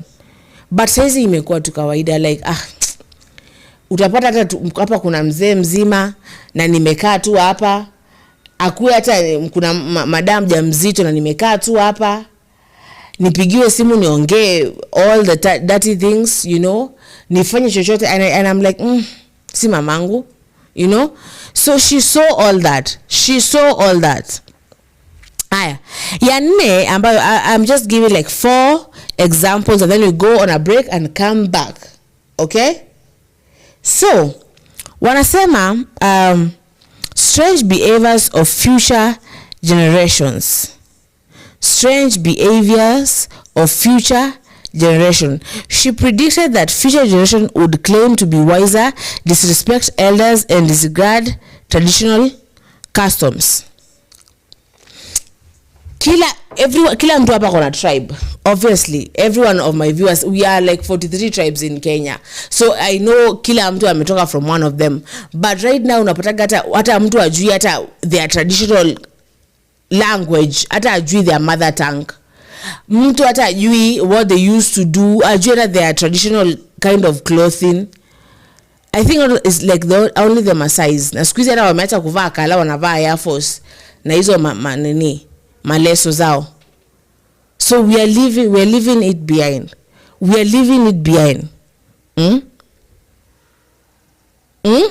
It is not good. Okay. So, when we come back, I wanted to discuss Prophetess Syokimau legacies and how they influence modern Kenyan society. Sawa? So we shall go on a small break, and when I come back I will read your comments, and then tutajua hizi prophecies zake zenye aliprophesy saizi that will affect aje kama a country, kama a Kenyan people. How will it affect us? Thank you. We are going on a break and then we're going to come back.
Like munapiga hii kitu yani hadi nina feel like ni kama nywele inasimama ama ishasimama ni kama check. Unajua like hii kitu, let me tell you the truth, inaingia yani the way you finger that guitar na feel like ni kama inaingia hadi huku ndani. Please can you tell us how you manage to play that instrument? You know, like many people do say that guitar is not a joke. Mtazamaji, have you ever touched guitar? There's a guitarist here mwenye yani anaicheza as if he's not even seeing where the wires are, where the strings are. Anacheza tu. Bro, come up with your small story, at least ufanye mtu mwenye anakuwatch huko ajue how you came up with the idea and how you managed to play a guitar. Kamera yako ndio ile huko mwisho. Yeah, mimi nikiwa mtoto kuna kifaa fulani tulikuwa tumetengeneza kama gitaa, lakini ilikuwa na waya moja. Katika hiyo hali tukawa tunakuwa wakubwa, lakini kwa familia yetu pale ni Wakristo. So ikawa vile vyombo vya kanisa vilikuwa vinahifadhiwa kwa nyumba yetu. So na mimi nilikuwa na ukarabati mwingi sana. Mara nene nashika kile chombo kama ni gitaa ninakata, kama ni keyboard nachokora. Lakini sasa nilifanikiwa zaidi kwanza kupiga touches fulani kwa gitaa. Muda ulivyoendelea kusonga, kakangu mkubwa yeye alikuwa anacheza kichombo, so nikamwambia nipe notes kidogo, nikaanza hivyo, nikapiga tu 1 2 3 hivyo. Baadaye nikachipata tu hii kitu imeingia kwa akili. So hizi vidole ziko connected na akili. Hizi vidole, ukiona mtu anachanganya vidole ziko connected na akili. Hii ni computer. In short, hivyo ndio nilipata nikicheza ama nikipurunga hiki chombo katika hiyo hali. You said that you come from a Christian family. Yeah. Okay. Yeah. And does it mean that your dad never allowed you to touch that instrument because your dad can interpret the instrument as a secular instrument? Si vile, lakini mama, kakangu walikuwa wananiruhusu tu nicheze tu, sababu walianza kugundua kwamba nimeanza kuwa na touches ambazo si za kawaida. Hivyo nikapewa ruhusa, nikapewa time, nikanunuliwa hata gitaa mwenyewe, na nikawa nalala na hicho gitaa pale kwenye chumba cha kulala. Hivyo sasa wazazi wangu wote waliniruhusu niingie kwa hii sekta bila kunipea instruction kwamba naweza ingia kwa sehemu fulani na niache sehemu fulani. Before mimi kuingia kwa industry ya music, wazazi walinipea time ya kutosha na waliridhika tu. Hawakuniambia sababu sasa nilikuwa nacheza kanisani, sasa sisi cheza secular, kitu kama hiyo. Yeah. Wajua, sometimes our parents do take us for granted when it comes to talent. Bro, let me ask you, do you think like if your parents could do it early enough, or kama wangefanya nini, wangechelewa kiasi? Kwanza achana mambo ya kuchelewa kiasi, but wange kusupport mapema kidogo, which great achievements zenye ungekuwa umeachieve sahi.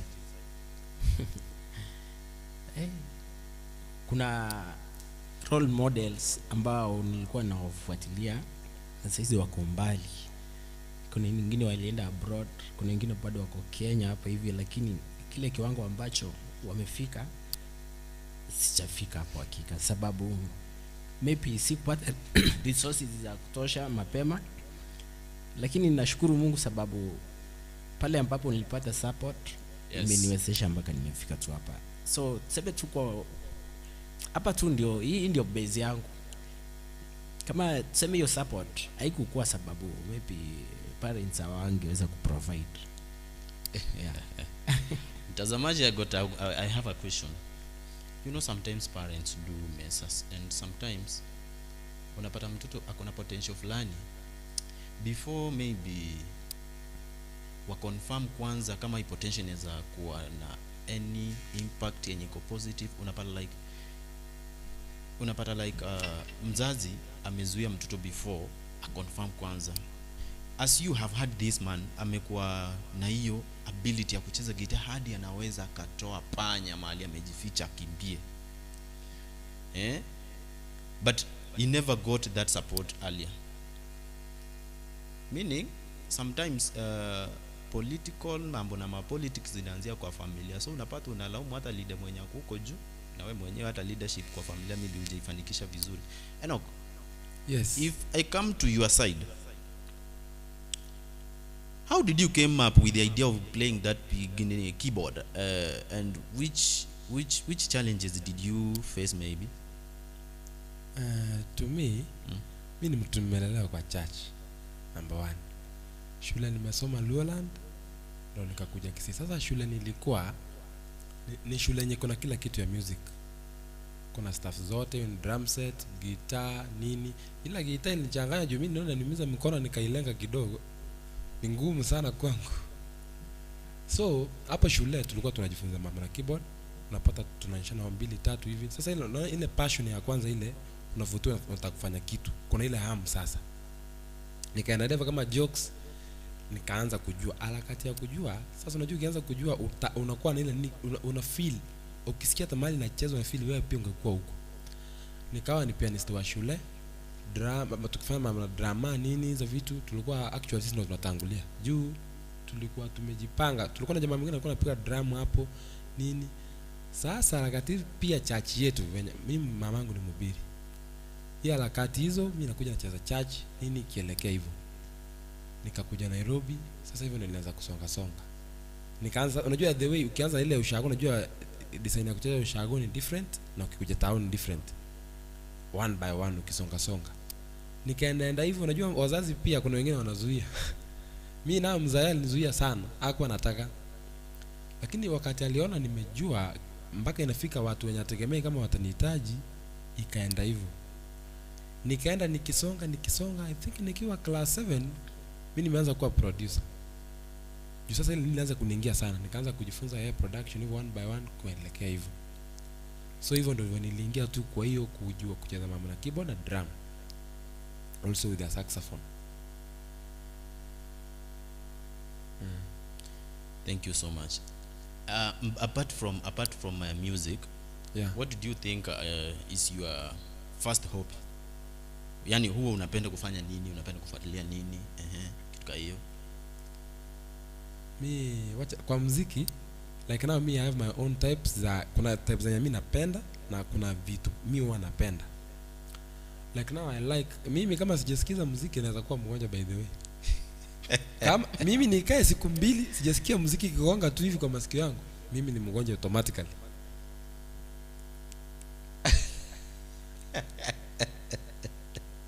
Mtazamaji, wewe ni nini ukikosa kufanya unaweza kosa kuwa na mood mzuri?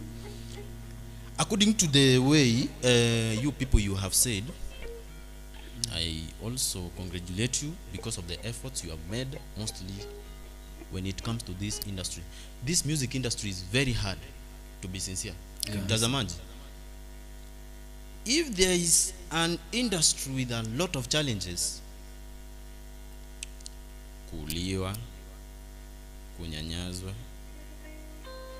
kunyimwa na kufanya na kupata hata magonjwa in music industry, every sort of challenge yenye okay, any kind of challenge yenye you believe like iko kwa in fact yenye kwa hapa duniani, trust me, music industry, when you see a musician before you, please give that person a respect. Na ukiona ako healthy, ana mambo na mtu nini, give that person respect. And in fact, let me tell you the truth, a brain power ama the ability of any musician, niseme nini, to cut a long story short, brain power, yani the ability of the brain to sustain difficulties and perseverance ya msanii huwezi linganisha na mtu yeyote. And truly we need to support these musicians. My friends, I have got a question. Yeah. In our country, unajua kuna vile ulijiintroduce hadi ukasema hii Kenya. Yeah. Hii Kenya tuko na leadership. Yes. Ama ni nini by the ilifanya ukasema hii Kenya? Unajua kuna vile uliisema hadi nikasema what is the point?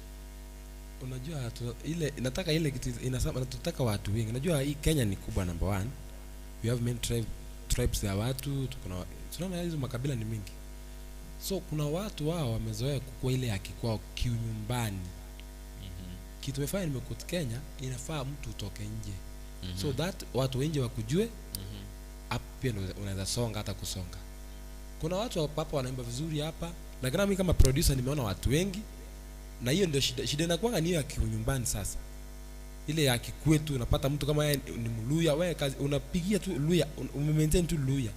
Huku nje utaki kusonga na Luya unapendwa. Why can't you utoka tu nje once? So sasa tunataka kudili na Kenya, tukitoka Kenya tunaenda East Africa na kwenda huko mainje. so that ndo upate, ndo maana wasanii wengi unapata mtu kutoka Tanzania amewika Tanzania yote mpaka US juu amejimenta sasa. Yeye mwenyewe amezoea kujitoa nje, ile kumaintain kutoka nje. Sasa si ile ya kinyumbani kwao ati maintain tuseme Tanzania. Ukijulikana Kenya kutoka nje ni rahisi, ukijulikana Kenya yote kutoka nje ni rahisi sana. Ukijulikana kutoka Kenya huku nje ni rahisi. Hilo ni swali la baadaye. Ukijulikana kutoka ndo nina strain macho, sijui mtanisamea, sijui nitumie glasses zangu. Thank you. I don't know the way I look, but You're looking good. thank you. Bro, Yes. ukijulikana Kenya Kutoka nje ushaenda. hivyo tu imeenda. Let me ask you a very simple question. Yeah. Is Kenya a political is Kenya politically strong to support this music industry yenye mostly inakuanga challenging kwa wasanii wengi? It's true, kwa maana nikuambie kitu moja. In YouTube, tuseme sasa YouTube, ukitaka kujua si mtu kwa YouTube, kuna YouTube channel yako, account yako, ukitaka si inakuonyesha watu wamewatch ma countries hivi. Ukiangalia wasanii wengi wa nje za nje, hata kama ni Tanzania tu, niseme example Diamond. Unapata mtu amepiga Diamond amepiga kama kwa Tanzania, lakini Kenya imetrend, Kenya imeitoa challenges. Like na ana good example I can give you. Kuna wa Uganda. Unajua Uganda wamesupportiwa na Wakenya sana. Kwa nini? Hapa ndio wakisiwa kwa ndani. Juu Uganda ni Kisi, hiyo language inaendana hivi. Kuna kitu Uganda you can just sing. Kuna huyu msanii anaitwa Cresto someone. Yes. Cresto huyu ngoma jamaa ametrend kama kimcheza tu. Juu wa Kenya au sasa wakisi.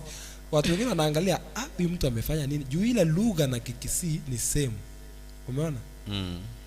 Sasa hiyo kitu inakuwa funny. Watu wakisi wanaita kitu kama funny, Wakenya wenzetu sasa wanaangalia wakisi wanafanya nini? Wanaanza nao kufuatilia hiyo kitu, sasa inawa nice. Kenya ina support nchi gani? Mtu wa nchi nyingine. Sasa which means mkisi pia ukifanya kitu nzuri, wa Uganda wanaweza kufanya nini? Kusupport.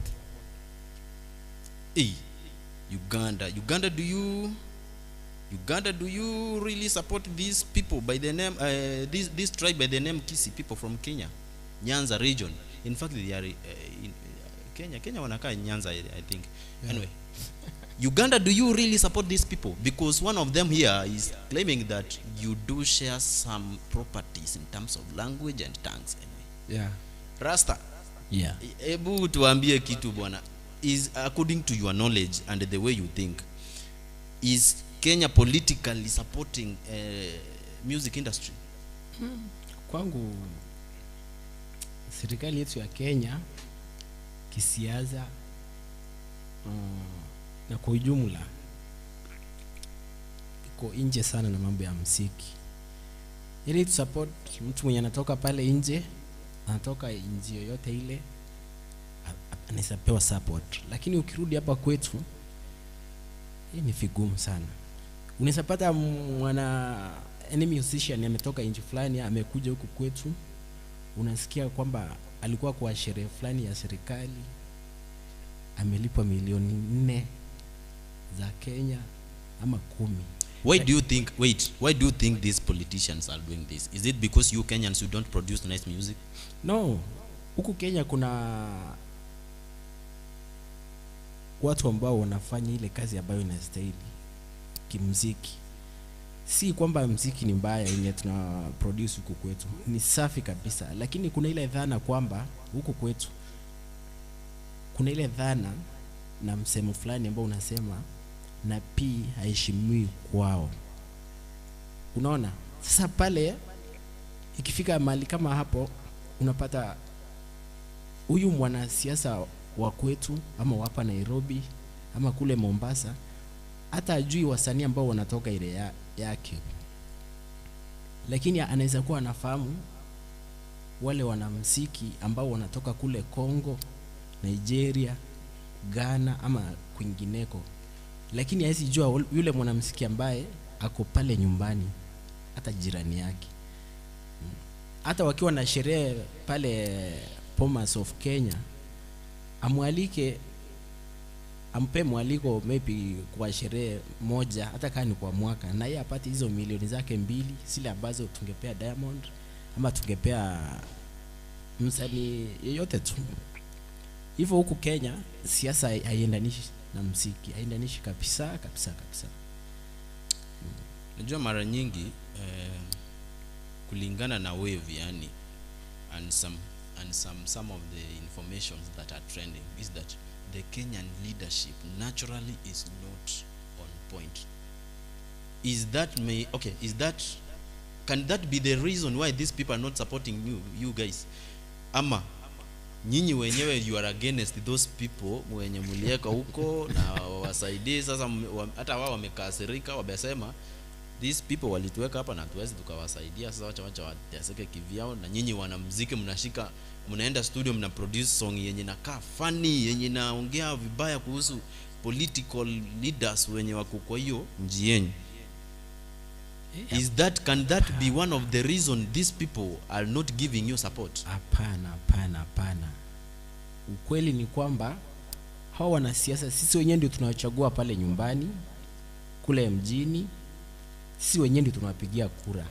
Lakini ikifika mambo ya music, comedy na ile dhana yoyote kwamba inakuja kwamba hawapendi muziki, inaingilia hapo sasa. Hao tunawasupport vizuri sana, lakini ikifika hapo mahali pa support mwanamuziki, tujenge uchumi wa nchi, hakuna kitu inaingiliana hapo. Sisi tunawapenda sana, lakini ikifika hapo mambo ya usanii,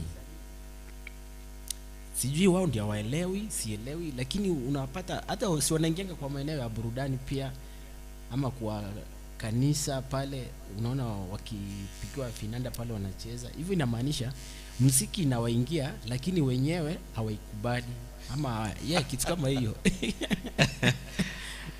Do you have any leader maybe in your government mwenye anajaribu kusupport this music industry? Sema kweli hapo, hilo swali ni ngumu kujibu. Manake utasikia mheshimiwa fulani kutoka eneo fulani ameenda huko kwao, amenunulia watu masoda na mikati, lakini akasahau yule mwanamuziki ambaye alipepa chombo fulani kwenda kumburudisha. Labda atampea hela kidogo kama 2,000 ama 500 lakini hata hawezi jua hii muziki yenye ameimbiwa hapo imechukua muda gani kutengenezwa pale jikoni mpaka ikafika kwa studio. Do you believe in Kenyan politics right now, you people? You as musicians, do you believe in Kenyan politics? Wezi amini siasa za Kenya. Hakuna siku hata moja. Unajua siasa ya Kenya. In fact, that is the question of the day. Do you believe in Kenyan politics?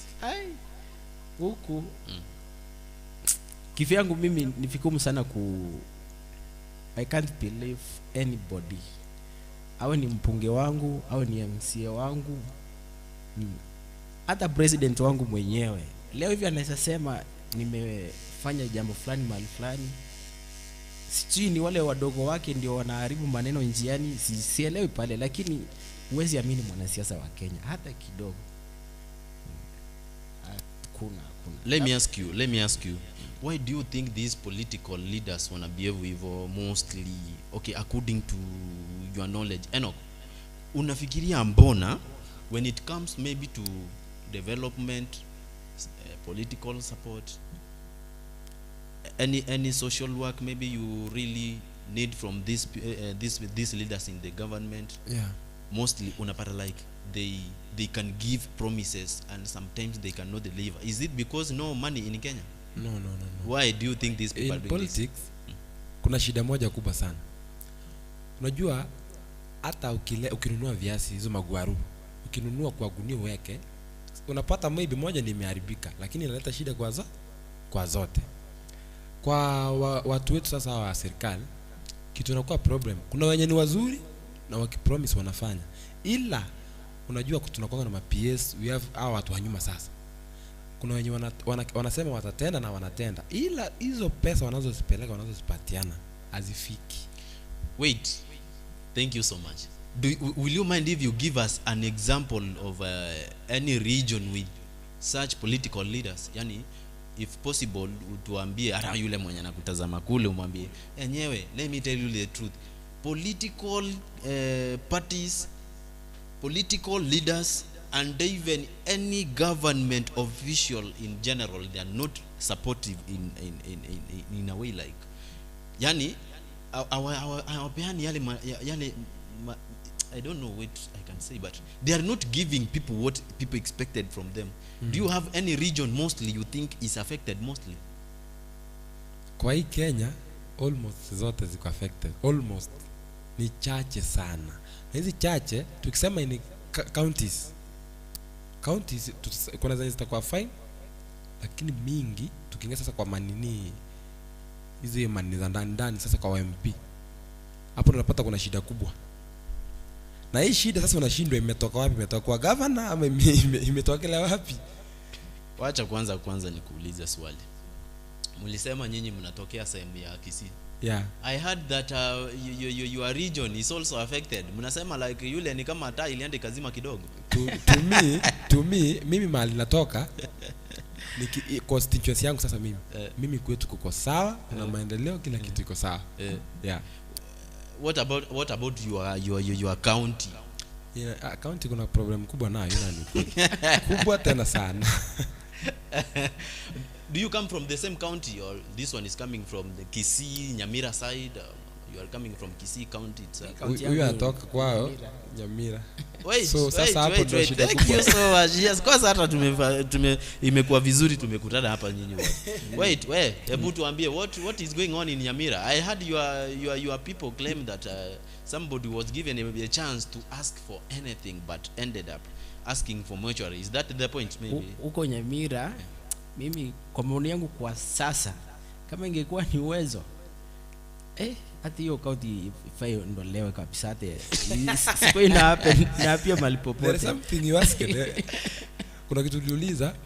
Sasa wacha nijibu hiyo kitu kwa ujumla. Hiyo ni kwa muziki juu sasa kwa kutoka muziki kwa kila kitu mpaka serikali. We have one problem. Unapata mimi ni Enoch, ndio? Na wewe ni wewe. Huyu ni Makanta. Sisi watu kila mtu kuna kitu anapenda. That's why unapata kuna mwanamke anapenda kuvaa long, ana maintain. Kuna mtu anapenda kula sukuma ali nyama. Kwa nini? Anapenda hivyo, kuna nyatumia. So like now ile swali uliuliza ya kwanza, mbona hawatu support? Hapo utapata gavana wangu anapenda reggae na mimi naimba rumba. Atanisupportiaje na anapenda reggae? You can see in the first problem. Kitu kingine ya pili, unapata huyu mtu simama amependa hiyo. Watu unapata sasa hiyo maybe ni county yake, watu wanakupenda wewe. Muziki zako unacheza maybe ni benga, wanakupenda. Yeye anapenda kitu different. That's why unapata in Nyamira county, Kisii county ama Narok county, mtu ana Prince anatolewa Lowland aletwa Narok. Unaweza niambia ati hakuna msanii mkubwa Narok? Wako. Hakuna msanii Narok anapenda? Na imagine cha kushangaza, Inda anakuja kuimba au wa Masai, hakuna kitu wanasikia, ni muziki tu bumbu. Ni kama tucheza tu muziki bila kuimba. Hiyo ndio same. Hiyo ni first problem in our government. Zote in the first problem. Juu unapata mtu anapenda kitu yake, wewe unapenda chako, kila mtu kuna kitu anapenda. Hiyo ndio shida ya kwanza. So ikifika kwa muziki ndio maana tusupportivi. Tukikuja kwa maendeleo pia unapata hata huyu governor tulimchagua ama huyu MP tulimchagua. Huyu governor maybe kuna constituencies zenye apendi. So maendeleo kuenda huko inaleta shida. Mtaona huyu ni mbaya upate governor ndio shida. Na kuna yenye anapatiana mudhani governor ndio mbaya, kumbe wewe MP ndio ni mbaya. Na kwa wanamuziki ndio utapata kuna pesa inatolewa kwa wanamuziki. Hiyo pesa inakuja vizuri. Lakini ikifika kwa kugawa inaselektiwa venye unajulikana. Hiyo pesa inaenda venye unajulikana. Enakubi anaimbanga hivi wakisi wanamjua enakubi ni basi wewe utapewa. Lakini zinaishia huku juu. Let me ask you, vile niliuliza huyu ndugu yangu, yeye alisema okay, nilimuuliza do you believe in politics, akakataa, akasema hapana, watu hapana. Sometimes what about you, do you believe in politics? Politics I believe, yeah. Okay, if you believe in politics, okay, have you seen any positive impulse from this political maybe life you are living in Kenya? unajua ina depend kila mtu kitu anafanya na kitu wewe una like now tuseme of course kuna mali tunanyanyaswa sikatai, ila sasa hapo kwa kunyanyaswa unafanya wewe ujiweke chini upige hesabu.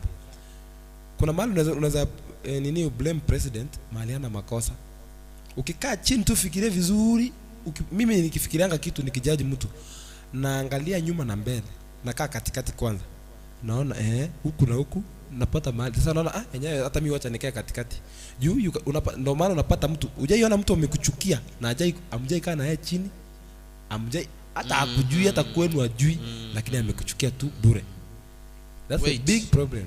Wait bro, unajua kuna vile unanichanganya kidogo lakini haina neno. Unaweza nipatia any political leader hapa Kenya mwenye amewahi kufurahisha na support yenye amepeana, ikwe watu wa muziki, ikwe mtu, yani ikwe watu wa sijui ni assembly na gani na mkaridhika. Another thing, why do you think in many regions watu wana complain? Ni unataka kuniambia eti hawa watu wote hawajakaa chini wajifikirie vizuri wajue like hapa kuna shida mani? Ama maybe ni mbinu zimekosa za kukimbilia? Mbona unadhani watu wengi wanalia? Unajua that's why we hapo nini opposition, watu wako opposition wanafanya nini? Tuko na watu aina mbili. Utapata like now umesema kuna mtu watu wana complain wengi, si ndio? Huyu mtu number 1 kaa chini ufikiri. Uwezi niambia kwa watu wote hakuna wenye anasaidia? Wapo wenye anasaidia. Ndio maana nikakwambia kila mtu akona chenye anapenda. That's why hata tukichagua huyu mtu umechagua mtu ndio huyu. Yes. Governor anasema yule mwingine alitoka hapa, anatoka sijui ni place fulani hiyo constituency, maybe kuna wanaendana na yeye vizuri, lakini kuna watu huko kwa hiyo constituency walimpigia kura na wanampenda. Unaona? Wenyewe umejaribu kujitetea lakini kuna vile mimi sijaridhika. Let me tell you the truth. Kuna vile mimi sijaridhika. Let me ask you. Yeah. In our country we have been seeing everywhere social media platforms. Watu wana complain mostly about the above government. What can you say? Do you think like hapa nje mambo ni rahisi hivi? Whereby unajua, let me tell you the truth. Ukiona mtu fulani amelia, mwingine amelia na mwingine amelia mahali, bro, hapo kuna shida. But upata mmoja akilia, mkiangalia muone yenyewe reason ya kulia haipo, hapo labda ndio mnaweza sema mtu ni yako na shida, ajifikiria songe mbele. Sasa hapo but unapata watu wenye wanalia ni wengi. Let me wait. Unataka unikata ndio ni win, but mimi sitaki. Nataka kwanza unisikize. Yes. Upande wa the national government. Sawa? Yeah. Kwanza kuna karuma fulani nilisikia mahali, na by the way niliona picha fulani zenye zinakaa funny kama nini, kwa mfano kubadilisha pesa. Yeah. Sijaiona na macho yangu, maybe sijui kama ni photoshopping wa Kenya. Unajua Kenya hakuna kitu wameshindwa kufanya. Kenya ni watu wenye wanakaa creative in every. Hata ukitafuta mtu mwenye anakufanana Kenya huwezi kosa. So sijui kama ni photoshopping wamefanya kuhusiana hizo pesa ama ni nini. Do you think kubadilisha pesa, unajua alibadilisha na miaka hata 4 ijaisha. Tangu wabadilishe zile pesa miaka ngapi imesha hivi? Kwa kutoka 2019 hapo hivyo. Like 5 years. Ni 5 years. Why do you think what do you think why are they doing this? Because when it comes to development, changing money will never bring any impact to development. To me kwa leaders. Another thing, kama ni ufisadi maybe imejaa, na maybe wale watu wa shortcut wamejana wamepata mbinu, pia kuna mbinu ya kubadilisha hiyo. Yeah. Mbali na kubadilisha pesa. My question is to you people. Why do you think this Kenyan government and the leaders in general are trying to come up with this program ya kubadilisha pesa vile maybe wanajisikia, na maybe bila hata kuhusisha watu? Unajua hii Kenya ni ya watu. Yeah. Si ya wale watu wenye wamechaguliwa huko juu. Unaona? Do you think kubadilisha pesa inaweza leta mabadiliko Kenya mzima? Haiwezi. ndugu, kubadilisha pesa inaweza leta matumaini Kenya mzima. Eti sasa watu hawatalia njaa, watu hawatalia pesa sijui ni za shule fulani zinafaa kujengwa, CDF sijui nini. Unaweza kosoa nini? Unaweza kosoa nini our leaders? Kwa pesa mimi kitu naweza nikikaa chini kufikiria, maybe kwao kuna watu wanataka historia ibaki. Hata na mimi pia kutoka kwetu pesa ile kwa picha yangu. That's the only big problem. The biggest one. Kama kuna uwezekano watu waache kuweka watu tuanze kuweka minyama. Tukue basi miaka 5 ikiisha venye sasa imeisha wataka kubadilisha. Tuchukue tuweka hata pusi. That's what we just do. Another thing, sitaki pia to exhaust hiyo sehemu, but ninataka hata Wakenya wenyewe wanatutazama wajue. Yeah. Wait, you Kenyans kwa wenye mnatuwatch saa hii, mbona mnafikiria serikali inatubadilisha pesa? Mbona? Andika hata kwa comment section, tutaisoma hapa to discuss. But why do you think these people are doing this? And wamefanya yes. What do you think wanaenda kuachieve? Another thing, ni nchi gani mlisikia imebadilisha pesa mara mingi na hata economy kapanda? Niwaulize. Yeah. Tuko na developed countries. Yeah. Unaona? Kuna one end of these developed countries wenye wamebadilisha pesa hivi sana na maybe wameendelea kimeendeleo. Maybe upata hata Kenya wanafuata kama mfano. Hamna, ndo maana nikasema kubadilisha pesa si eti imepunguza nini uchumi ya nini maybe Kenya. Hakuna effect yoyote. Mimi nikiangalia vizuri ni watu wanataka tu historia ibaki. Ni historia tu kwao. Mimi ndio kitu naona. Juu ni kama wewe unaona billboard. Ni kama uweke billboard kwa town center. Si ni picha yako. Ikae miaka 10. Si kuna mwingine anatamani pia yako itoka yake. Anataka ajulika watu wamuone. Yaani ni ile historia tu ibaki. Wewe sasa kama raia wa Kenya unaweza sema nini kuhusiana? Juu hata mimi ningekuwa ni president na mimi ningetaka na mimi nibadilishe picha yangu na mimi kaa hapo ibaki historia. Nikuulize swali. Yeah. Kwani mtu huwezi enda mahali ujenge kitu ama ufanye kitu fulani yenye inaka tangible, in fact yenye inaka developmentally beneficial and even advantageous to anybody, yani to that area yenye maybe unaweza amua kuenda kufanya hiyo maendeleo? Does it mean your legacy cannot be seen? No. Let me give you an example. Yeah. Some of the leaders do something even in their constituencies for their own memory. Yeah. And I'm very sure some of them for those who are willing totally to help people, unaweza enda mahali upate hata ka ishara fulani kenye kana ashiria kwamba huyu mtu alifanya kazi hapa, huyu mtu alifanya kazi hapa. Sasa from your let me give you an example.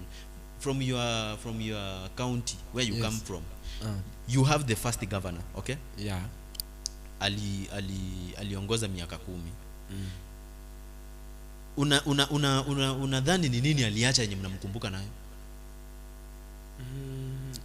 Unajua sasa hapo kitu inakuwa ni kucompare. You compare sasa na kitambo. Ni kama useme wakati Jomo Kenyatta alikuwa president, ucompare na wakati Kibaki alikuwa. Ni wapi unaona maisha ilikuwa vizuri? Ama Moi unasema unakumbuka Moi alileta maendeleo fulani. Unajua sasa kama mimi personally kulingana from the look of things ninaweza sema mtu kama president wetu hapa ameacha legacy yenye haiwezi saulika aje. Majenzi waliwahi strike. Umewahi sikia kitu kama majenzi wa strike? Meaning ameacha historia. Yeah. Si ameacha historia. Majenzi waliwahi strike. Majenzi wengine walikufa. Okay, si kupenda kwake but maybe huwezi jua kati yao wa officials wake hapo katikati. Unaona? Yeah. Sasa ninataka niwapatie challenge. In case nikiwaambia like sasa naomba mcheze mziki hapo wenye unajaribu kuongelelea mali hata nchi yenu imefika politically, mnaweza? Of course, kwa muziki you can. Hebu nisikie kwanza.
yani hadi ninasikia like nipate mabawa nipeperuke niende.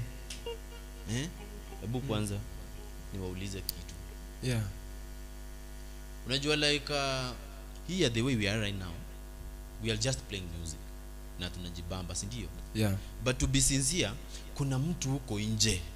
Acha niangalie hii kamera yangu sasa. Niko sure kuna mmoja hapo nje mwenye I enjoy vile tunaenjoy hapa, mwenye amesema like I can't believe in politics anymore. I cannot believe in politics anymore. Nilitamani pia mimi nipate na karaha fulani, at least hata potential yangu ifike mahali, but haukufika.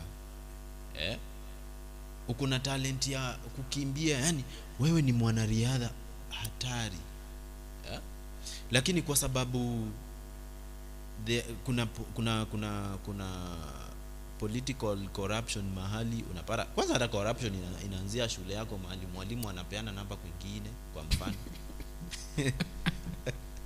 Unakimbia unakimbia unakuwa namba 2. Mkienda finals unatangulia, baadaye unashtukia mwalimu akikwambia like huko proceed. Ama pesa zinatumwa kuja kwa account kwa mfano zi support sports and games kwa mfano, but unapata zenye zinafika ni chache. Wewe mwenye una feel like political leaders and the political society in your country inakufinya. Hebu type ka kitu hapo comment section tuone unasema nini. Wanamuziki wenzangu, hebu kwanza nataka muimbe ka song fulani kamoja kenye kanazungumzia vile maybe leaders they fail totally to deliver what they were expected to deliver.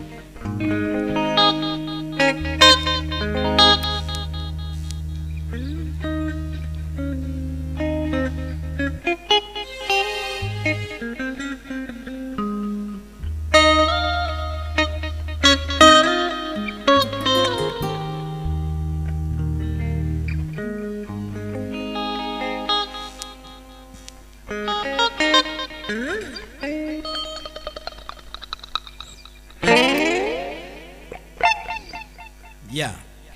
Tumuendelee hapo kipao. Tasikiza. Bila shaka tayari vizuri.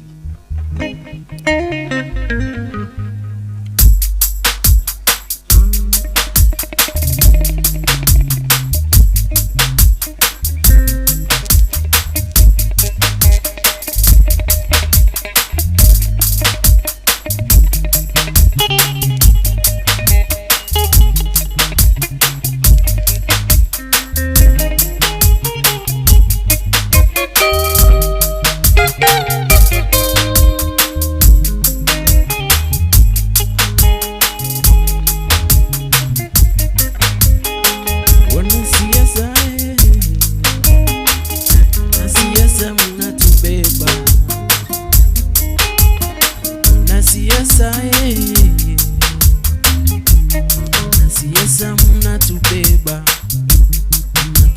ufala, mnatubeba ujinga, mnatubeba ufala, mnatubeba ujinga. Tunawapigia kura, tunawachagua, mnaingia maofisini, mnakula na kijiko kikubwa sana, kikubwa. Mnasahau nyumbani kaka, dada. Mnakula nasi baby, mnakula na throwe, mnabaki mikono mitubu.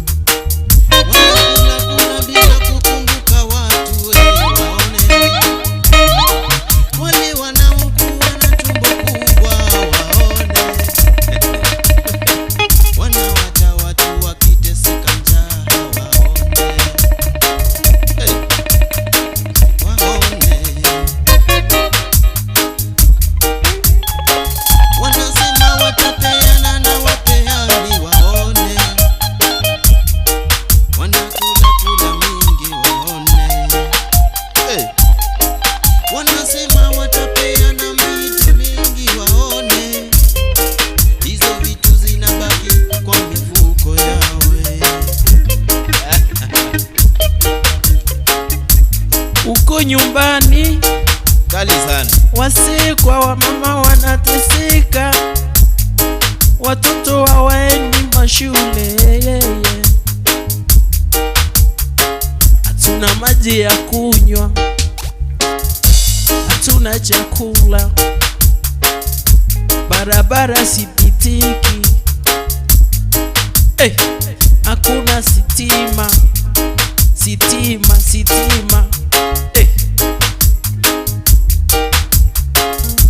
mashule yamebaki magari, majenga kuna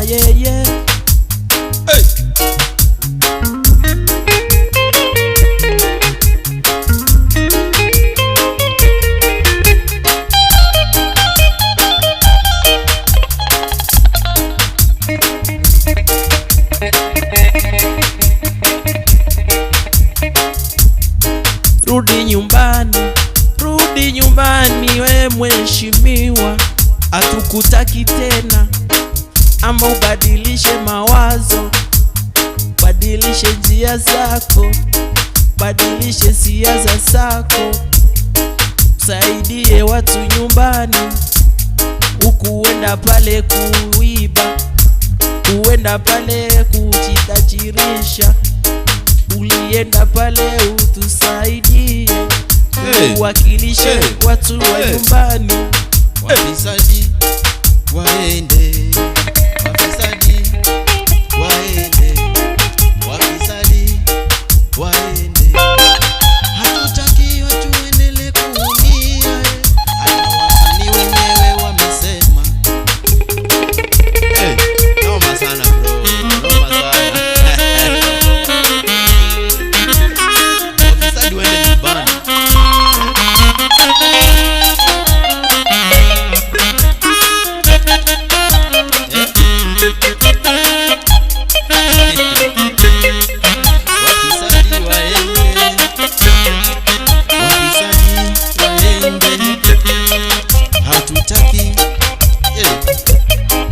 Hatutaki tena wafisadi, wafisadi waende, wafisadi waende.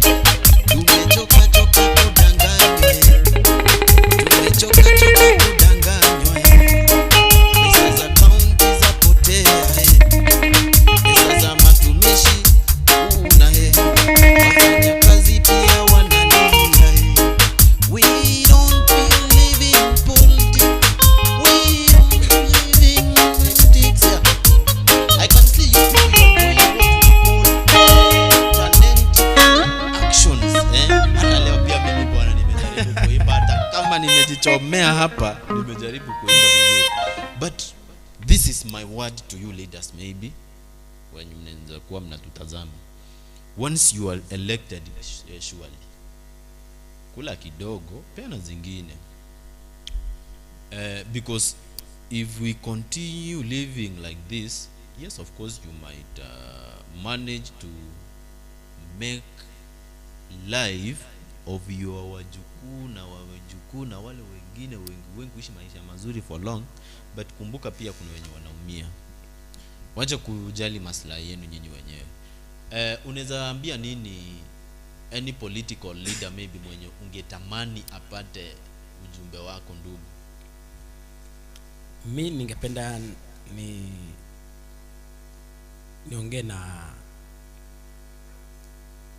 na boss wa county yetu ambaye ni Amos Nyaribo. Wait. Nyaribo ndio Wanyamira Yeah, kitu yenye nilisikia watu wanaimba eti Nyaribo aende. Nyaribo aende. Hebu mwambie kitu. Mimi ningemwambia hivi, kwanza town yetu ya nyumbani nafikiria ndio ya mwisho kwa tukirank mambo ya maendeleo hapa njini. Huko nyumbani utoke mahali unaishi ama unafanya kazi ya usafiri kwenda nyumbani, ufike huko saa 1, duka zote zimefungwa. Hakuna street lights, hakuna stage nzuri, hakuna street back roads whatever. Hakuna maji. Town yenyewe iko disorganized. pesa siko. Mheshimiwa, mimi ningependa kukuongelesha kwamba hujatendea watu wa Nyamira haki. Sijui ulienda kujinufaisha ama ulienda kunufaisha watu wa nyumbani ukasahau kwamba tauni yetu pia inahitaji maendeleo. Fanya jambo, ama siku zako zinaelekea kuisha. Huenda hautakuwa impeached, lakini watu wa Nyamira hawatakukumbuka kwa mazuri, watakukumbuka kwa mabaya. Tauni yetu inakaa kama shopping center ya huko Risafu, huko ndani. Fanya something. Kama hauta make, mwenye atakuja next, mwenye atujui ni nani, bila shaka watu washa angalia, wameona hapo umefanya kazi mbi. Na MP wetu wa nyumbani ambaye ni Mogaka amejaribu awezavyo, pia sukume socks juu kidogo, angalie kila watu ya huko nyumbani. Ma MCAs mfanye kazi pale mashinani, tuwe na barabara, at least tukae vizuri kidogo. Kwa sasa ni hayo tu, tauni yetu yenyewe haipendezi. Woi Nyaribo woi. Before tumalizie, woi Nyaribo woi. Nyaribo woi. Woi Nyaribo sasa sikia tu vile kijana amelia tu yani. Na amelia tu live kwa mtandao vile yani kwao Nyamira wanaumia. Amesema like the only hometown inakaa shopping center ya kijiji. Oi Nyaribo. Nyaribo. Wakati alipatiwa nafasi ya kuomba chochote alikuwa anataka na rais, alisema nini? Alikuwa anataka nini? Anaomba sijui mali watoto wanapatiliwa, anaomba sijui ni moja. Yaani anaomba sijui mpaka nifikiria alikuwa amebakisha kidogo aombe lunch. Vitu zile ambazo asifai kabisa. Hata angeomba tupewe hata kama ni barabara yenye inaunganisha tauni yetu na Kisii. Wait, yeah. Umesema aliomba mahali watoto wanafanya nini? Wanapatiliwa hapo hatujui. Watoto wanapatiliwa ni wapi? Mahali watoto wanapatiwa. Oi Nyaribo, usikia vile kijana amelia manze. Political leaders provide these people what they deserve. Stop being arrogant.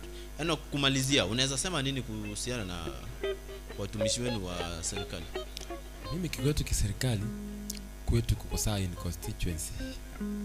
Iko sawa, barabara ziko safi, mheshimiwa amefanya kazi. Hiyo nayo hiyo simblame.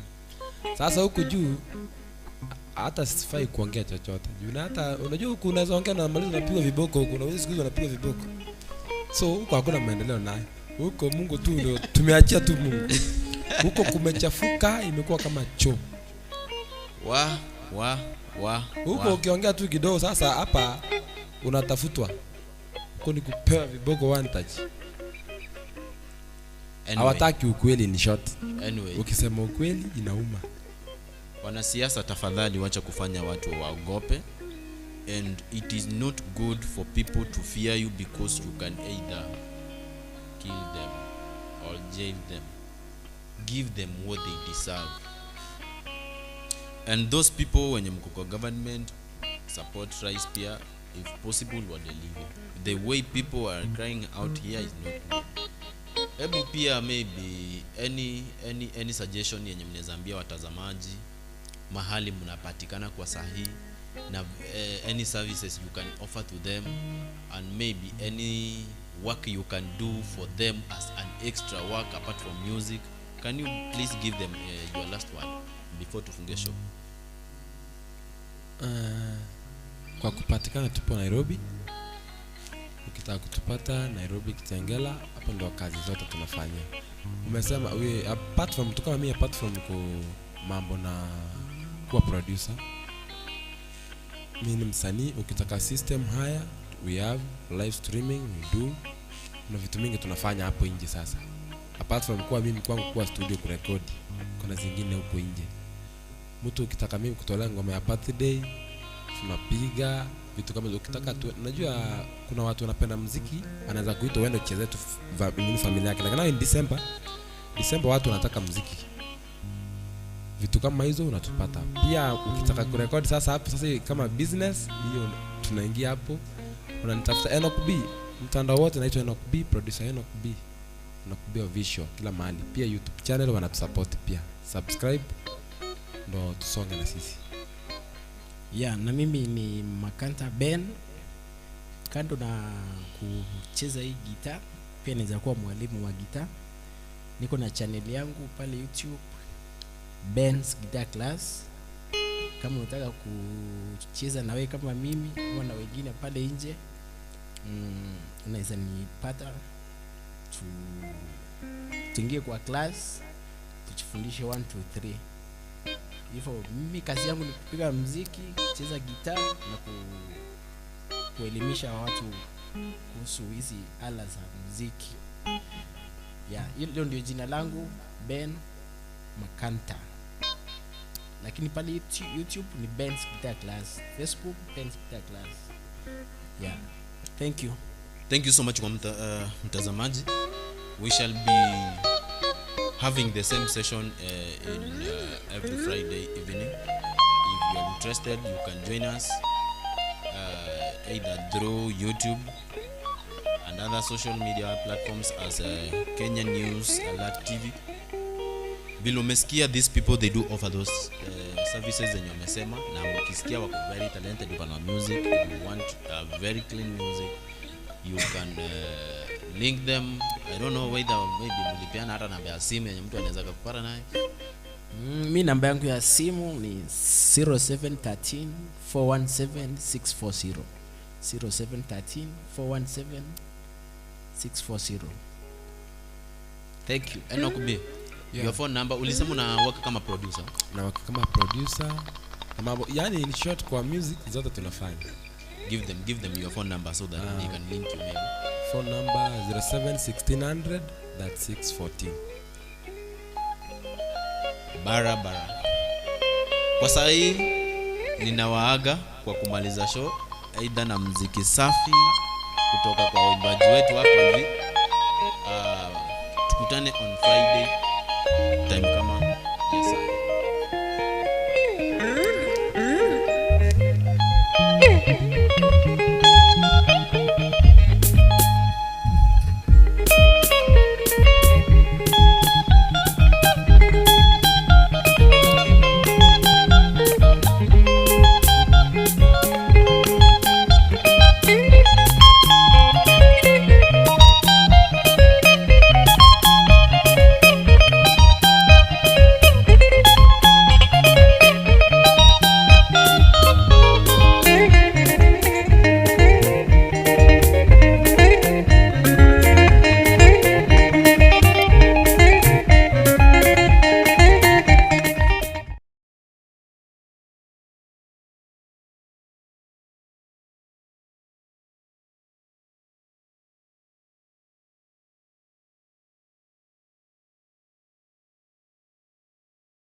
Hello, good morning. This is Kenya News Alerts and this is Morning Tea Show with your host House of Zulfa. Alafu leo niwaletea mgeni.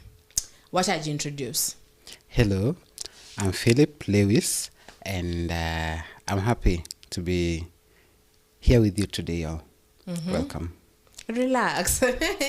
Just relax, yeah? Yeah. So Lewis, Yes. tuambie. Umesema aje Lewis? Yeah. Yeah. So Lewis, tell us about you kidogo. Okay. I'm a Christian.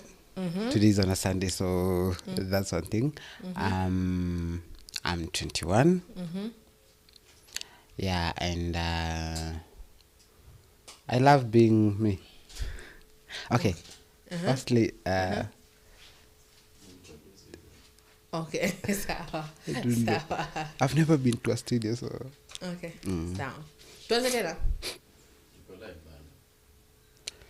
Okay, so but today you're welcome here thank you. It's my at K.N.A pleasure. News Alert TV. So today we're going to talk about the conflicts. Kuna kitu ambayo inajulikana mpaka mtoto akizaliwa leo atakuwa anajua. Sawa? It is the political issue, you know, between the Luo and the Kikuyus. You know, sio unajua hiyo kitu ambayo ilifanyika pia 07 tukapigana sana. I don't know kama si watu wa other tribes who are fighting ama just only these two tribes that were fighting, you know. What do you think about that? Why is it that everything that is political lazima ikuwe about the Luo and the Gikuyus? Okay, since independence, those two tribes are like they have been on a clash. It's like we have our own titans and Olympians in Kenya. Fighting. Yeah, they're always fighting. But one thing about our fighting is that this never end. Because I remember my history teacher in primary was like, there was this one time Jomo Kenyatta went to Kisumu, and he was thrown stones at. The stones was thrown. Even like the recent one where the former president went to it happened. But this one was different because it is said that, I don't know if it is a conspiracy, I just heard that he ordered that all those men who did that to be circumcised, like by force. And that Now who ordered? the president. The Uhuru ama Jomo No, Kenyatta? the president and Jomo Kenyatta. And I was like, is that even possible? You know, by the way, you know, just risking it, yeah. Even my primary teacher, my social studies then teacher was like, there was the way that now the Raila awongea, it is because something happened to him. I don't know if it's Moi or Jomo Kenyatta ordered the two. I don't know. Okay. But you know, the thing is, there are other tribes. Tuko 42 tribes. 43. 43. Yeah. Because of the Indians now. No, kuna zingine ilitokea. The one from Congo. Yenye ilikujanga huko na ikaishi Mombasa. Yeah. Unaona update sasa. Kumbe your history is good. Yeah. So there are other tribes. We had like 43. Yeah. So tukitoa wawili 41 of Acha Waluo and the Luo and the Gikuyus, yeah. And we are here as Kenyan people, and it's like we have no voice when it comes to political issues. Only these two tribes talking. Mara ndako Mulima, Murima wamesema aje na the lake people wamesema aje. Utasikia eti the eastern people wamesema aje, the Nile, the Masai, the Samburu people wamesema aje. You know, only late tumeanza kusikia. Okay, tumekuwa maybe 3 tribes kidogo because of the president wetu ni sai Ruto ni Mkale, the Kalenjin, you know. So it affects us as a people because they fight, and it's like sisi tumesimama hapo wengine hapo kando, let them talk, you know. Let them talk eti wamesema aje, tunaangalia mlima, tunaangalia maji, you know. And it is there have been a lot of bloodshed because of that. There have been a lot of things happening that are not good for the other tribes. And the question is, why doesn't other tribes now, other people talk about it? Ama want to get involved? Because ukisema, for example, Wakamba ni Kalonzo ni kama tu ako tu up, you know. It's like Raila, Uhuru, babake Jomo Kenyatta and Odinga, Kibaki, Raila. And Moi, Raila. Yeah. But then Raila was from time ya Moi. From time ya Kenyatta. Jomo. Yeah, na babake wronga time ya nini? Yeah. So what do you think about that? That is a question. As a citizen, as another tribe of this As another tribe of this loving country. Of this country, as a people, how, because these political issues, you know, why are there only 2 tribes talking? Why is that? Okay, the reason is because we are told with everything there must be a beginning. So we can imagine that the beginning, in the beginning there were no, those other tribes were not even heard anywhere. No heard anywhere. Unajua ukisema hivyo, kuna mtu kama Masaku.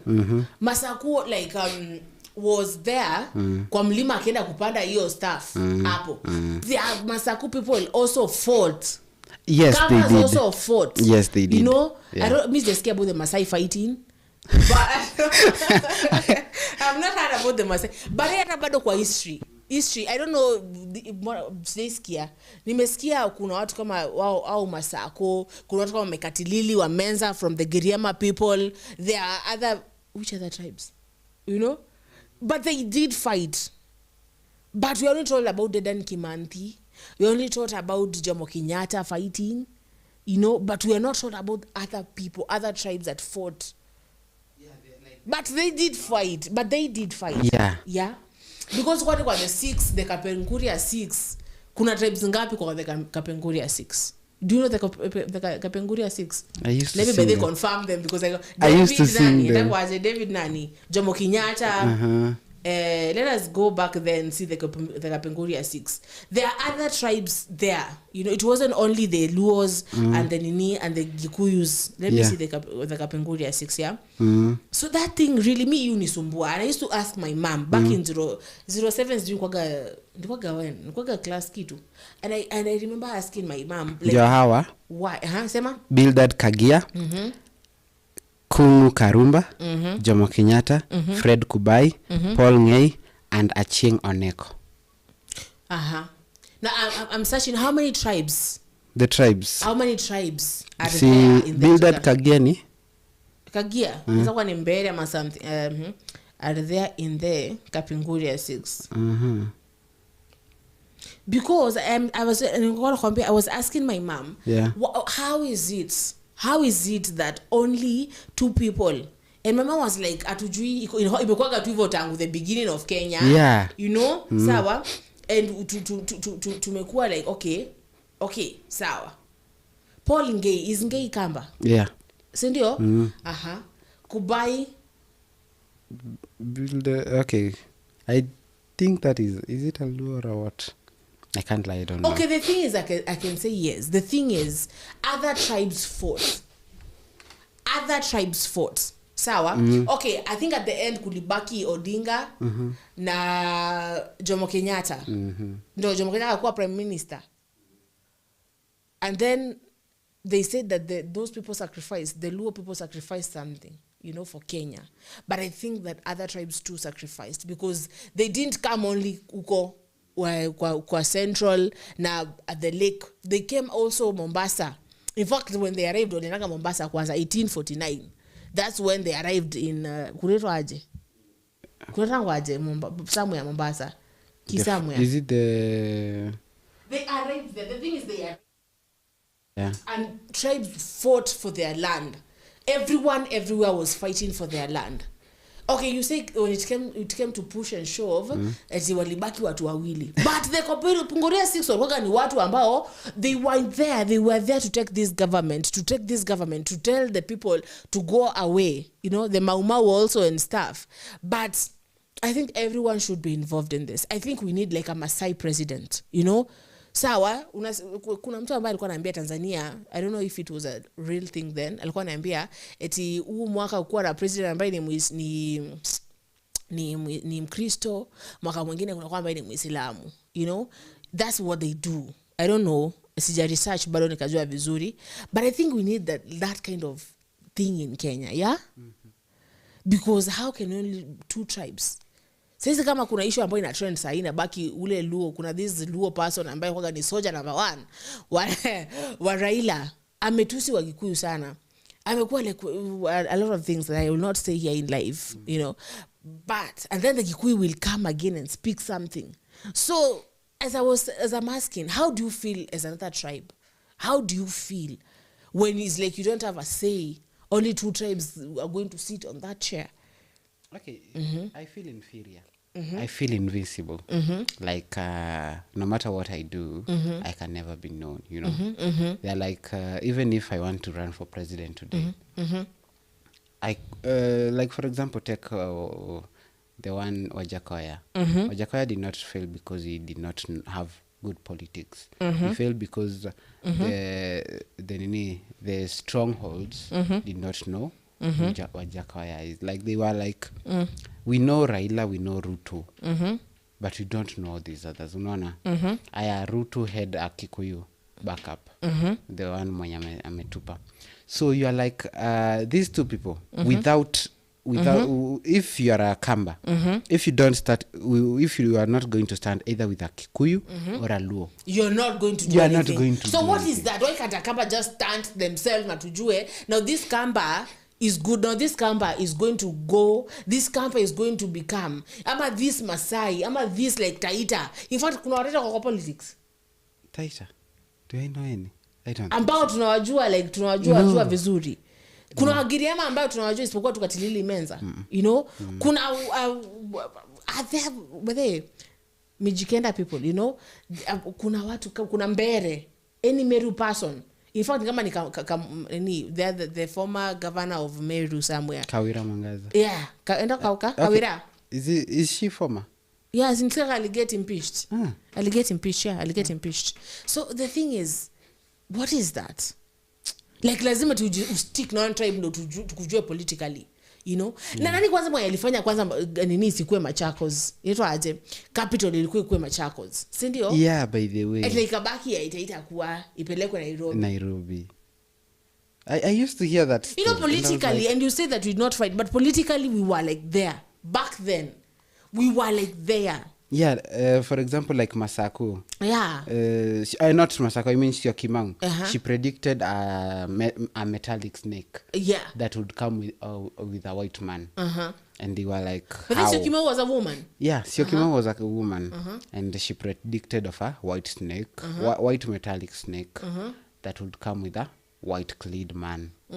So the people were like, what? And then after the white man come the white man, come the snake, which is the tree. The tree, yeah. Yeah, so even like Mekatili or Menza said the same thing. Said something about snakes. I don't know, they didn't, but wow.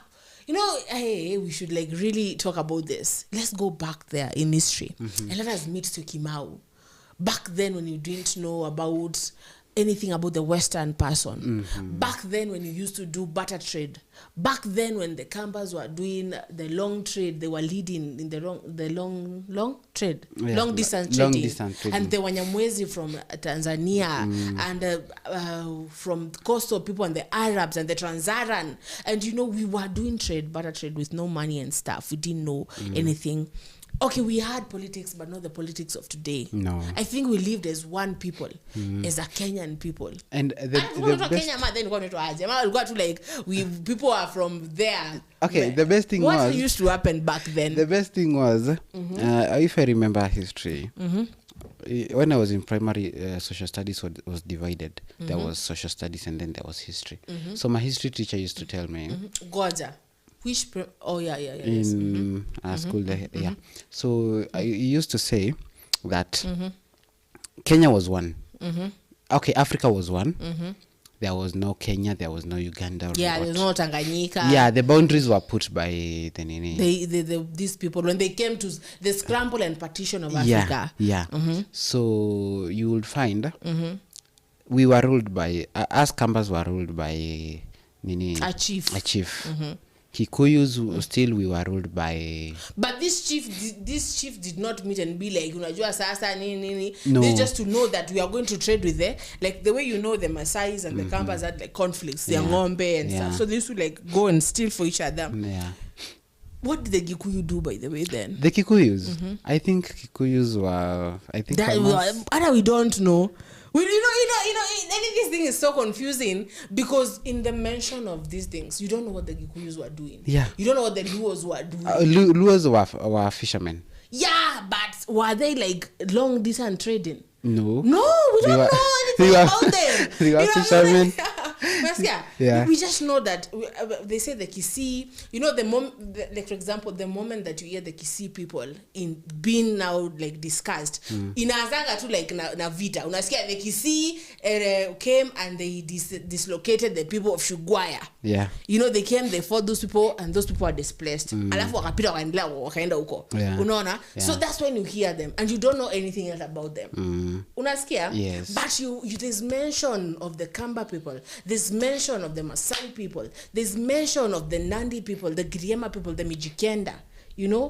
But then I don't know where in history we went, and as a Kenyan people tukafika hapo pata other tribes to go to like hapo to go to hapo.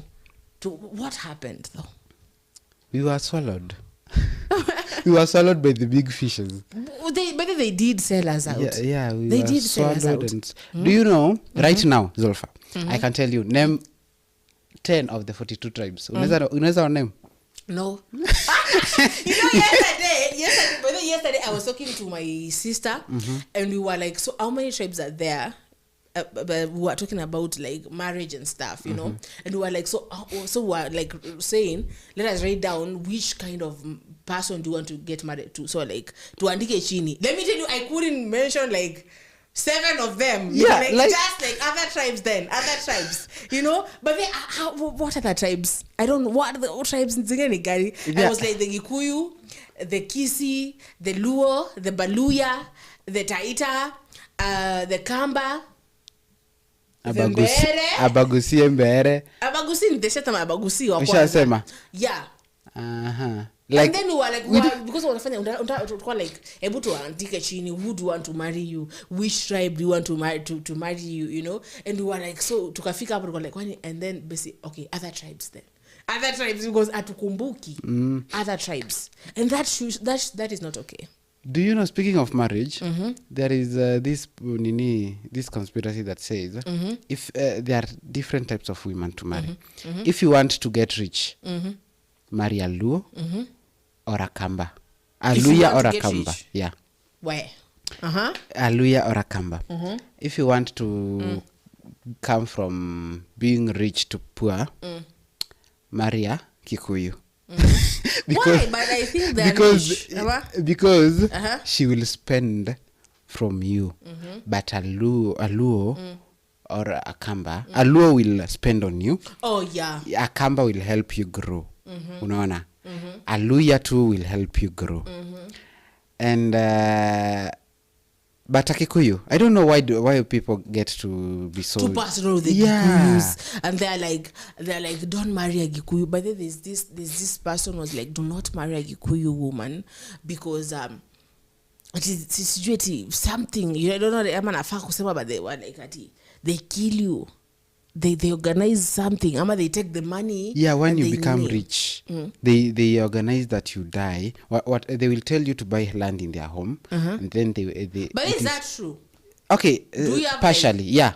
Because there is a story I used to hear when I was young that I don't know, he was a family friend that he married a Kikuyu. They sired. They sired, I think, 3 kids. And then once, the man relocated to the homeland of the lady. Because the lady was like, see, at home, my father's brothers are selling land. Instead of them selling to strangers, why don't we buy and relocate there? So the man was like, well, if that's what you want. So she said that behind every successful man. So the woman, there was like, okay, they went. After 2 weeks of relocating, the man died mysteriously. The man died mysteriously. He was beaten at night. It is claimed. It is some said that it was the wives organizing, others the brothers-in-law. So you never know. So it is said that the wife, the man died mysteriously, and the wife inherited everything. obviously. Yeah, because And this is why going back like to political things, you know, and then you're told if you go to the Luo people, if you're married to a Luo person, they're still going to marry their own tribe at some point. Yeah. So the thing is, back to the question that I want to ask before we get into this marriage stuff is, how comes that their political issues are like so that way? Like, there's a secret that we don't know that happened back then when now Kenya was becoming ours. Hapo kwa independent, kwa ile meza walikuwa wamekaa. Did something happen? Kuna kitu ambayo, was there some betrayal? Because there's like a lot of venom between these two people. Yeah. And the way they feel they're so entitled to Kenya and the political and the future of Kenya is just like, you know, there. But sisi naona wakisi wameanza kukuja, by the way. Yeah. Like, I don't know where they're coming from, you know, and they're kufukuzwa Kenya. This Kenya without Kisii. Kuna petition endelea wakisi wafukuzwe Kenya. I don't know why walikuwa wanafukuzwa Kenya. Yeah, there was a petition going on, so. But I see they're coming now politically. Kuna kina Matiang'I, and they want Matiang'I to become the president. Hey, I can vote. For Matiang'I? Yeah, I can vote for it. Like, really, do you know that man? That man was like, when I was in school, I always said, if someday I ever get to leadership point, I would just want to be like Matiang'I, because everything goes his way, like naturally. Yeah, he does not have to come to and start inspecting or giving promises. No, he will speak what is supposed to be spoken, and then he will come and find it done. And he will follow. But then, you know, when he became the first CS of education, I remember seeing it on television that he went to St. Charles Luanga in Kitui. It is in Kitui. Alifika tu like normal. Ako anajua kuna kuja CS ama nini. Just normal. Si ndio shule ambayo ina pass kabisa. Let us go and see what happens there, you know. And alifanya tu kuland. Akafika tu, you know. And he was like, what is going on? Akapata hakuna teachers wako in class, sawa? Akapata walimu wako tu hapo, you know. And then teachers were like, where? And the principal was fired just on that spot. Why are your teachers not in class? Kunafaa kuwa saizi watu wako lab. Why is that not happening? You're the principal. You should make everything, you know. And there was this thing that was going on. Kuna huyu bado ndo Morara Kebaso something, you know. Accent ya Wakisi. So pia na yeye pia nasikia anataka kuwa president. I don't know Wakisi wanna come. Maybe things are going to change right now. You know, maybe things are going to be like, now we don't want all these two tribes speaking about our country like that. The only people who are they have the right to speak about everything, you know. So maybe because these Kisis are coming, like they're really coming for this thing. Sawa. Na sijui wametaka wapi man. Wamekam tu. I used to hear about that Kisii kufukuzwa. Yeah. Ikiwa kama meme. No, it was a real thing. There was a petition and stuff. There was once a time that their hospital ilikuwa meme wako like Sibitari. Wameandika with CIBITARI Sibitari. And you're like God, tumechoka sasa. No, let us go back there. Like kwa post ya hospitali. Yeah, Sibitari. It's like their Kisii name. No. Sibitari. Sibitari. Hospital. Imewekwa kwa mlango ya dispensary. Sibitari. And you're like, God, I am... Please. Take these people mwapeleke hapo Uganda ama Tanzania, you know? But they're intelligent people. But then if you meet like a real Kisii, they're really intelligent. Like lawyers and doctors and people, they are really intelligent. I had this friend once when I was in high school. He was quite charming. Yeah. And really charming and confident. Like you don't stand a chance if a man mwenye ni Mkisii amekuja place. You don't stand it because they have this confidence and this charm. Utapata tu like you're married in that tribe, evil, you know. And hey, because I remember I used to have like this a friend of mine back in like high school. Alikuwa anaitwa Mora. Sawa? Debbie Mora, you know, was like amenyamaza kutua hapo. Yes, accent ni Mkisii nini unadhani fala, but wewe everything iko tu huko. And stuff. I think right now like she's a doctor or something. Yes. Wow. Yeah, us. So these people are coming. These people are coming. Well, like this Kisii, if the Kisii rise, do you know it will be the beginning of almost everything. Every tribe rising Because up. we know when it comes like, you know, I don't know why we let these people like be the people. Like for that long, we've been living only two tribes to speak. Imagine. For us to be our elect leaders. On Pata, there's just 2 tribes, and we are like, we are 43 people in this nini. So you know, so we should, all of us, get a chance there. All of us should get a chance there. Unaona? So if now the Kisis are waking up, maybe now the Giriama will wake up, maybe now the Mbere people will wake up and be like, okay, now we want what is ours. We want to be able to eat that cake that is being eaten there. Okay? So as we go on, I want us to go like, you know, let us see if there's comments, and then we'll read the comments. Hapa naona kuna Ann Kemboi. Ann Kemboi anasema, that is true. Like we have been only letting 2 people lead us. Si vizuri, na Kenya kuna watu wengi. Wacha sasa Wakisii waamke tuendelee, na hivyo na tribes zingine ziamke. Naona kuna Kevin Nyasuje anasema, yes, it is a very difficult thing and a very confusing thing. I grew up just knowing it's like only a Luo president should be, or a Gikuyu president. Yes. And what is that? But the same.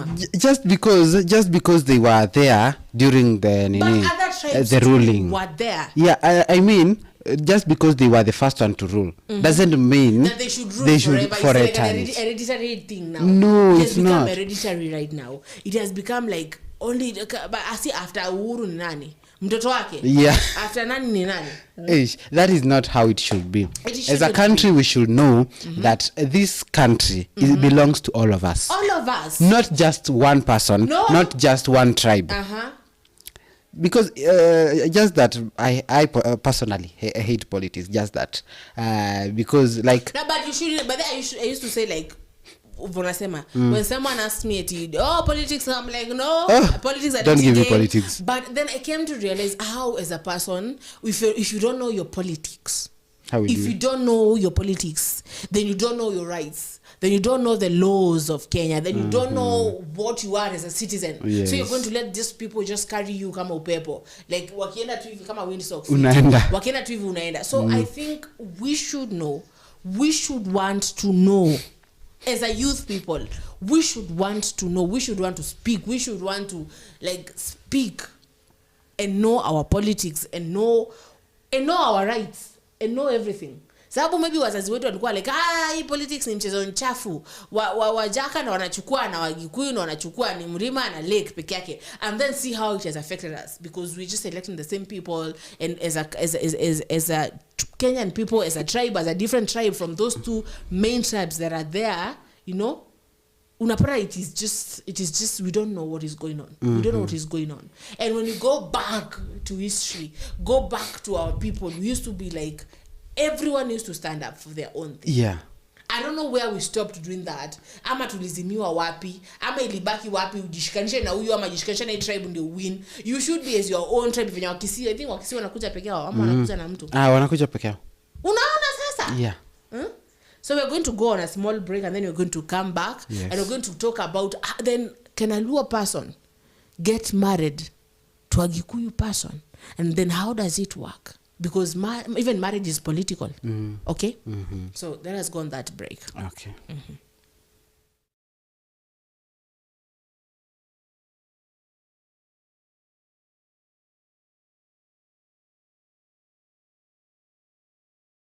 To know the sacrifices that Kimanthi, and that is Denan Kimanthi, did for our country, that is Kenya.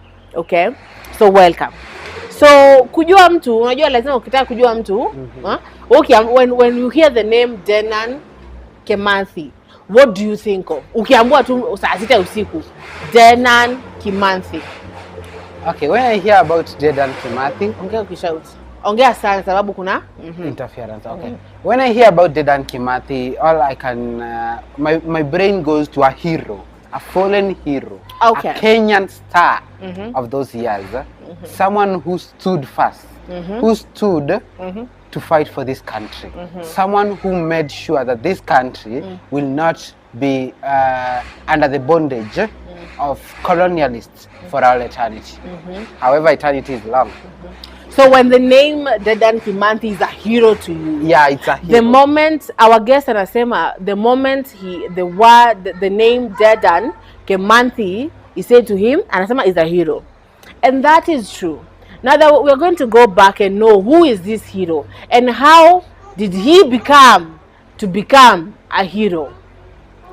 So Kimathi was born in the Geje village, Tetu division, in today's county, in today's Nyeri county. That is today's yani kitambo kutoka the Geje village, Tetu division, but wale inaitwa Nyeri county.